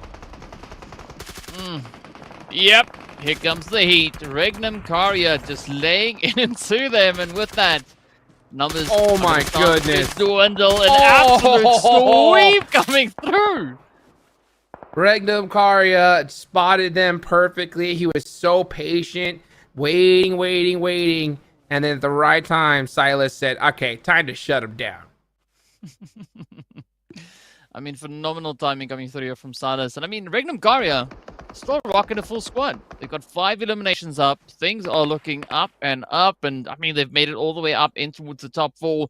I'm curious to see how the Royals of War are going to be looking to play this one, because the pacing, again, this time around, just looking so strong on both Royals of War and that it's on the coming through from the side of Furia. 100%. Let's see what they opt to do as Royals of War currently hiding behind the tractor. Maki really, man, this guy's deadly with that mini 14. Here he goes with a couple shots, gets a couple, and gets the knock. Goes for the reloads, gonna get that finish, but says, you know what, I'm gonna go ahead and keep my eyes on the prize up here and start to put a little bit more punishment here onto Regnum Karya. Regnum Karya are in big trouble because every single squad's looking at them right now.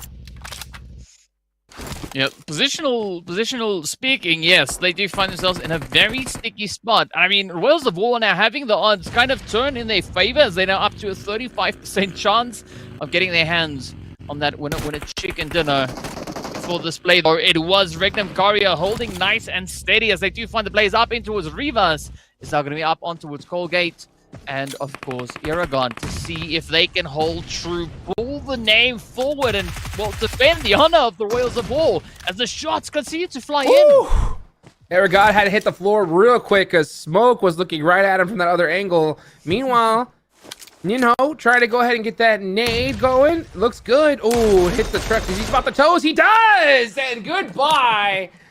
Threading the needle right through those tires. And here we go. It's a top 2 situation. Smoke looking to go up against Rose of War. Smoke have all the real estate. Rose of War completely jam-packed. Is there any utility left from Smoke? If they got it, they got to start throwing it now. They definitely have to get going with that play. But, I mean, this could potentially be Wales of War looking for their first winner chicken dinner of the day. As we know, Smoke, they've already gotten a bit of that action cooking. But let's see how this play is going to pan out. Smoke already sitting up on 11 eliminations. So they do seem to have quite a bit of a presence here. Wales of War not far behind them. But as you said, right, position is going to be absolutely essential in this last phase. Smoke have the ridge line, but Rose of War have done a great job of being able to just apply that pressure, but it was only a matter of time. More time went on. Smoke with that hill just got it done. So, wow. A massive, massive game there from Smoke Gaming. And, man, right at the right time, too. Right at the right time. I mean, with this kind of performances, we'll see these guys in the finals. Yeah, I mean, and that's their second chicken of the day, so they are definitely making the prelims their own, as they are just looking so confident, so comfortable, and of course, packing so much heat out on the battlefield. 14 elimination chicken dinner as well. I mean, these guys are flexing. They're feeling good. Look at that. Mint said, hey, check out the name, baby. I'm ready to get on into the finals and collect some of that big prize pool coming on up here. As now we're going to go ahead and bring back 7. I know you were watching the game, brother. What you think about that one? First of all, let me talk about Smoke. They did the exact same thing that they did earlier when they first got their chicken dinner, and that is pretty much just wait for the right time. Let all the other teams fight it out, and when it's the right time to strike, they went for it. And also, Regnum, Karya, Silas, the trigger discipline that man has, I would have shot so many times and just absolutely exposed myself, and he waited for the right time and was able to clutch up a lot of good eliminations for his team. Oh, that was brutal on the side of Team Insanity, right? They had a really good position in the zone, but they just didn't account for Silas in the back, just like a snake in the dirt, right? Ready to strike. And oh boy, did he, DK. Oh man, it's so difficult to fault, right? I mean, the commitment is just there, the aggression is just there, and we keep on seeing surprise after surprise. But you got to give it up though to Team Liquid, also finding some pretty impressive plays that we've been seeing, at least in this Miramar. But at the end of the day, Smoke, they would just smoke in this lobby. Oh boy, poof, goodbye. Right, speaking of poof, 7. The 4th hot drop in a row. Yes. Enigma Galaxy and D Xavier. I mean, what are your thoughts? It was fun at the start. I'm along the lines of what DK was saying first. Okay, the first one, you know what? Get it out of your system. Second one, okay, maybe they're just trying to establish. Third one, all right, now you guys are pushing. The fourth one, it's not even Erangel, buddy. It's not even Pachinki. It's now Miramar. You didn't even have to do that, considering where these teams are currently at within the leaderboard, and considering that these teams, especially, I'm looking at Enigma Galaxy, they're not going to be playing tomorrow. They're going to have a day to break, so maybe they have a bit of a leeway, but the Xavier, they are going to be playing tomorrow. Tomorrow's going to be their final day of the prelims. They need to make sure they start performing. To be fair, though, for DX, they were at least able to save face a little bit by getting those 5 elimination points. That's going to be tough, though. I mean, when you know that you're not going to be able to play the last days, you just have to hope that your points hold on. This is worst case scenario right now. I think if you're D Xavier, you have no choice. You have to leave. You have to leave them alone, and you have to have a monster last game. And even then, it could not be enough. I mean, yeah, we have more matches coming up here in future dates, but especially when you leave teams knowing exactly how many points they need to pass you, you have to account for that, right, DK? Yeah, I mean, definitely you have to, because at the end of the day, these teams are playing for a spot in the top 8, right? You gotta break up that fight. DX, Nigma, it's done now, right? It's done. It's been fun, but now we gotta see someone hunker down, because as you said, right, DX, they're gonna be playing tomorrow. They're not gonna be playing in the last day, so Nigma could potentially play a major upset coming through into that. But of course, when we're talking about upsets, I mean, Smoke Gaming, right? Jukes, they've just been playing such an upset here today. They've been crushing it. 2 chicken dinners on the day. Look at this. Ninho with 7 eliminations in this one. Look at that. Just tapping away from long range, keeping those peaks nice and tight. And man, that is how you get it done there, Seven. Yeah, it is. And to be fair, Brazil overall, the older Brazilian teams, what's that now for? As we're going to be going into an interview? Dinner winner from Smoking Game we have here. Smoking? Yes?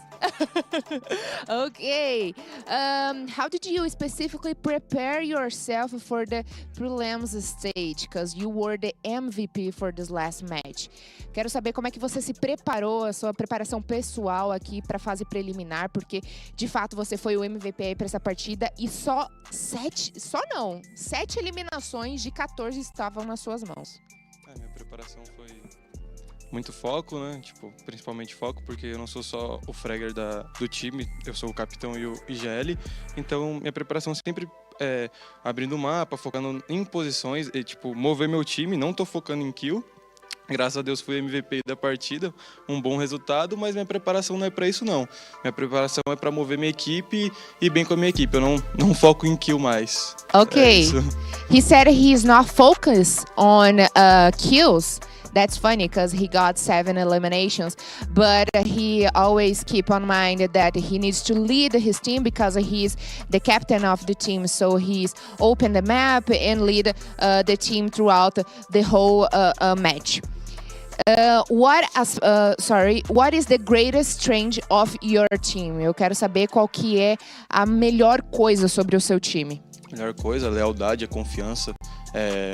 Todo dia aumentando muito a nossa confiança, lealdade, entrosamento entre a equipe e confiança, mano, principalmente. É a chave da parada.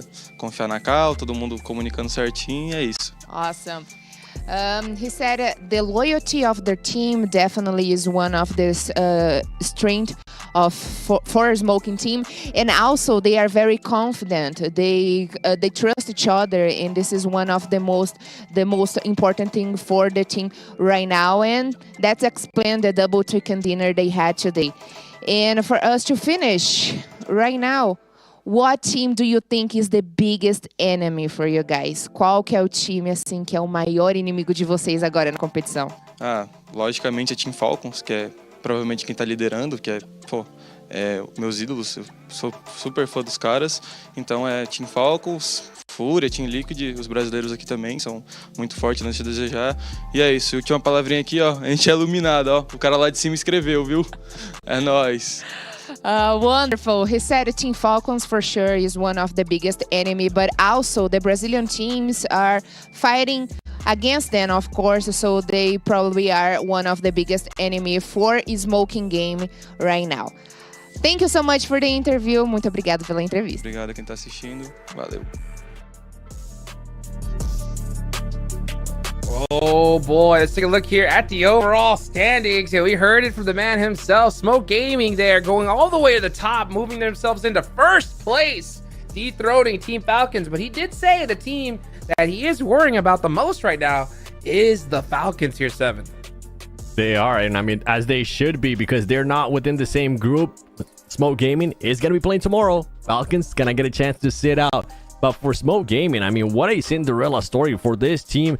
A bunch of misfits from Brazil that have been playing for a very long time, as I was saying earlier, and for them to be trying to surprise here, and they are surprising in a very big way by getting those 2 chicken dinners now. I'm impressed, man. I kind of want to continue to see more out of this team because they're just playing it so well when it comes down to the end of the matches when they get a chicken dinner. 100%. I mean, with the amount of points they have right now, they're looking very, very good here, DK. Considering that they're not going to be able to play the last days, I mean, I still think that they want to be able to have a good game here in this last Miramar because they need a huge point buffer if they don't want to get passed up. Yeah, I expect we can see, expect to see rather a very strong performance, at least being brought through here by Smoke. I mean, 2 chicken dinners already.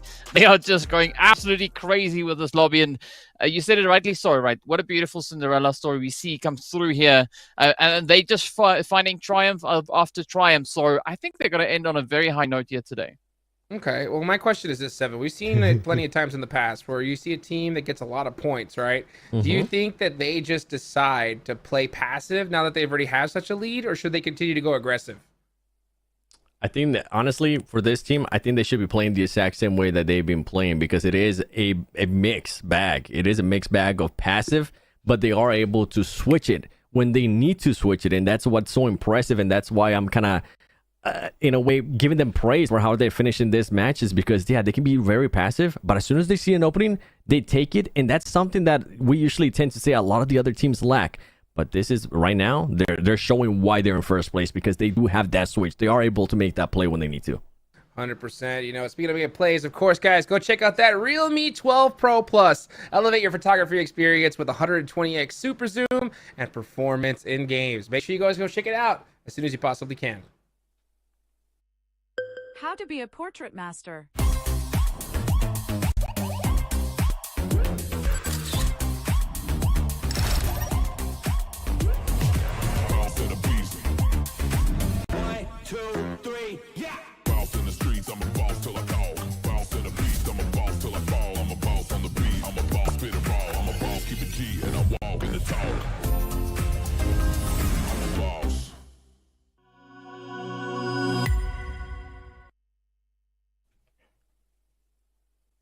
All right, and we are back. Last game coming up of the day. Guys, make sure, of course, you go check out the 6th anniversary. Get you guys geared up. Make sure you use that hashtag as well. PUBG M 6th Wishing, and experience the anniversary now in PUBG Mobile's 3.1. Oh, boy. Last game. Well, we're going to see who's going to win it. Guys, go get yourselves some drinks. We're going to be right back right after this break.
And here we go. Final game game of day number 1 of the PMGO Brazil Prelims. Oh, this is a big one here, Seven. We talked about it, you know, that there's different groups here. We have some teams that are not going to be playing on the last day of the prelims, so they need to make that point buffer as big as possible. And, you know, one team in particular that's really done that is Smoke. 2 chicken dinners on the day, looking good. My question to you is, though, hot drop number 5, baby. Are we going to see it? I hope not, man. I'm all for hot drops, but I hope not. Like, somebody needs to kick them in their butt and be like, hey, yeah, you know, that thing that you're doing, that ego thing, that's cool for like PMPLs, for like smaller stuff, but here at the PMGO global event, the first one ever this early on in the year for PUBG Mobile Esports, they need to snap out of it, especially with how well like these teams can actually play. They're just handicapping themselves right away, and it sucks. It's like watching a boxer like get punched in his stomach to kind of prepare for a fight, you know? And it just gets to a point to where it's just too many punches. You're like, dude, is this helping you? You know, like, is this really working right now? And that's what it kind of feels like. You're just seeing just these guys really putting themselves in a bad spot. Your beautiful zone here on the last Miramar of the day. You got El Pozo still in play. I am looking. I see Enigma Galaxy outside of the plane. D. Xavier, where are you? Nowhere near. Good. They're southeast of El Pozo. They're currently trying to land over there. So they're nowhere near. And this zone might actually end up benefiting D. Xavier as well. So we could have a turn of events here. But as you were saying, as we've been saying throughout the whole day too, some of these teams aren't going to be playing tomorrow. Some of these teams are going to be going tomorrow into the last day. And one of those teams is going to be N-Hyper because they are in Group B. N-Hyper needs to make sure they get as many points as they can because right now they are currently sitting at 13 points. And if I'm being completely honest, Hot Jukes, it's not enough. Oh, it's not going to be enough. And if they continue like this, I don't see them waking up tomorrow. And I see them becoming maybe a point giver to some of the other teams. Oof, this is terrible. This is terrible, especially to go against a team like Navi, who's also pretty low on the leaderboards. I mean, if you want to fight a team, you want to fight a team that's kind of struggling like that. But, man, this is just not a good situation. We talk about the struggles of hot drops. No. Oh, boy. No way! D. Xavier, why? If it's not one team, it's another team, Jukes. Oh, that's tough. I feel like that's a perfect picture of how their day's been going, though. Yeah, just straight frustration, man. I mean, and that's the hard part is like you got to think about it. They've been in they've been playing a different game than every single team all day long. You know what I'm saying? And it's really hard to get out of that mindset when you've been literally pretty much gate kept on this hot drop all day. You've been forced to sit, wait, you know, play very methodical while everybody else is playing a normal game of PUBG Mobile. These guys are doing something different. So when they finally gets back to what normal feels like, boom, they get busted. And it's just, everything just feels like it's going wrong at this point. Yeah, and it's just for everybody that's currently watching, in case you guys ended up missing it, we did end up seeing D. Xavier lose one player to Regnum Karia. When we were talking about, okay, are we going to be seeing a hot drop between Enigma Galaxy and D. Xavier? I mean, it involves D. Xavier, and I don't think it was maybe planned as now. And Hyper, oh, Starlight Stars being able to get that angle right there. That I do enjoy out of Hyper, and they're going to be able to confirm that now. They got to watch out for Gonzo, because Gonzo is going to be coming up. He does have those shotties, and he's going to be throwing those smoke, and it is going to be a 1v1. Ooh, nice jump shot. What a clutch up there by Baton, being able to send Navi back to the lobby. And this is great because guess what? That is a team that was ahead of them. They need to make sure they keep it going, keep it rolling, and start setting up your momentum for tomorrow. And I'll tell you what, you know, we talk about not enough. 4 eliminations is not enough considering with what they've done today. So they still need a monster game here at the end. They did lose one player. I will say, if you're going to make a sacrifice, 4 for only one player early, you know, if you're going to do it, that's the most you could possibly do. You're going to have to make it still happen as a 3-man, though. You got to get to that end game and put some more points on the board because otherwise, you're going to be going home right after this. That's for sure.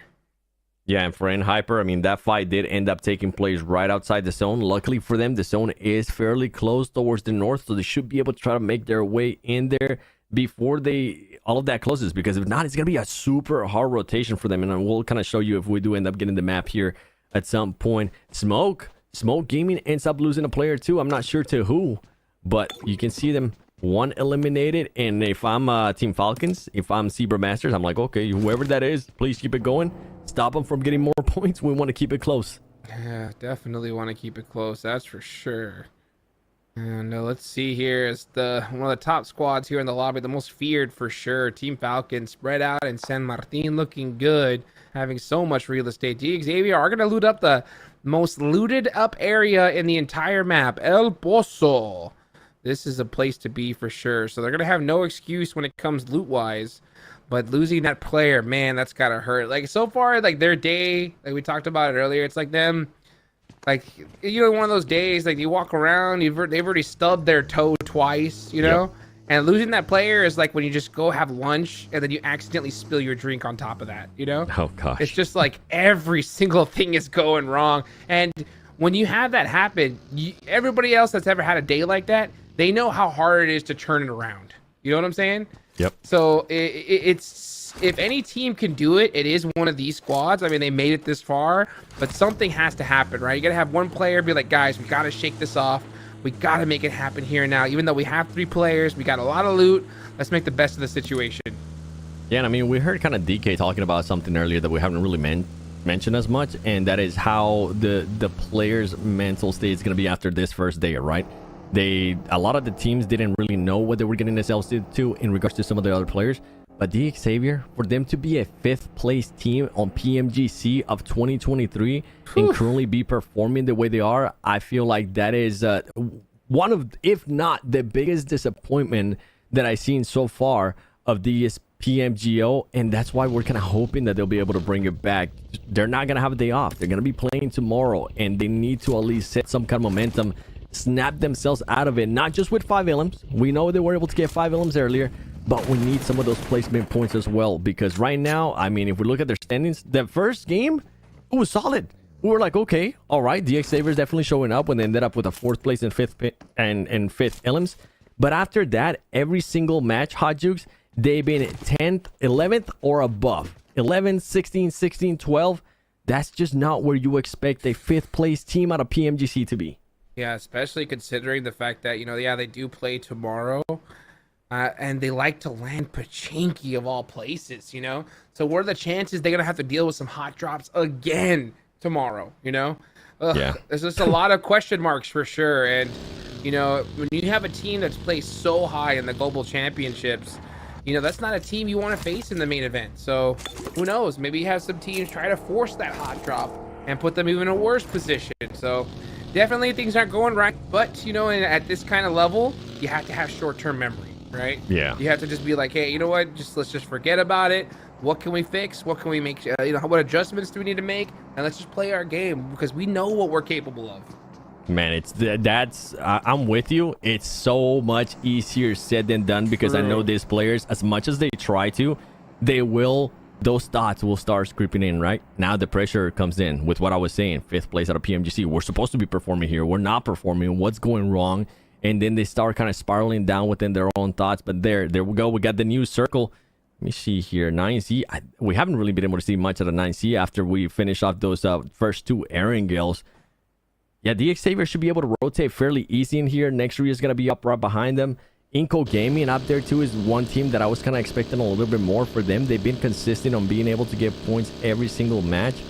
But if we're talking about teams that I want to see them finish off here the day on a good note, this is one. Enigma Galaxy. We need to see a good performance out of them.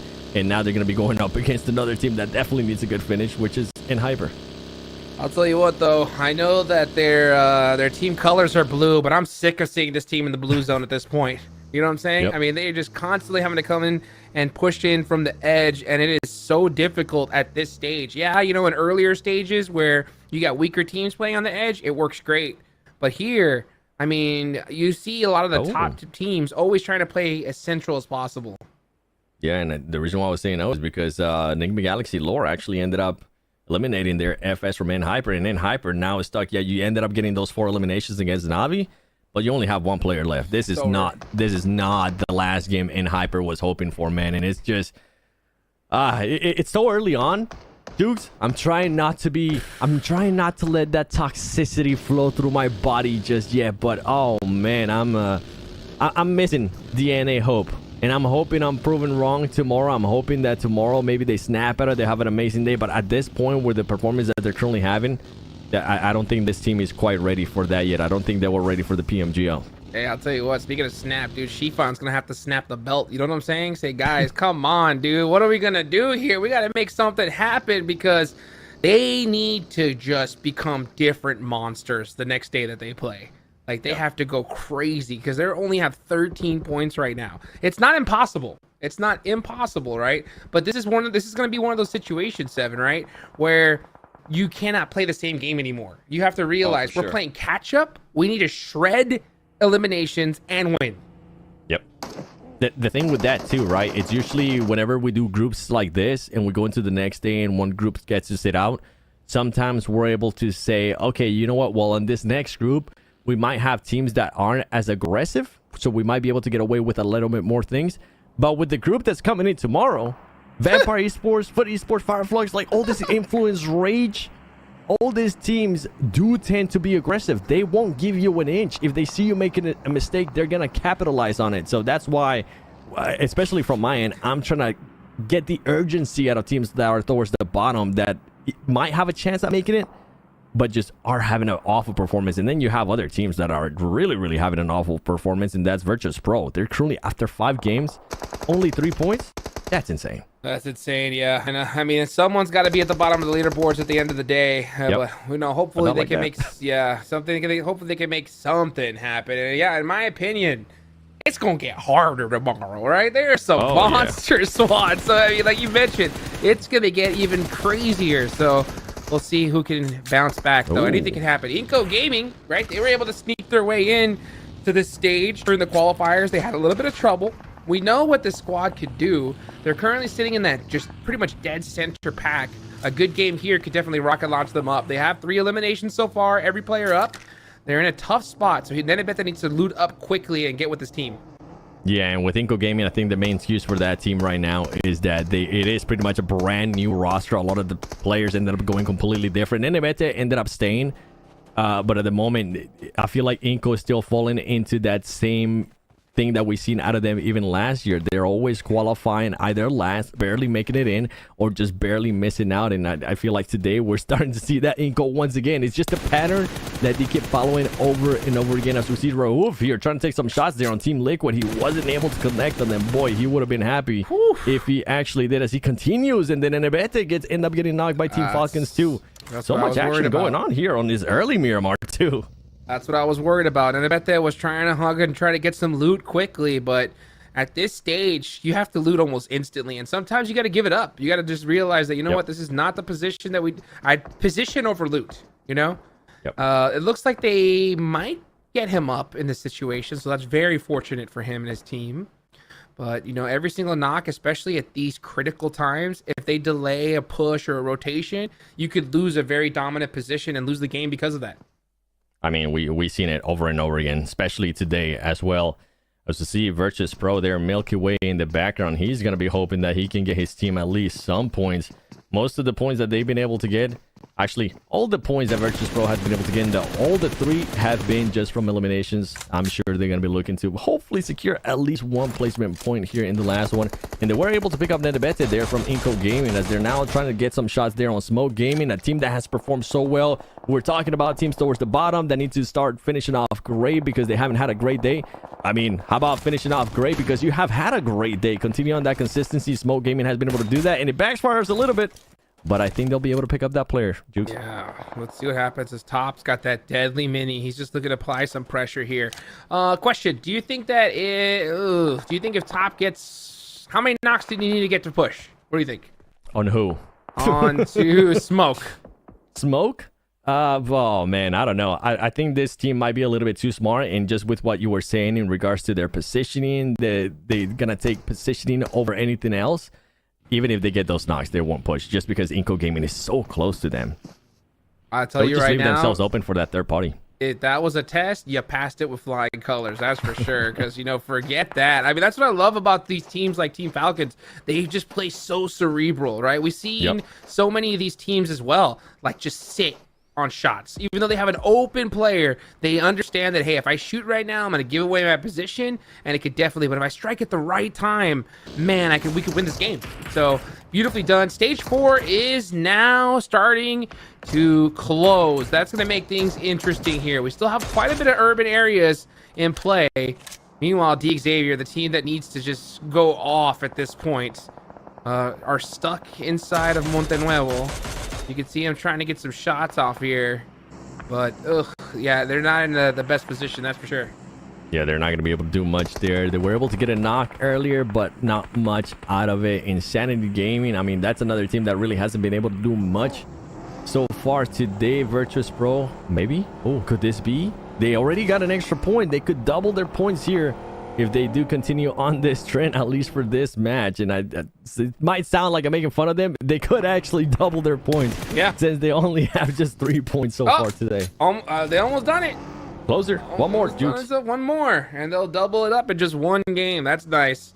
Man, they're going to need a monster one, though, for sure. I love the fact that, you know, it's not impossible. It's just improbable, right? Yeah. But I do wish to see teams that, if it is improbable, at least do things that could make it possible. You know what I'm saying? Yep. So just mix up your strategies. Like if you are Virtus Pro, you need a chicken dinner with tons of eliminations. So starting off with 2 with a full squad up is the way to do it. Yeah, I want to mention something about Zebra Masters. They have been very consistent today from the get-go, from the first game, on just being aware, being proactive, and making sure they try to cause some damage into all the teams. We saw that there out of them.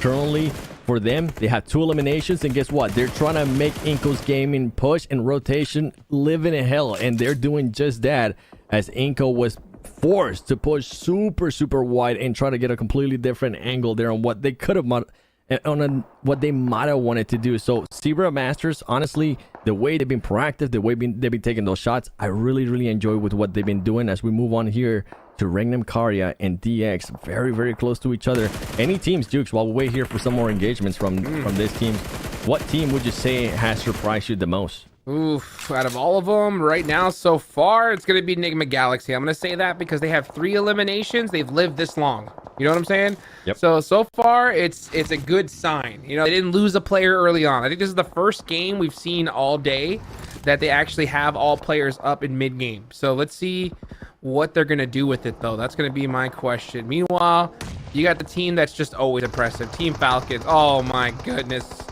Turn around, Milky Way. That is not the team that you want to fight at all. Run for your life. Look how quick they're able to close in on that, too. They were very spread out, and as soon as the shots started coming in, they kind of communicate. The synergy between this team is just on point. Team Falcons now to see if they can possibly finish on those. Oh, my gosh. He didn't knock him, but that was an absolutely disgusting nade there from Icy. This is the problem. If you're so down on the leaderboard, Smoke goes down. That's huge.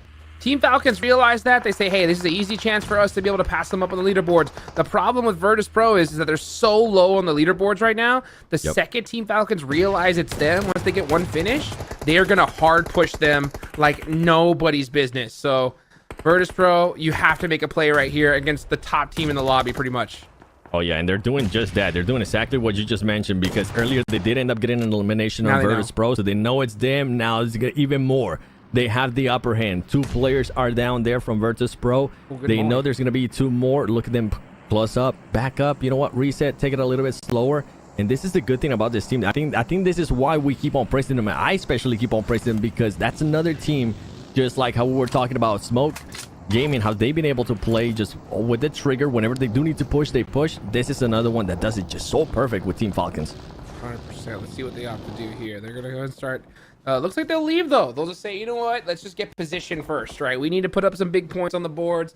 We want to make sure that we make it into the main event where, in all honesty, they belong. This is a monster squad for sure. Meanwhile, Team Liquid did lose a player earlier. No eliminations. These guys have been really kind of hot and cold, right? They put up some crazy points, and then sometimes they go out early. Ayala did go down. That's going to make it pretty difficult, but oh, look at that. Top ended up finding some more players of Virtus Pro, and that double down might not happen here, 7. Yeah, and the good thing here with Team Liquid, as you were mentioning, they have had some good performances. We know this team can definitely get eliminations, right? And when we end up talking about teams that might end up making it to main event, teams that will perform good if they make it to main event, that could be definitely one with the fragging power that they're able to output. Absolutely. But you know what? You got to get there. That's the problem. Yep. You know, you have to get there. And the thing is that the way this format is, the teams at the top can really make it difficult for those teams in the mid pack. So that's not a position they want to be in. They're currently in 7th, which is a very tough one. And that nade that could lock their position down, because 9Z have really good angles on their spot. And I don't think Team Liquid's going to be even... Yeah, you got to let them go at this point. Yeah, with 9C, they got to be careful not to overextend here, as Team Falcons is aware that they're going to be there too. Team Falcons now starting to get a little bit third party there. I'm not sure where it was from, but it forces Action to drop down and start healing up. And here comes the third party that we were hoping it was going to happen. Team Falcons, there you go, helping 9C eliminate Team Liquid. Team Liquid find themselves in an awful position, and guess what? Team Falcons wants to keep it rolling. Now they want to keep on the action here against 9Cs. And that's why that's why we stress so much on those big points. I don't care if you're the best team in the world. If you were in Team Liquid's position, there ain't nothing you're doing against two teams sandwiching you like that. Meanwhile, Team Falcons pressing the issue, but 9Z doing a great job of holding them back for now. That nade or that one knock is going to go ahead and slow them down. Team Falcons, though, really put themselves in great spots. Oh, here comes the push up from 9Z. 2 vehicles out.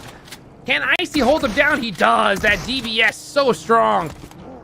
Sit down and go back to the lobby and wait for the rest of your team to get to the lobby to you, because that was absolutely beautiful. I was like, okay, 9C, you're getting a little bit aggressive there. They tried them, and boy, they found out. That's what happens when you try to push Team Falcons. Team Falcons has such a good divot there, too. They had the perfect scenario working for them.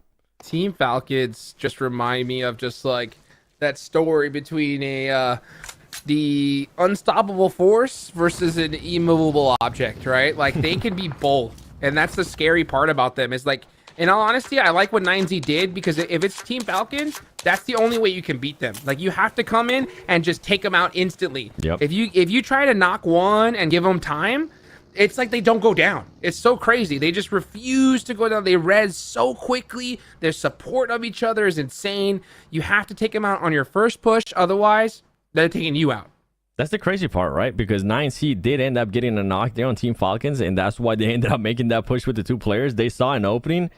But sometimes, even if you see an opening, you gotta figure out who you're messing with. If you're Team Falcons, they're like, okay, I mean, if you want to bring it, bring it. You're just gonna be giving us free eliminations. As we go over to Kane here from Next Ruya, trying to spot some players from DX. Good to see DX still alive. They gotta maintain that alive a little bit more if they want to be able to start getting some placement points here coming up soon. And with the circle, with the way that I'm currently looking up stuff, some of the other teams that we're talking about that need to end up having a good performance here towards the end, Enigma Galaxy could definitely set themselves up for a good performance. For sure. Enigma Galaxy are doing what they're supposed to do. D Xavier, in my opinion, is not. Because, yeah, like, you know, placement points are great, but where you're at on the leaderboards, you need both. Like, you genuinely need both. So, it's kind of tough because they've had such a bad day. I understand why they're going into ultra passive mode. At the same time, though, you got to understand the situation. I mean, look at this. They're running a 2-1 split. If this means we're going for placement points by all means necessary, you know? Hopefully they can turn on that aggressive switch, because they definitely need to. Team Falcons now trying to fight the last player here of 9C. They know exactly where he's at. They pretty much have him surrounded. 2 players still alive there from 9C. But with Team Falcons, it comes down, is this going to be worth it, or do we start working in that position? And I think this fight would definitely be worth it, because then you know that your back is clear. You'll have a lot of extra room to work with for Team Falcons if they're able to clutch this up. I think this is just personal. I think Team Falcons said, you knocked one of our players, we're taking you out of this tournament. You try to push us too? How dare you? How dare you? You came at us in a 2-seater vehicle? You didn't even bring the whole squad? You brought 2? Oh, man, there goes one player from 9Cs. It's just the inevitable is about to happen. He's going to be able to confirm that one, and guess what? The other one, it's going to go into hiding mode. And Team Falcons, like, this is a smart play, though, right? Back up. Oh, my gosh. Figure out where everybody else is at. Figure out what's the next move instead of chasing. Oh, sometimes we would see just so many teams just deciding to chase that they get a little bit too blood hungry. That's what I'm saying. They're like cats. They just go in and out, in and out. Like, they never make a misstep, right? You're right. You see some team, they're like, oh, easy knock finish. Let's just full push. They don't. They're like, no, we need all the information before we decide to strike. And it just really disrupt players. And that's why they're so hard to fight. It's just so crazy how good they're doing this. I mean, they're in first place, 10 eliminations so far, and there's still 9 teams remaining. And they have zone. Ridiculous. And they have the circle and high ground.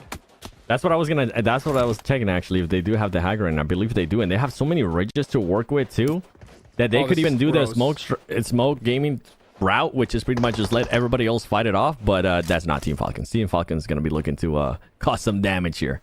I love this. They're clearing their backs out first. This is the thing that they need to do. This, you know what? It's gatekeep time. Yep. And look at this spot right here. I mean, action, just knowing exactly where to look. And this is where I think a lot of teams in the Team Falcons position normally suffer, because they spread themselves too thin. They start focusing on too much. But no, these guys know exactly where they need to be looking. And the amount of suppressive fire that they're throwing is huge. Action realizes that, hey, you know what? I gotta lock down this position. I cannot get knocked. So that's why I'm not surprised to see him play it very careful right now. They couldn't even ask for a better spot too. It's pretty much a little crater there for them on the top of the hill, the highest point so far in the map, if I'm not mistaken.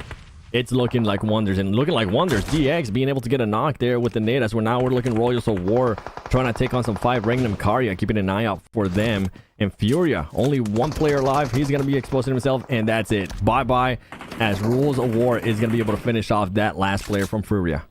Fury going to end there with 35 points. We'll see how that ends up at the end of this preliminary mode here. Let's see what 9Z's doing. 9Z trying to get some lane angles. Team Falcons, though, they're the team to beat in the most dominant position.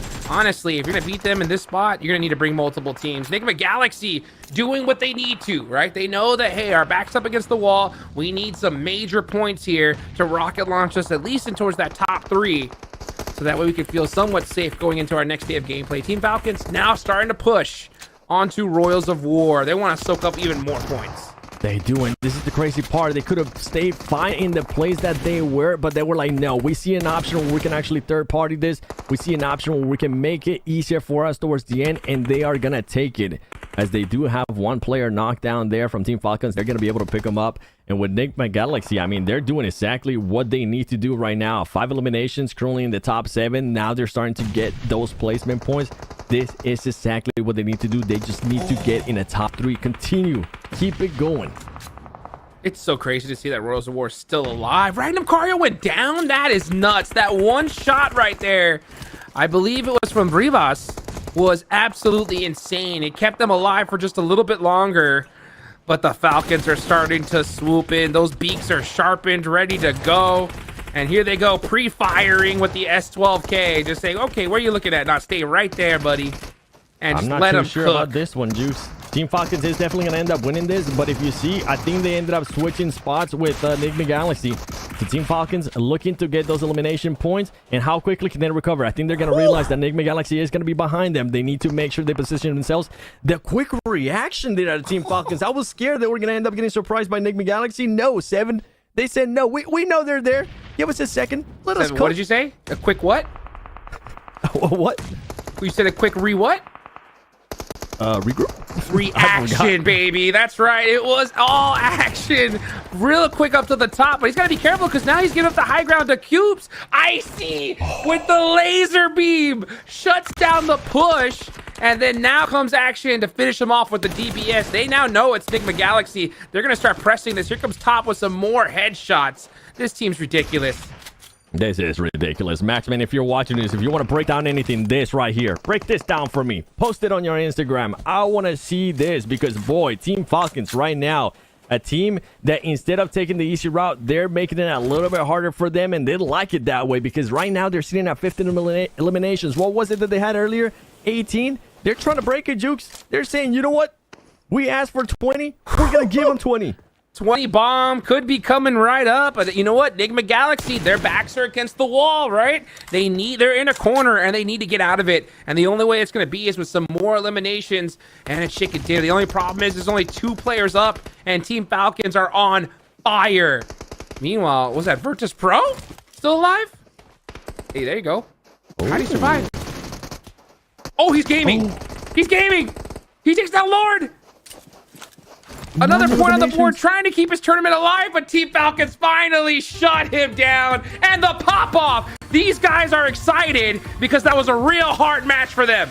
Are they excited? It's just another day at the office, baby. What you talking about? We do this daily, son. Stretching, not even a high five, and they're like, okay, what was my stats? Oh man, I probably could have squished another elimination right there. You know what? I'll save it. I'll save it for the final day. But Team Falcons finishing off the day here with a great win overall, man. That was, so far, honestly, that was the match of the day for me. The way Team Falcons played that, snap back on Enigma Galaxy whenever they realized Enigma Galaxy was going to try to get the high ground on them and continuing to rotate. I think we're seeing a main event team here, Jukes. Not surprised, but I think we're seeing a main event here. Goodness gracious, dude. Those guys were looking at their phones at the end of that game like they were trying to decide what was for lunch, you know? Like, just like, hey, you know, what do you guys want? You guys want this, want that? You know, maybe get back to the hotel. That is absolute insanity. DK, what do you think about that one? I mean, I think Falcons came into this game, they decided, you know what, in the qualifiers, we were sitting at the top and things were looking pretty.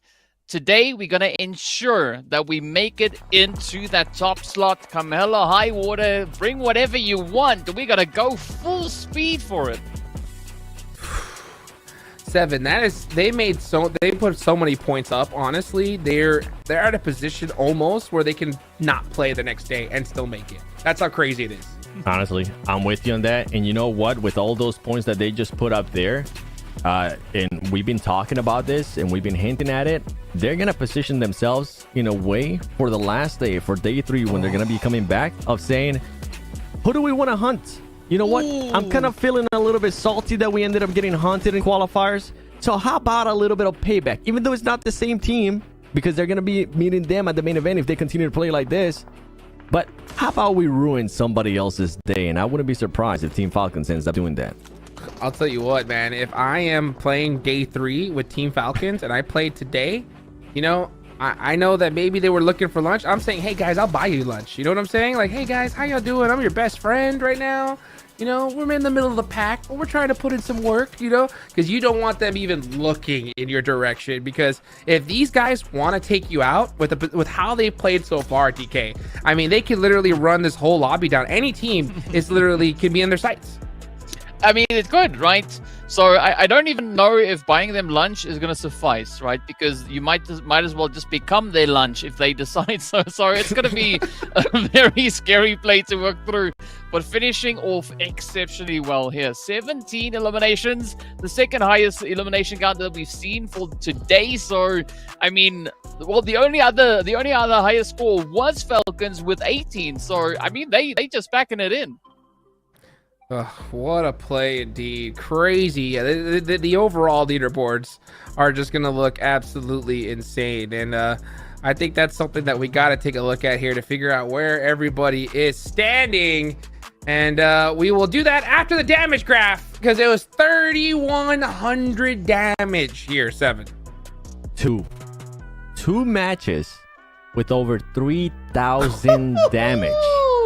My goodness, that is just absolutely ridiculous. But you know what, Team Falcons, I'm going to stop glazing over you just there for a little bit. Virtus Pro, this is a team that I was hoping they would end up reacting in a way here to hopefully, fingers crossed, position themselves for tomorrow to maybe making a push.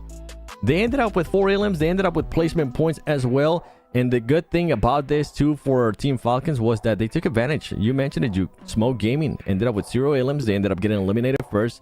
And Team Falcons saw that, and they took full advantage of it. 100%. Another team that I'm going to have to shout out, though, is Enigma Galaxy, right? Their backs were against the wall here. 9 eliminations, you know, not able to get the chicken dinner, but they still put up quite a bit of points here, DK. Yeah, I mean, they turned up, right? They decided, you know what, maybe it's about time that we start doing something, right? We're not in a hot drop. Let's try something new. Let's just go and maybe try and get an absolutely insane performance and, well, a valiant effort, right? As we saw them finishing really, really strong at the end of this match. But, well, the MVP, no surprise, ice cold damage, 1,075. Unbelievable. The 7, this is more damage than a lot of teams did. Yeah. Icy was just ridiculous, dude. That push too. I think it was 9C, right? When he ended up getting both of them with the shotgun, that was just filthy to even top it off. And that play alone, that could be a highlight for a lot of players. And Icy's just like, we're just getting started, boys. Calm down. Let me cook. Here you go. This is what I was talking about. All right. Let me get one. Where's the other one? Oh yeah. There you are. Bye-bye. Bye-bye. DBS, OP. I love it. Man, these guys are just ridiculous. I mean, Icy. I mean, look at that shot right there. I mean, you just saw just the tiniest little edge of that buggy, and they are out of there. Impressive, but even more impressive for Team Falcons that got the second the second chicken dinner for the day. And I'm here with one of their players, so welcome. In a double chicken dinner for Team Falcons. And after 4 matches, it took 4 matches for them to get a chicken dinner. And what you guys had the chance to get the second chicken dinner in the end of the day? өнөөдөр ингээд 4 удаа тоглолоо. 2 дахь удаага яллаа. Тэгээд 2 дахь удаа ялсаад яг юу нөлөөсөн бэ? 2-р харинд орсон 2 дахь удаага. 2 дахь удаага ялгаад тэгээд өмнөх тоглолтууд бол хамаагүй өнгөрцөн. Одоо дахиад бүгд даална гэж орж байгаа. Тэр зорилгоор л. So the other plays was like we did not so good, but this like every time when we enter to the game we start renewing the mindset. Okay, yeah, reset. That's the thing. And actually, Smoking Game said that probably Team Falcons is one of the biggest enemy for them here in the games. And I would like to know if Team Falcons feels like it's the same for them. Smoking Game is the biggest enemy for them. Smoking Game, yeah. Smoking Games одоо хамгийн их өрсөлдөгч гэж бодож байна. Тэгэхээр та юу гэж бодож байна вэ? Өрсөлдөгч гэж бодож байна уу? Юу гэж бодож байна? Бидний хувьд бол бүх л баг өрсөлдөгч. For us, all the team is in the games are the enemies. Yeah, no problem. Yeah, that's a good answer probably. And to finish, I would like to know what was the first day for him. What he's feeling for the first day of the prelims. За одоо хамгийн эхний өдөр шалгаруулалтын эхний өдөр те. Одоо юу бодож байна вэ? Finals шалгаруулахад юу гэж бодож байна? Эхний өдрөө бол амжилттай өнгөрүүллээ гэж бодож байгаа. Манай бас тэгж бодож байгаа. Ер нь цааш одоо дахиад нэг өдөр өнжөөд сүүлийн өдөр тоглоно. Тэр өдөр цэцсэн энэ өдөр шиг амжилттай тоглоно гэж бодож. So first day we're in success. So one day we're gonna rest a little bit, and then the next day also we will succeed as well. Awesome. Great debut today, Team Falcons. Thanks so much for the interview. Thank you. And we are back. Let's take a look here at the overall standings. Team Falcons on top with 79 total points. Man, these guys went nuts. 50 eliminations here, DK. That is more eliminations than third place on down in total points. I mean, that's insane. That is absolutely insane. But I think this is Falcons trying to prove a point. It's like, you might have snuck us out of that direct qualifier into the main event. We're going to earn it, and we're going to ensure that nobody else is going to catch up to us.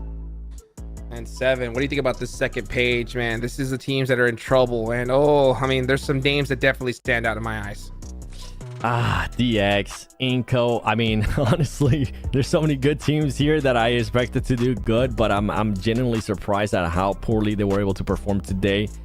And once again, tomorrow for some of these teams, it's gonna be the last day. They're not gonna be able to play in the last day. Are they gonna be able to do just enough? At least we have a bit now of an outlier of what some of these teams are gonna be getting in regards to points per day. But oh man, nothing's guaranteed. But performer of the day action, 14 eliminations, 3,000 damage. Somebody stop him. Goodness gracious, 75 throwable use here, DK. I mean, you can try. You can definitely try and stop Action, but best of luck because, I mean, wow, this is a super sweaty play. And I mean, even the heals, not that much, right? So it shows you that Action can really get stuck into the action, and it proves to be super, super challenging to do anything other than what they want you to do. So yeah, I think this is a very well worth award going over to Action. I mean, Falcons though, they just so ripping it up today, right? MVP in the last game, Action getting the performer of the day. Wow. Unbelievable. I mean, this is the performance of a lifetime right here. I mean, they didn't get that golden ticket during the qualifiers, but they just proved to us all, Seven, that they didn't need it. Yeah, I think I'm happy for one, because I wasn't here Saturday, so I didn't really get a chance to see them play. I'm happy that they decided to spend some extra time here with us and just show us what possible champions could look like, because boy, if there was a team ever that looked like a champion, at least for this prelims, in regards to being first place, I know top 8 are going to be moving to main event. So calm down, everybody in the comments. Yeah, this is exactly what we want to see. Being able to pull the trigger, being able to be passive when they need to. They showcased that even in Sanhok too, but that last match, man, that was so impressive. Oh, so good. For those of you guys just tuning in, this is the team that placed second in the global championships. They deserve to be here, and you see the way they win. It's just like business as usual. DK, any final thoughts before we go? I can't wait to see what tomorrow's going to bring, right? New group, new action, even more sweatiness coming out on the battlefield. Seven? Same, man. Vampire, where you at?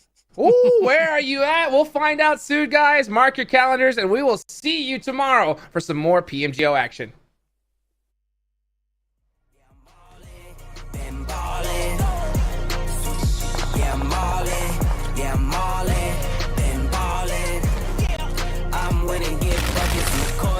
To the nosebleeds, yeah, they love it.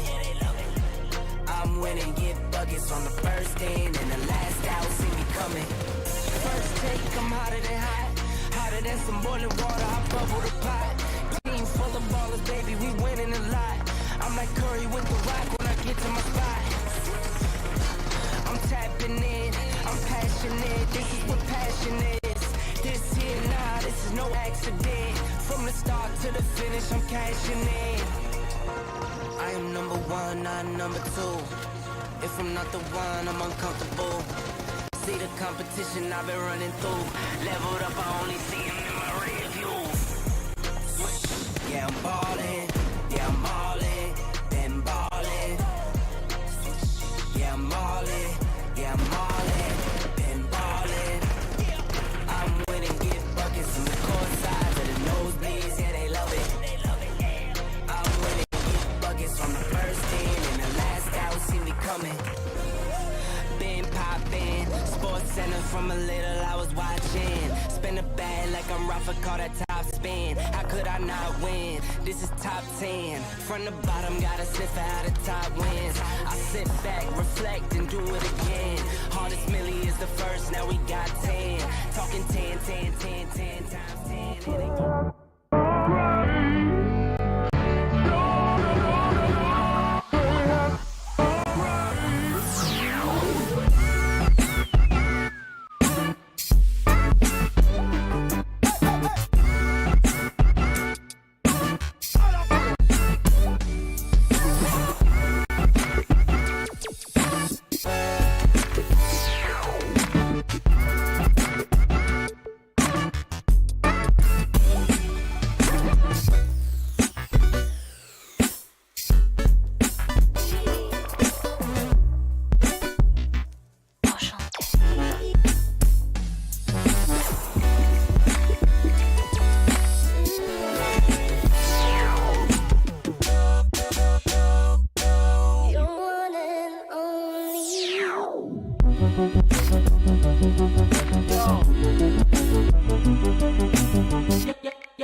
to back to back to back to back to back to back. Like the neighborhood warriors. I don't miss, I don't play none, I don't diss, I don't say none. I go switch, that's an A1. I stay with no A1. Tell the chef I said thanks, tell I'm in the bank. Tell my mom I'm living good, tell my kids don't stress a thing. I go back to back on the drops, drop a lot and she pack the bags. She shot till we drop. I just wake up, I don't say nothing, I'm on go, I don't stay long. I've been up now, that's a case wine. I've been down too, like this day strong. I got summer toys for the summer boy. I keep drummer boys in the summer boy. I keep making noise, I've been paranoid. This is God by